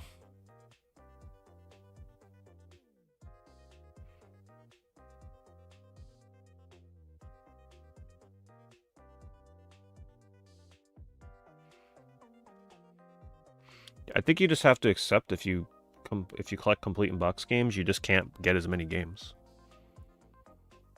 Which isn't necessarily a bad thing, right? Because then the games that you do get, you feel like you have to appreciate them more and spend more time with them and get like actually get your money's worth out of them.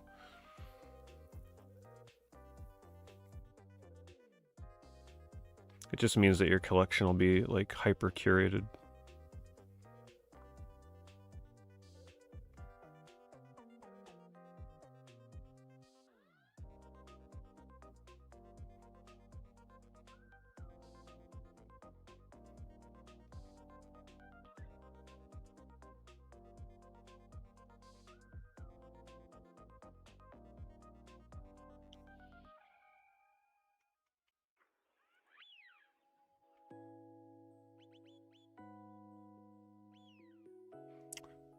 The Klonoa Game Boy Advance games, they're more like puzzle platformers, side-scrolling platformers. I don't like them as much as Klonoa 1 and 2. The first Empire of Dreams is alright, but Dream Champ Tournament, they just get way too puzzly. They're fine, like they're very good, like 7 out of 10, 8 out of 10 kind of platformers. Very colorful, good music, but yeah, I mean, they're pale in comparison to the console Klonoa games.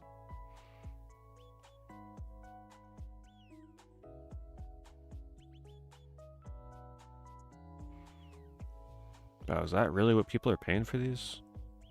Looks like this person just picked the price and applied it to all of them, so I'm not sure if I believe him.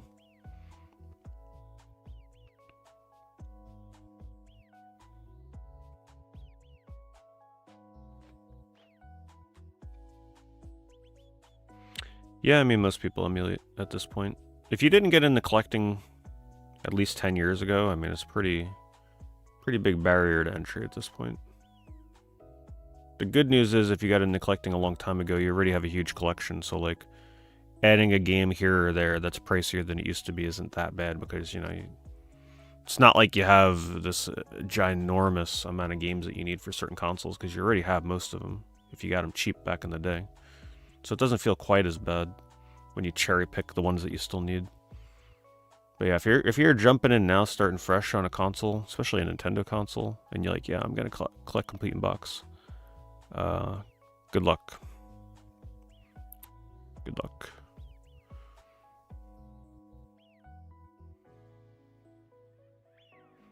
Right, like even stuff like Ed, and Eddie. This person wants 150. I think this person is. I don't think their prices are accurate. I've noticed a couple of really weird price games from them.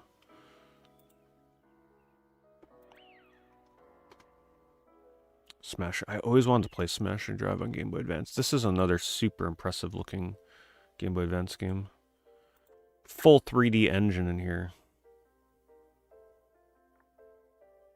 It actually looks better than the console version of Smashing Drive. I always wish Smashing Drive would have had a port where it was running at a smoother frame rate, because the frame rate was always really terrible in the console versions. I got a Dreamcast in Christmas in 1999. So pretty soon after launch.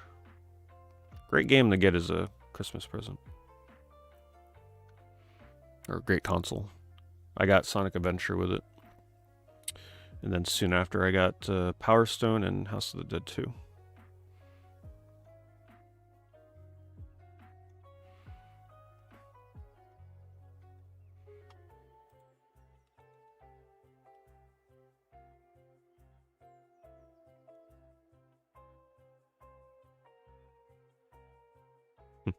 Yeah, just buy an entire complete box set from someone. That's true. Get it all done in one fell swoop.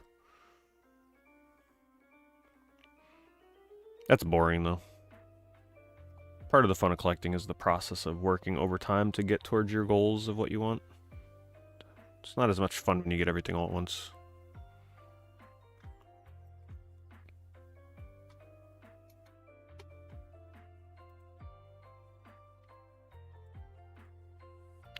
Daisuke Teddy. Looks like a cute game. Best cover ever.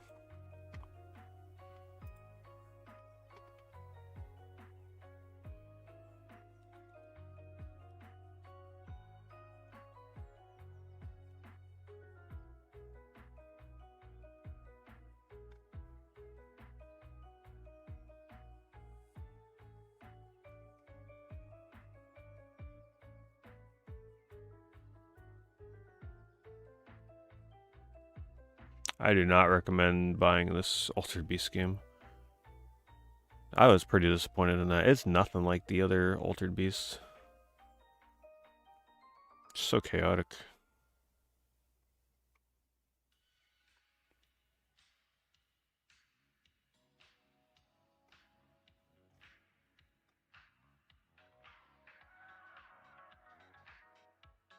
There's Urban Yeti.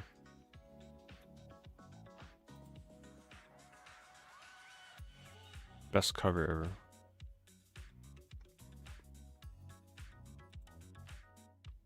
For those that are unaware, this is essentially like a Grand Theft Auto minigame compilation. Is the best way to describe it.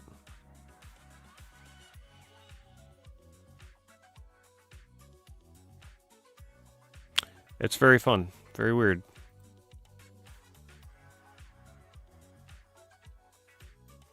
I have not played the Damon games, however you say it. Yeah, I don't know too much about them.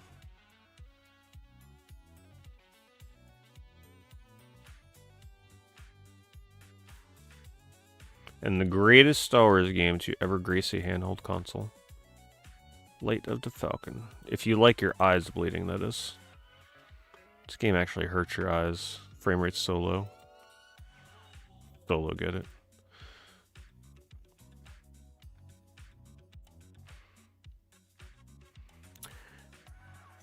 Yeah. Urban Yeti was probably my most popular speedrun I did at GDQ when I was still going there. It pretty much became the meme of that year. Like, it was an ongoing joke the entire year. And it deserved it. I mean, that game is weird as hell.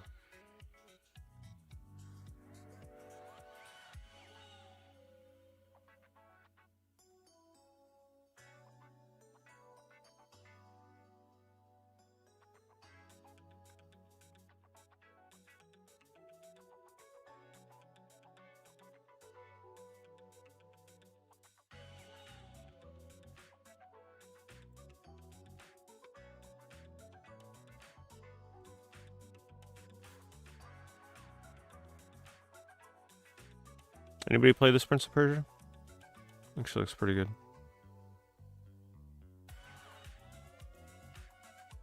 See, no need to play a remaster. You could just play this one. You probably haven't played it anyway.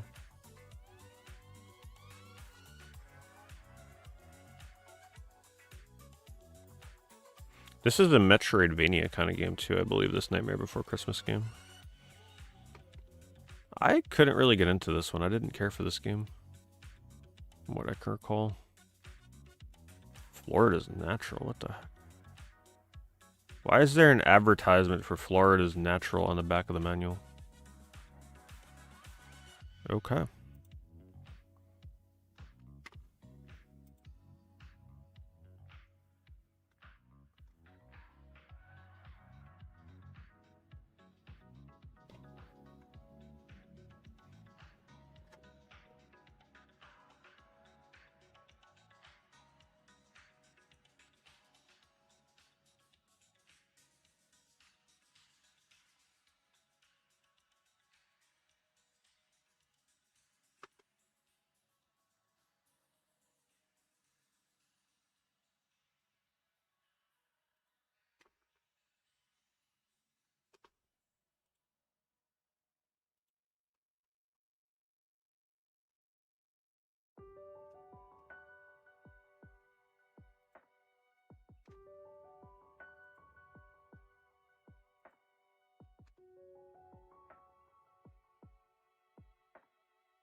We're within now. I haven't played many Prince of Persia games.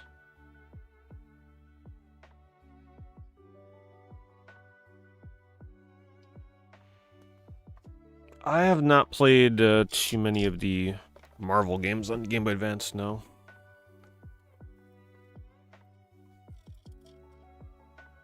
Disney's game studio at the time was Buena Vista Games, named for the lake in Florida, so it could be why a lot of their parks and stuff is based from there. Man, that's some crazy marketing. How did this Tomb Raider Legend look on Game Boy Advance? Oh, that's a cool back. Look at the back of this box. That's cool. Great design. So it's like side-scrolling.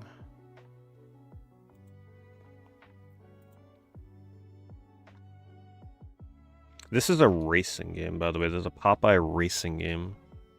On-foot racing game. Pretty random.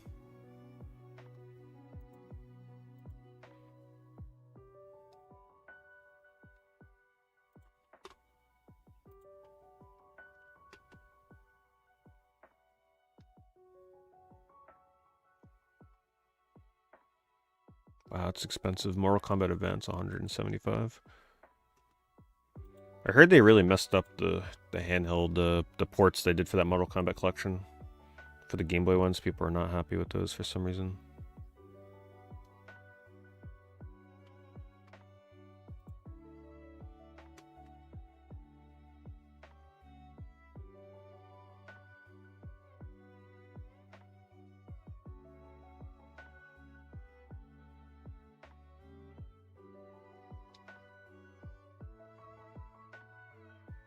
Yeah, there is a lot of Popeye stuff still.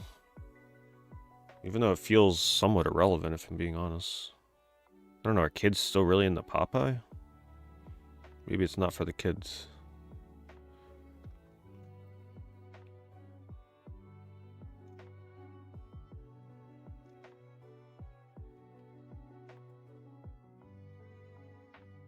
You prefer the chicken?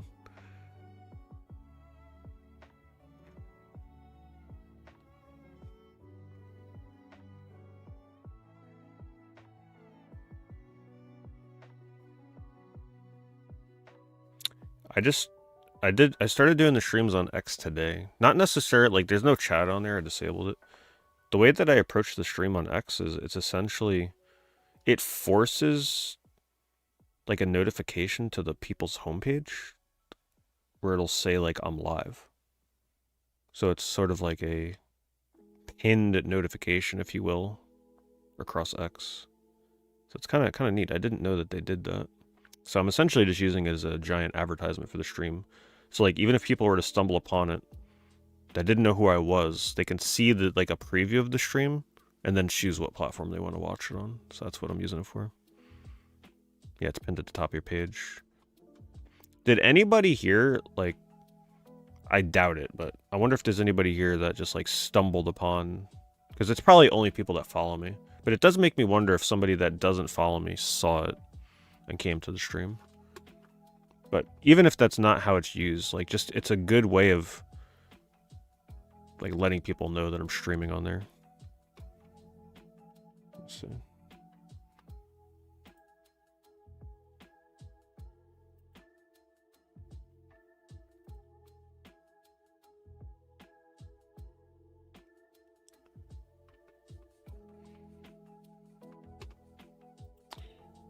Yeah, but I mean, it seems to do its job.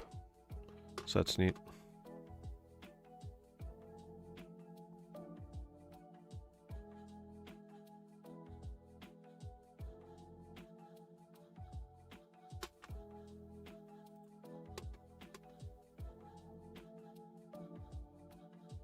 It was on the main page, yeah. Yeah, on X, right? Yeah, apparently if you stream on X, like, they blast that thing out to the people that follow you. It seems better than, like, putting up a notification, like, alright, I'm live. It seems way better to just literally go live on there and tell people to go to whatever page they want to watch on. Because not everybody sees that, but everybody will see that you're live. If you get what I'm saying, like, if you're live on there.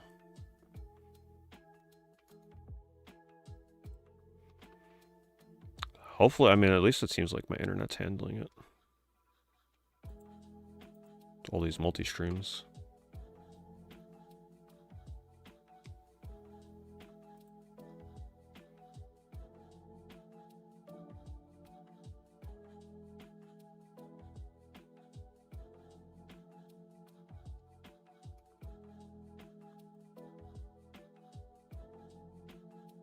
Yeah, I mean, I don't recommend watching on there, because there's no chat. I can't read the chat. You can't, like, you know, can't interact in any way.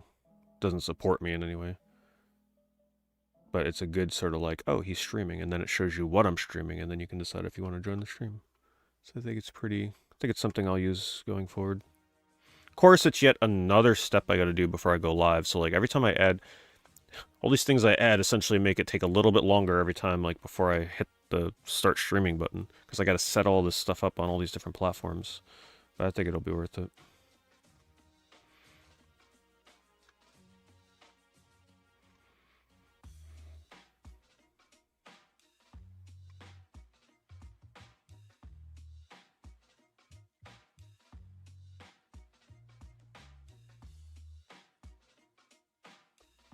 Thanks, BK Hard. Yeah, I do these eBay streams every Saturday night.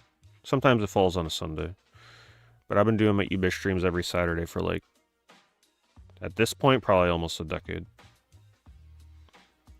Kind of a tradition here. But I only recently brought them to YouTube. It used to be exclusively on Twitch.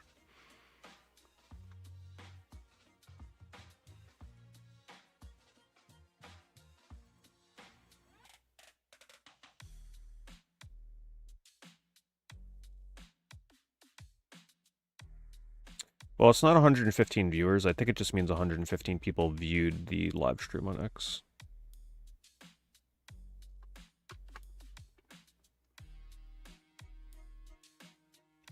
I believe. I mean, I'm not really looking at the live stats over there.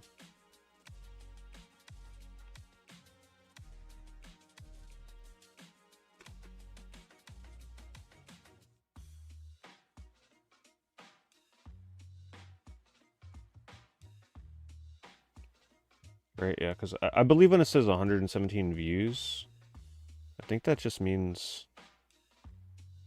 how many people, like, clicked on the live stream to look at it. Could be wrong. I don't know if you can see how many people are actually watching. If there's 117 people watching on X, that's crazy. I don't believe that.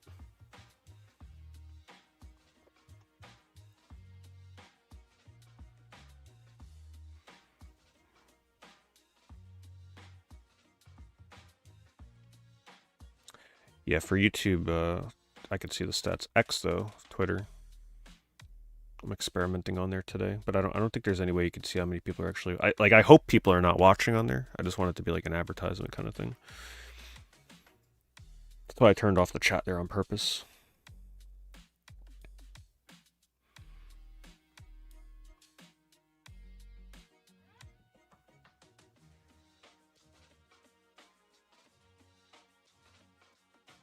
Laura Croft was your second waifu after Jill Valentine.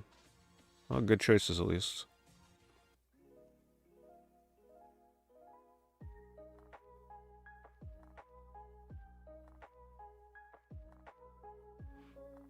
No, I know. It's just hard work of continuing to stream consistently here every Saturday. Like, it's taken a few months, but it's essentially, like, my views on YouTube have essentially doubled in that time, because, you know, the more people tune in to every eBay stream and like the stream, like, all that stuff adds up to push the algorithm out to people that have not seen my channel before.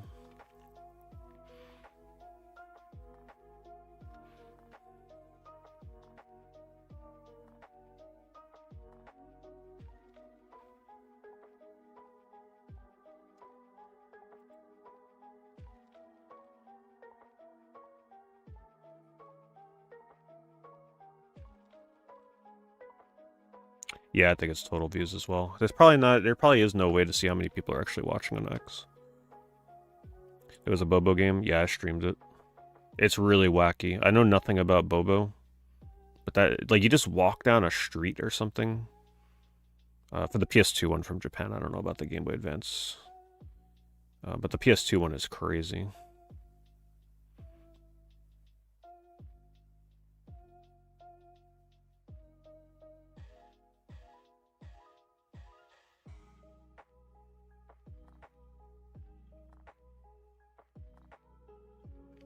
Rayman 10th anniversary. Wow, I forgot that was even a thing. Look at that.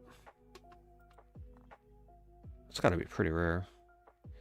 Includes Rayman Advance and Rayman 3. See, that's how you do a game compilation. Don't go the ugly route of taking two letterbox, like, small boxes and put it in a big box. You know what the covers I'm talking about.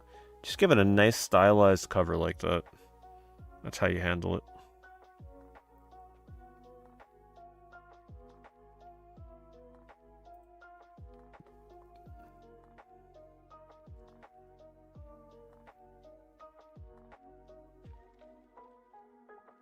There it is. I'm the only person on planet Earth you will hear recommend this game. Everybody else hates it. It's one of my favorite Lord of the Rings games. For one, because it's really glitchy and funny to play. But two, it's actually, like, first of all, it's a turn-based RPG. Full Fellowship. But it's actually pretty accurate to the books and the movies to some degree. It really does follow Fellowship of the Ring, like, from beginning to end.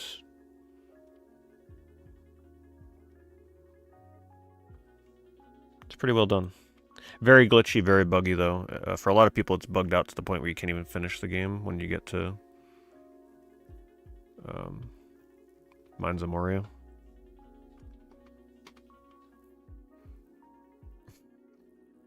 You want me to link this? Price isn't terrible, but it's Canada pricing, so not worth it if you're in the US. I mean, I guess it could be. The shipping, yeah, the shipping is not good. But if you're in Canada,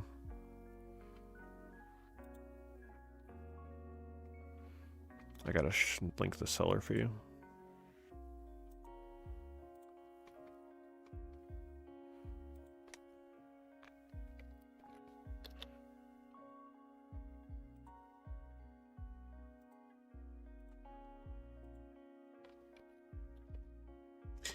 Alternatively, instead of you playing it, you could watch me play the game. On my second channel, you can watch my speedrun. It takes me just over an hour to beat the game from start to finish.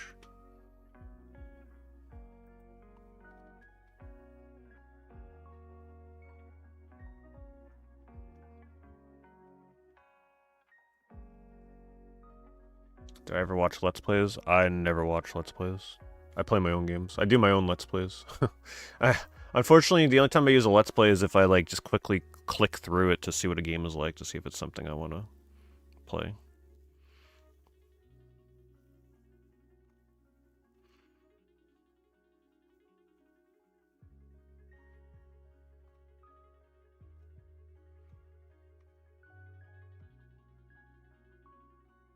Closest I come to a Let's Play is watching somebody stream it. Like stream a game or something.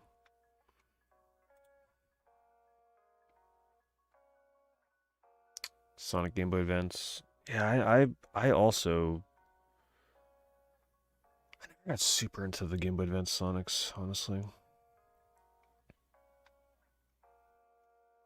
So I know some people love those games, but they're not up there for me.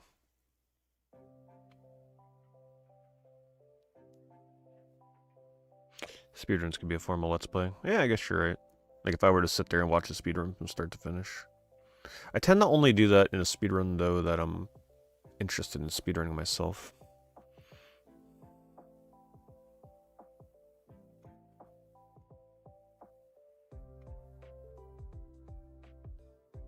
Here's that theories that someone just mentioned. I don't even know how you're supposed to pronounce it. Damon?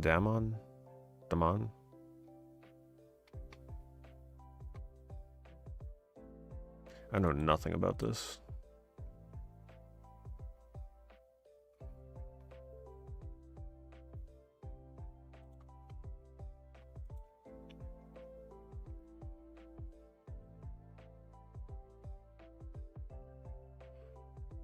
Oh, the Sonic port. Yeah, no, that's not good. Sonic 1 port is terrible. Yeah, I was gonna say, I could swear that you like the advanced games. Because didn't you do a speedrun of one of them? If my memory serves me right. Be the man. Be the man. Oh, is that really how you're supposed to say it? Be the man? That's so cheesy.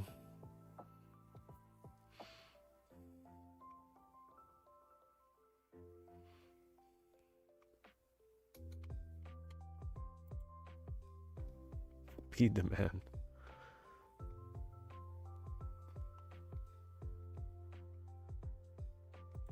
Wow, that looks impressive.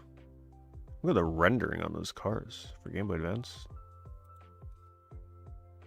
This series was always really good looking on Game Boy Advance.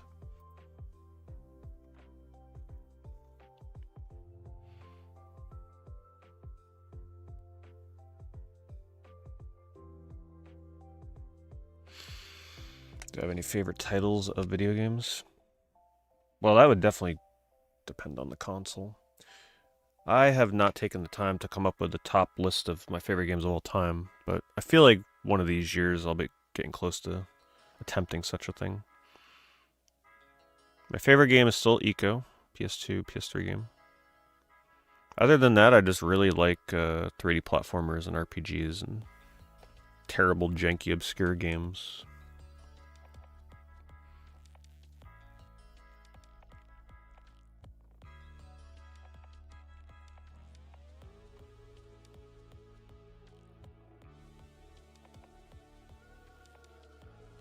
Oh, favorite titles of video games.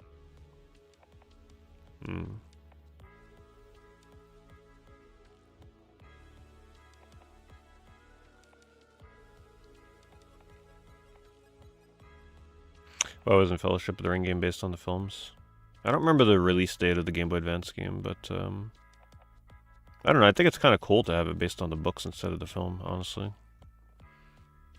Might have been right before. They might have been working on it before, like, they got the rights to the movies or something.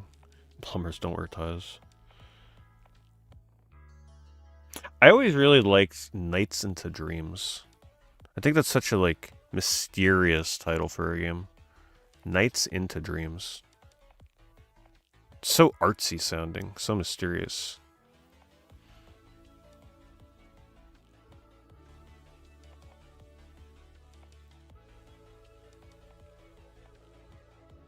Especially with the fact that they wouldn't capitalize the I for some reason. It just was so stylized.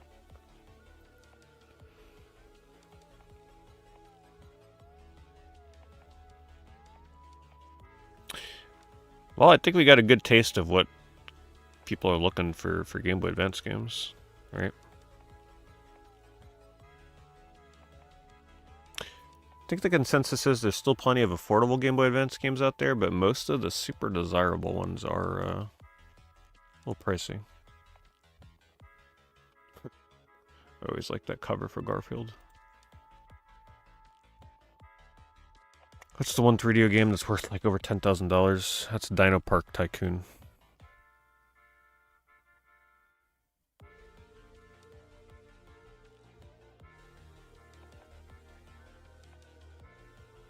Oh, what the heck? Hello?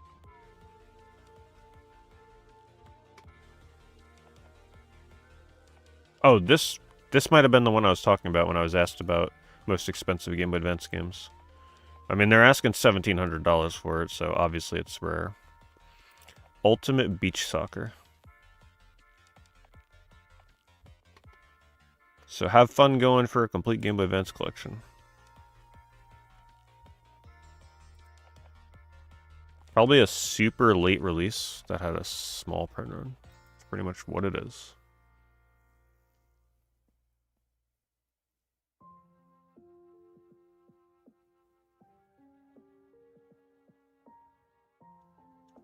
Tubin. Yeah, Urban Yeti has a cool version of Tubin in it. You're in the sewers. In Urban Yeti's version. I pretty much have a lot of Tubin experience just from playing Urban Yeti.